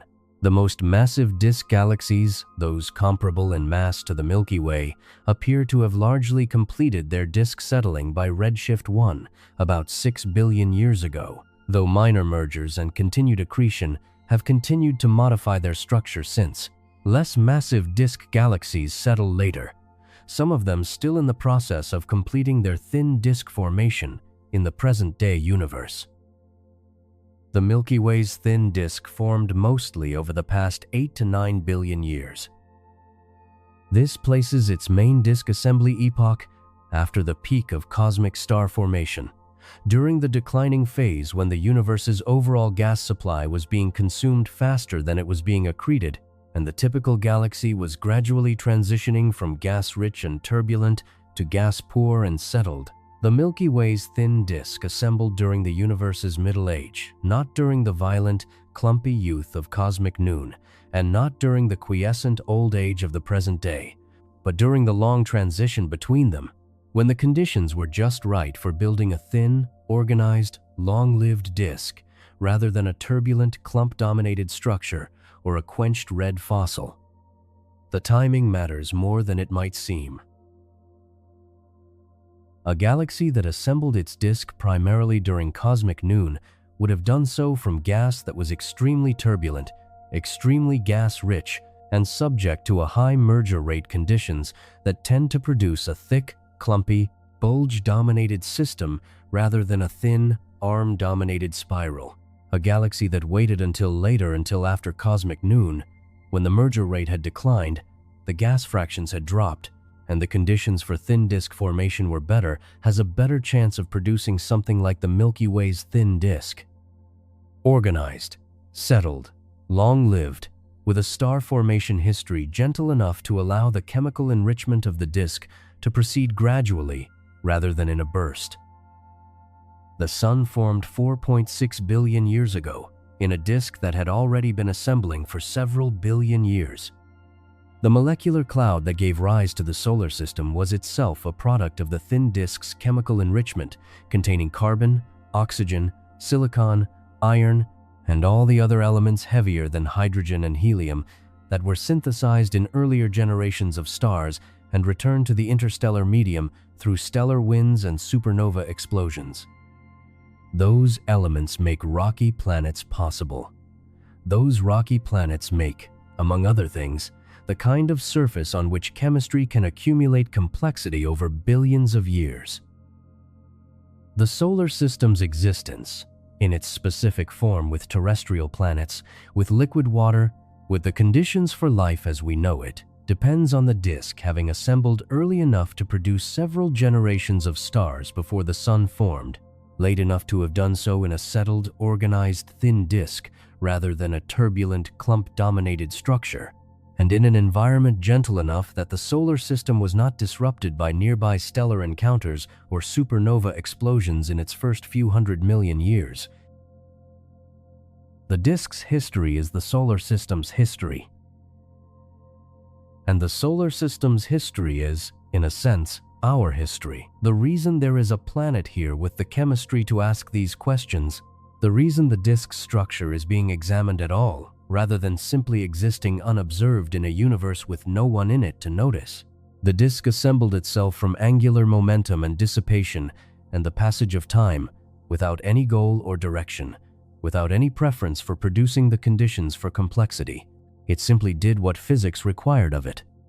And here, in a thin layer of an ordinary disk galaxy, at roughly 2/3 of the way from the center to the edge, orbiting at 220 kilometers per second in a plane that has been maintained for billions of years by nothing more complicated than the conservation of angular momentum here, the disk produced something that asks why it is flat. That question, and where the angular momentum that made the disk possible ultimately came from, is the last thing worth sitting with carefully. There is a specific location in the Milky Way where the Sun resides, and that location is not arbitrary in the ways that matter most. Not arbitrary in the sense that a different location would have produced a different outcome for the solar system, possibly no outcome at all, in the sense of no rocky planets with stable orbits and liquid water, and the chemistry that accumulates into biology over billions of years. The Sun's position in the disk is not the result of any selection or design. It is the result of which molecular cloud happened to collapse 4.6 billion years ago, in which part of the disk, and under which local conditions. But the fact that we are here to describe the position implies that the position had certain properties, that it fell within a range of locations compatible with the solar system's long-term stability and chemical richness. Understanding what that range is, and how the Sun's actual position relates to it, requires thinking carefully about what the disk looks like from the inside, and what changes as you move through it. The Sun is located roughly 26,000 light-years from the galactic center. The Milky Way's disk extends to perhaps 50,000 light-years from the center. The exact edge is not sharply defined, the stellar and gas density declining gradually rather than cutting off abruptly, which places the Sun at roughly 52% of the way from the center to the edge, not in the innermost regions, not in the outermost periphery, but in the broad middle zone of the disk, where the stellar density is neither the extreme concentration of the central kiloparsec nor the sparse scattering of the outer disk. The Sun is, in positional terms, a thoroughly average disk star. Its galactic radius is close to the median galactic radius of all disk stars, in a disk that contains between 100 billion and 400 billion of them. That average position is not without consequence. The inner disk, the region within roughly 10,000 light-years of the galactic center, is a different environment from the solar neighborhood in several important respects. The stellar density is higher. Stars are more closely packed, the average distance between neighboring stars smaller, gravitational encounters between stellar systems more frequent. The supernova rate is higher. More massive stars form in the denser inner disk, live their brief lives, and explode, flooding the surrounding interstellar medium with high-energy radiation and cosmic rays at rates substantially above what the solar neighborhood experiences. The interstellar radiation field is more intense, the magnetic field stronger, the chemical enrichment more advanced due to more generations of stellar processing. These conditions impose constraints on planetary habitability that are not fully understood but are broadly recognized as important. A planetary system forming in the inner disk is exposed to a higher flux of ionizing radiation and cosmic rays from nearby supernovae radiation that can damage DNA, strip planetary atmospheres, and generally complicate the chemistry of life as we understand it. The higher frequency of gravitational encounters in the dense inner disk increases the probability that passing stars will perturb the outer regions of a planetary system, destabilizing the orbits of outer planets, sending cometary material raining inward, disrupting the gravitational architecture that allows inner planets to maintain stable orbits over billions of years. The inner disk is a more violent, more active, more disruptive environment than the solar neighborhood. The outer disk presents different challenges. Beyond roughly 35 to 40,000 light-years from the galactic center, the metallicity of the interstellar medium, the abundance of elements heavier than hydrogen and helium, drops substantially. The outer disk has experienced fewer generations of stellar processing than the inner disk, because the lower stellar density means fewer stars have lived and died and returned their nucleosynthetic products to the interstellar medium. Gas in the outer disk is closer to the primordial composition of the early universe. Mostly hydrogen and helium, with trace amounts of heavier elements, forming rocky planets which require iron, silicon, magnesium, oxygen, and other heavy elements in significant quantities from gas. With substantially reduced metallicity is possible in principle, but the rocky planets that form will be smaller, less massive, and less chemically rich than those formed from the higher metallicity gas of the inner and middle disk. The solar system required a particular minimum metallicity to produce the inner terrestrial planets and the outer gas giants with their rock and ice cores. The metallicity of the molecular cloud that formed the solar system, inferred from the bulk composition of chondritic meteorites, which preserve the chemical signature of the pre-solar nebula, is consistent with the metallicity of the disk at the Sun's galactic radius 4.6 billion years ago, and substantially higher than the metallicity of outer disk gas at comparable epochs. Had the Sun formed in the outer disk, from gas of lower metallicity, the terrestrial planets might have been smaller, with less iron for a magnetic field-generating core, less silicate rock for tectonic activity, less of the heavy elements that biological chemistry eventually learns to exploit. There is a range of galactic radii, sometimes called the galactic habitable zone, within which the conditions for complex planetary systems and, potentially, for life are reasonably satisfied. The concept was introduced by Charles Lineweaver and collaborators in 2003, and while the precise boundaries of the habitable zone remain contested and depend on assumptions about what conditions life requires, the general picture is robust. The inner boundary is set by the radiation and disruption rates of the dense inner disk, the outer boundary by the declining metallicity of the outer disk, and the habitable zone occupies an annular region in between. The Sun sits well within the habitable zone by any reasonable definition of its boundaries, a position that is necessary for the solar system to exist in its current form, and that is not exceptional in the sense of being unusual, since a significant fraction of the Milky Way's stars occupy similar galactic radii. The Sun is not in a special position. It is in a position compatible with existence. There is a subtlety in the Sun's galactic position that adds another layer to this picture. The Sun is not orbiting in isolation through a uniform disk. It is orbiting within a disk that has spiral structure density waves propagating through the gas, triggering star formation as they pass, creating regions of enhanced density and activity that move through the disk at a pattern speed different from the orbital speed of individual stars. The Sun, orbiting at 220 kilometers per second, moves in and out of spiral arm regions over timescales of tens to hundreds of millions of years. Each arm crossing brings the solar system into a denser, more active environment. More molecular clouds nearby, higher probability of a close approach by a young stellar cluster, higher flux of cosmic rays from the enhanced supernova rate in star-forming regions. The pattern speed of the Milky Way's spiral arms, the speed at which the density wave rotates around the galactic center, is estimated to be roughly 20 to 25 kilometers per second per kiloparsec, significantly slower than the orbital speed of disk stars at most galactic radii. This means that most stars spend most of their time either catching up to a spiral arm from behind or falling behind an arm they have just passed through. The Sun crosses from one arm to the next on a timescale of roughly 100 to 200 million years. There is a specific radius in the disk where the orbital speed of stars and the pattern speed of the spiral arms are equal, where stars neither catch up to the arms nor fall behind them, but instead move through the disk in the same reference frame as the arm pattern. This is called the corotation radius. Stars at the corotation radius are, in a sense, permanently embedded in the same arm. They neither enter nor exit the arms relative to the rotating pattern.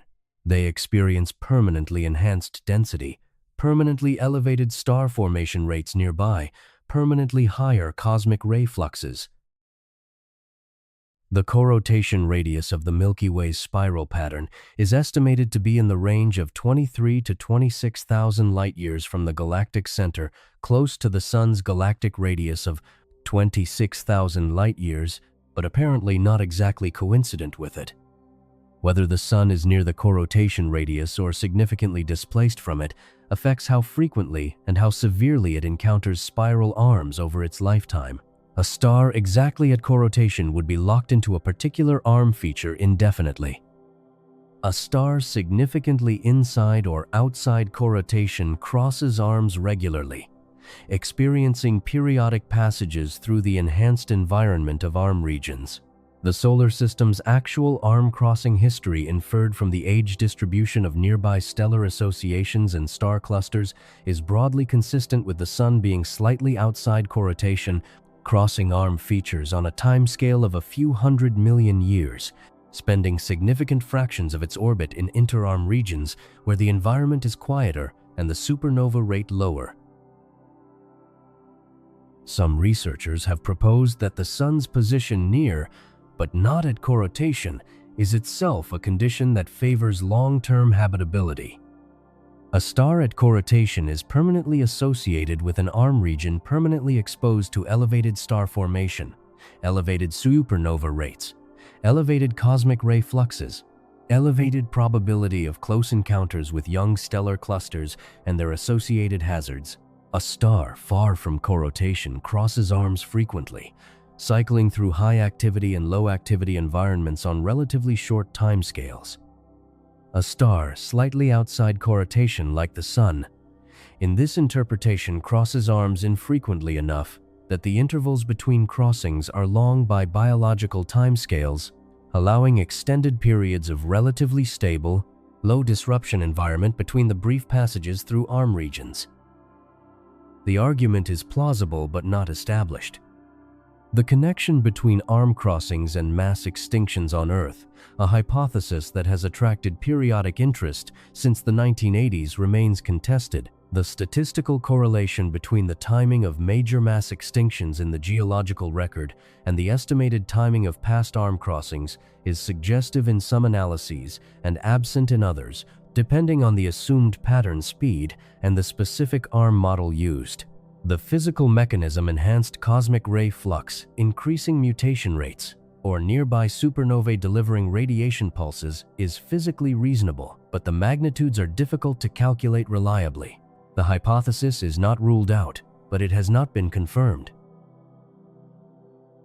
What is established is that the Sun's current position in the Orion Spur, a minor arm feature between the larger Perseus and Sagittarius arms, places it in a region of relatively modest star formation activity, modest interstellar radiation field, and modest cosmic ray flux compared to the major arm regions. The solar neighborhood is not the quietest environment in the disk, but it is far from the most active.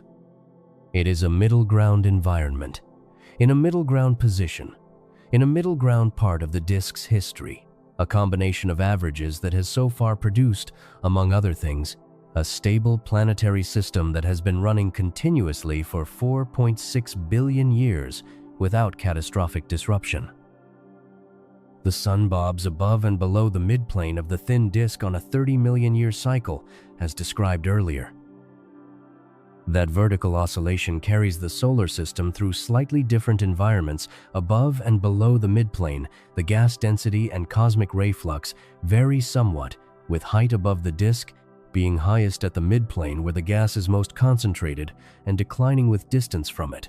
The Sun's current position, roughly 60 to 90 light-years above the midplane, means it is slightly above the densest layer of the thin disk, in a region of somewhat lower gas density and somewhat lower cosmic ray flux than the midplane itself. A minor difference. Not sufficient to constitute a claim that the Sun's current vertical position is specially hospitable. It oscillates through this entire range every 30 million years, spending equal time above and below the midplane over its lifetime. Over the Sun's remaining lifetime, estimated at roughly 5 billion years before it exhausts its hydrogen fuel and expands into a red giant, eventually shedding its outer layers and leaving a white dwarf behind it, will complete roughly 22 more vertical oscillations and cross several more spiral arm features. None of these passages is expected to be catastrophic for the solar system. The arm crossings will modestly elevate the local supernova rate and cosmic ray flux for a few tens of millions of years each. The vertical oscillations will carry the solar system through the range of disk environments it has always occupied. The solar system will continue as it has continued orbiting, evolving, the planets aging, the sun brightening gradually as it burns through its hydrogen. The disk will outlast the sun. When the sun becomes a red giant in roughly 5 billion years and eventually a white dwarf, the Milky Way's disk, or whatever remains of it after the Andromeda merger, will still contain billions of other stars orbiting in roughly the same plane, sustained by the same angular momentum that organized the disk 10 billion years ago, and that will continue to organize it for billions of years beyond the sun's death. The disk is not dependent on any particular star within it. It is a structure maintained by the collective angular momentum of everything in it, a property that distributes across the entire system rather than residing in any single component. Individual stars are born, age, and die within the disk. The disk continues. There is something in that timescale worth sitting with carefully, not for what it says about human significance, which the disk neither affirms nor denies, but for what it says about the disk itself. The disk is older than the sun.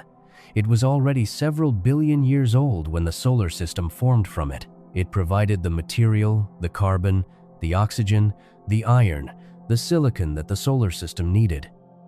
It provided the environment stable enough, enriched enough, positioned correctly within the galactic habitable zone that allowed that material to assemble into planets, and for chemistry on one of those planets to eventually produce organisms capable of asking why the disk that contains them is flat rather than spherical.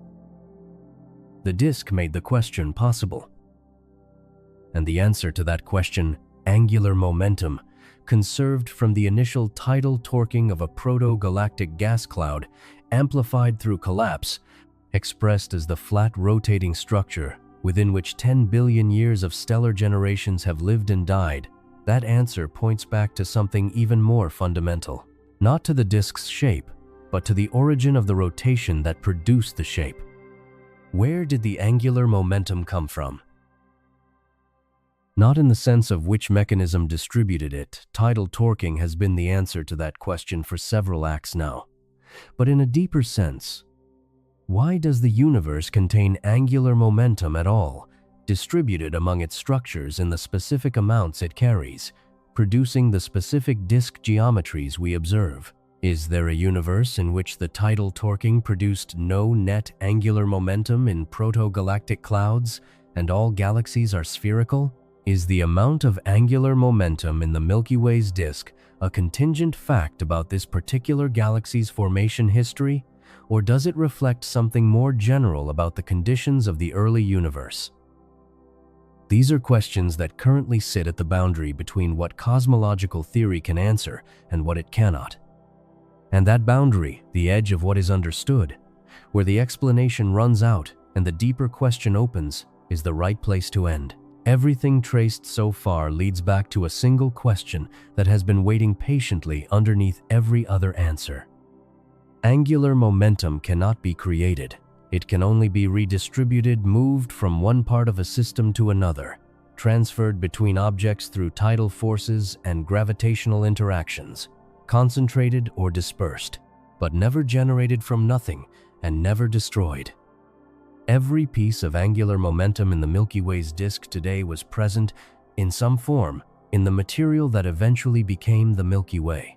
Every organized rotation, every star's orbit, every molecular cloud's slow spin, every planet's revolution around its parent star, all of it traces back to a net angular momentum that was present in the proto-galactic gas cloud before the collapse began. Which means the disk's flatness is not ultimately explained by angular momentum conservation. Angular momentum conservation explains why the disk is flat, given that the gas had angular momentum to begin with. It does not explain where that angular momentum came from. The tidal torquing mechanism, the gravitational interaction between neighboring proto-galactic clouds in the early universe, producing small asymmetric torques that give each cloud a net rotation, explains how angular momentum was acquired from the gravitational environment. It does not explain why the gravitational environment was structured the way it was, or whether the amount of angular momentum acquired through tidal torquing was inevitable or contingent. To approach that question requires going further back to the conditions of the early universe, before galaxies existed, before stars existed, before the gas had organized itself into anything resembling a proto-galactic cloud. In the first few 100,000 years after the Big Bang, the universe was a nearly uniform, nearly homogeneous plasma of hydrogen and helium nuclei mixed with electrons and photons. Nearly uniform, but not perfectly so. There were small density fluctuations, regions where the matter density was slightly above the cosmic average, and regions where it was slightly below. These fluctuations were tiny at the level of 1 part in 100,000, meaning the densest regions were only marginally denser than the least dense regions. They are visible today in the cosmic microwave background radiation, the faint afterglow of the Big Bang, as temperature variations of roughly 30 microkelvins against a background temperature of 2.7 kelvins, a signal that required decades of increasingly sensitive observations to detect and characterize.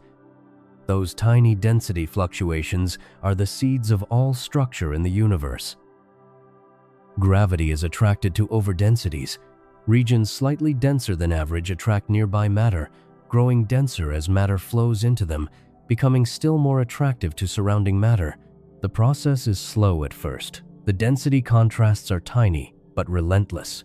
Over hundreds of millions of years, the small initial overdensities grew into the dense filaments, sheets, and nodes of the cosmic web, the large-scale structure of the universe that organizes galaxies into clusters, superclusters, and the vast interconnected network visible in surveys of the three-dimensional distribution of galaxies.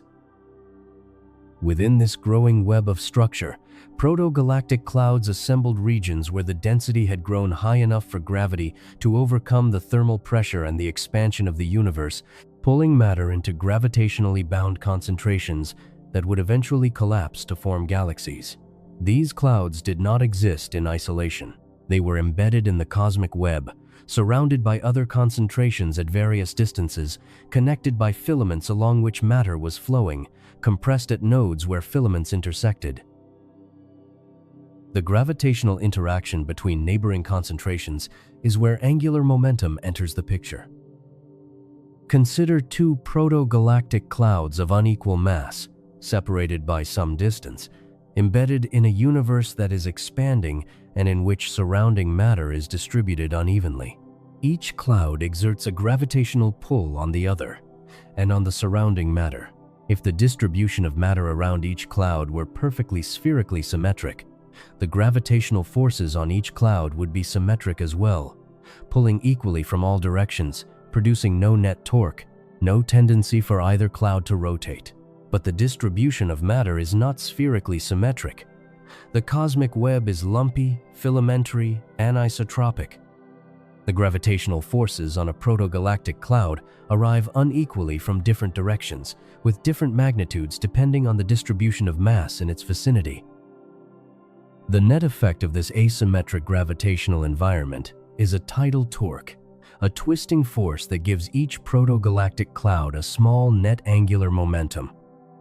The theory of tidal torque as the origin of galactic angular momentum was worked out in its modern form by Philip James Edwin Peebles in 1969, building on earlier ideas by Fred Hoyle from 1951. The basic mechanism is straightforward. The gravitational tidal field of the surrounding matter distribution exerts a torque on the inertia tensor of the protogalactic cloud on the geometric distribution of its mass, and this torque transfers angular momentum to the cloud from the orbital angular momentum of the surrounding large-scale structure. The angular momentum acquired by each cloud reflects the specific configuration of its local gravitational environment, the positions, masses, and shapes of its neighbors, the orientation of the cosmic filaments nearby, the geometry of the tidal field at its location. The angular momentum acquired through tidal torquing is small. Astronomers characterize the spin of a galaxy's dark matter halo using a dimensionless parameter called the spin parameter, usually denoted by the Greek letter lambda. Lambda measures the ratio of the angular momentum the halo actually has to the angular momentum it would need to be fully rotationally supported against gravity to be held up by rotation alone rather than internal pressure. For most dark matter halos in cosmological simulations, lambda falls in the range of 0.02 to 0.1, with a median around 0.04 to 0.05. A lambda of 0.05 means the halo has about 5% of the angular momentum it would need for full rotational support. 5% sounds like very little. It is enough to make a disk. When the gas within the halo collapses and dissipates, concentrating angular momentum into a smaller radius while losing energy, the disk that forms has a much higher effective spin parameter than the halo as a whole. The same angular momentum concentrated into a much smaller, much denser structure. A halo spin parameter of 5% produces a gas disk with a spin parameter of order 1, a disk that is genuinely rotationally supported, held up by angular momentum rather than pressure, organized into the flat rotating structure that angular momentum conservation demands. 5% of what you'd need for a sphere, concentrated into a disk, is exactly what you need for that disk. The distribution of lambda values among dark matter halos in cosmological simulations is remarkably consistent. It follows a log-normal distribution symmetric in the logarithm of lambda, with a dispersion that corresponds to roughly a factor of 2 above and below the median.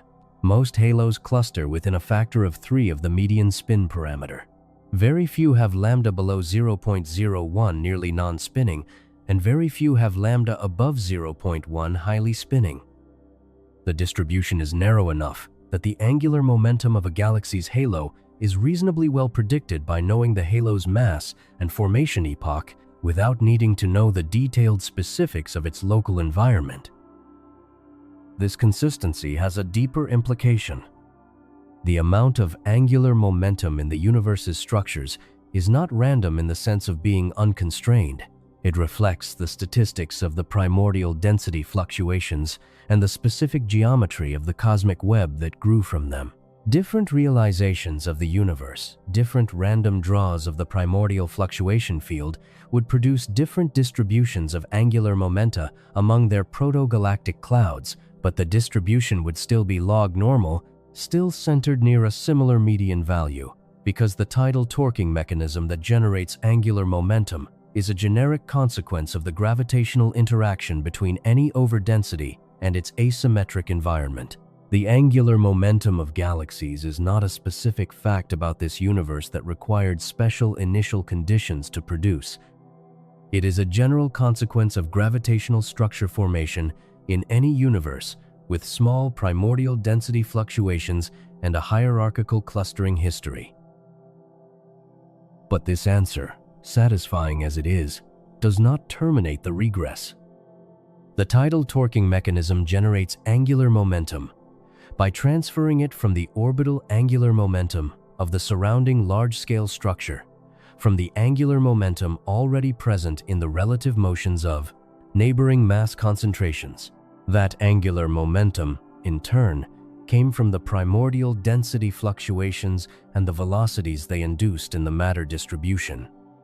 Those velocities arose from the gravitational amplification of the primordial perturbations, which grew from seeds that were present in the very early universe, possibly generated during a period of inflationary expansion in the first tiny fraction of the first second after the Big Bang. Inflation is one of the most consequential and least directly confirmed ideas in modern cosmology. The basic proposal is that the universe underwent a period of extraordinarily rapid exponential expansion in its earliest moments. Expansion so fast that regions that were initially in causal contact were stretched to distances far beyond each other's causal horizon.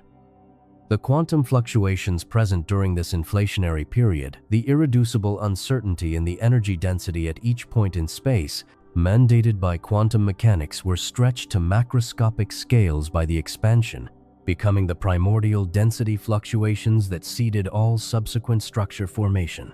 If this picture is correct, the angular momentum of the Milky Way's disk traces back, through tidal torquing, through cosmic structure formation, through the amplification of primordial perturbations, to quantum fluctuations in the first fraction of a second of the universe's existence. A galaxy is a quantum fluctuation grown up. That sentence is not poetry. It is, within the inflationary framework, a statement about physical causation. The causal chain connecting the disk's angular momentum to its origin is long, passing through more than 13 billion years of gravitational dynamics, but it is a chain, each link following from the previous by established physics, with the quantum fluctuations of inflation at one end and the flat rotating disk of the Milky Way at the other. The flatness of the disk is not an arbitrary fact about this particular galaxy. It is a consequence of physics operating continuously from the earliest moments of the universe to the present, producing angular momentum through quantum uncertainty, amplifying it through gravitational instability, concentrating it through dissipative collapse, and expressing it as the geometric structure of everything large enough to have a shape. Not every galaxy is a disk. Galaxies with very low spin parameters, those that acquired little angular momentum from their tidal environment, produce puffy, thick structures rather than thin disks. Galaxies that underwent major mergers had their angular momentum partially cancelled, producing ellipticals. Galaxies in dense environments lost their gas and became lenticulars. The full morphological diversity of galaxies in the universe reflects the full distribution of initial conditions, formation histories, and environmental influences that the universe has applied to its structures over 13.8 billion years. The disk is the outcome for galaxies that acquired enough angular momentum, maintained enough gas, avoided catastrophic mergers, and had time for dissipation to do its work. Many galaxies meet these conditions. Many do not.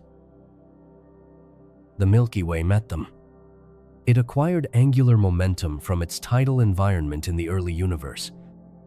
It preserved that angular momentum through the collapse of its proto-galactic cloud. It converted most of that angular momentum into the organized rotation of a gas disk through billions of years of dissipative settling.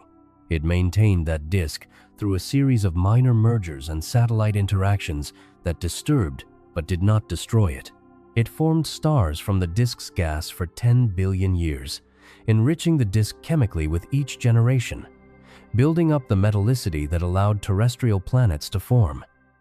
And it placed the sun at a position in the disk where the environment was stable enough, rich enough, and quiet enough for those terrestrial planets to sustain liquid water and complex chemistry for long enough to produce organisms that eventually developed the curiosity to ask why the thing they were living inside was flat. The answer is angular momentum. Conserved from the first tidal torques applied to a proto-galactic cloud more than 10 billion years ago, amplified through the collapse that followed, expressed in the geometry of a thin, rotating plane of gas and stars that spans 100,000 light-years and contains, among its hundreds of billions of members, one ordinary star at an ordinary radius, orbiting patiently at 220 kilometers per second, carrying with it 8 planets and everything that has ever lived on the third one. The disk did not make us on purpose.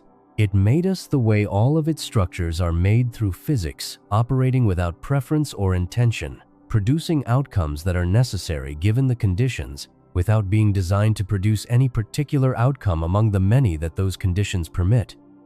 The flat disk is necessary given the angular momentum. The angular momentum is necessary given the tidal torques. The tidal torques are necessary given the density fluctuations. The density fluctuations may be necessary given quantum mechanics operating during inflation. Each step in the chain is a consequence of what came before, following the same laws at every scale, from the first fraction of a second to the present moment. There is no step in that chain that required us. There is also no step in that chain that prevented us. The universe generated angular momentum through quantum uncertainty stretched to cosmic scales. Gravity organized that angular momentum into halos and clouds and disks. Dissipation concentrated it. Stars formed, lived, died, and returned their material to the disk, enriched.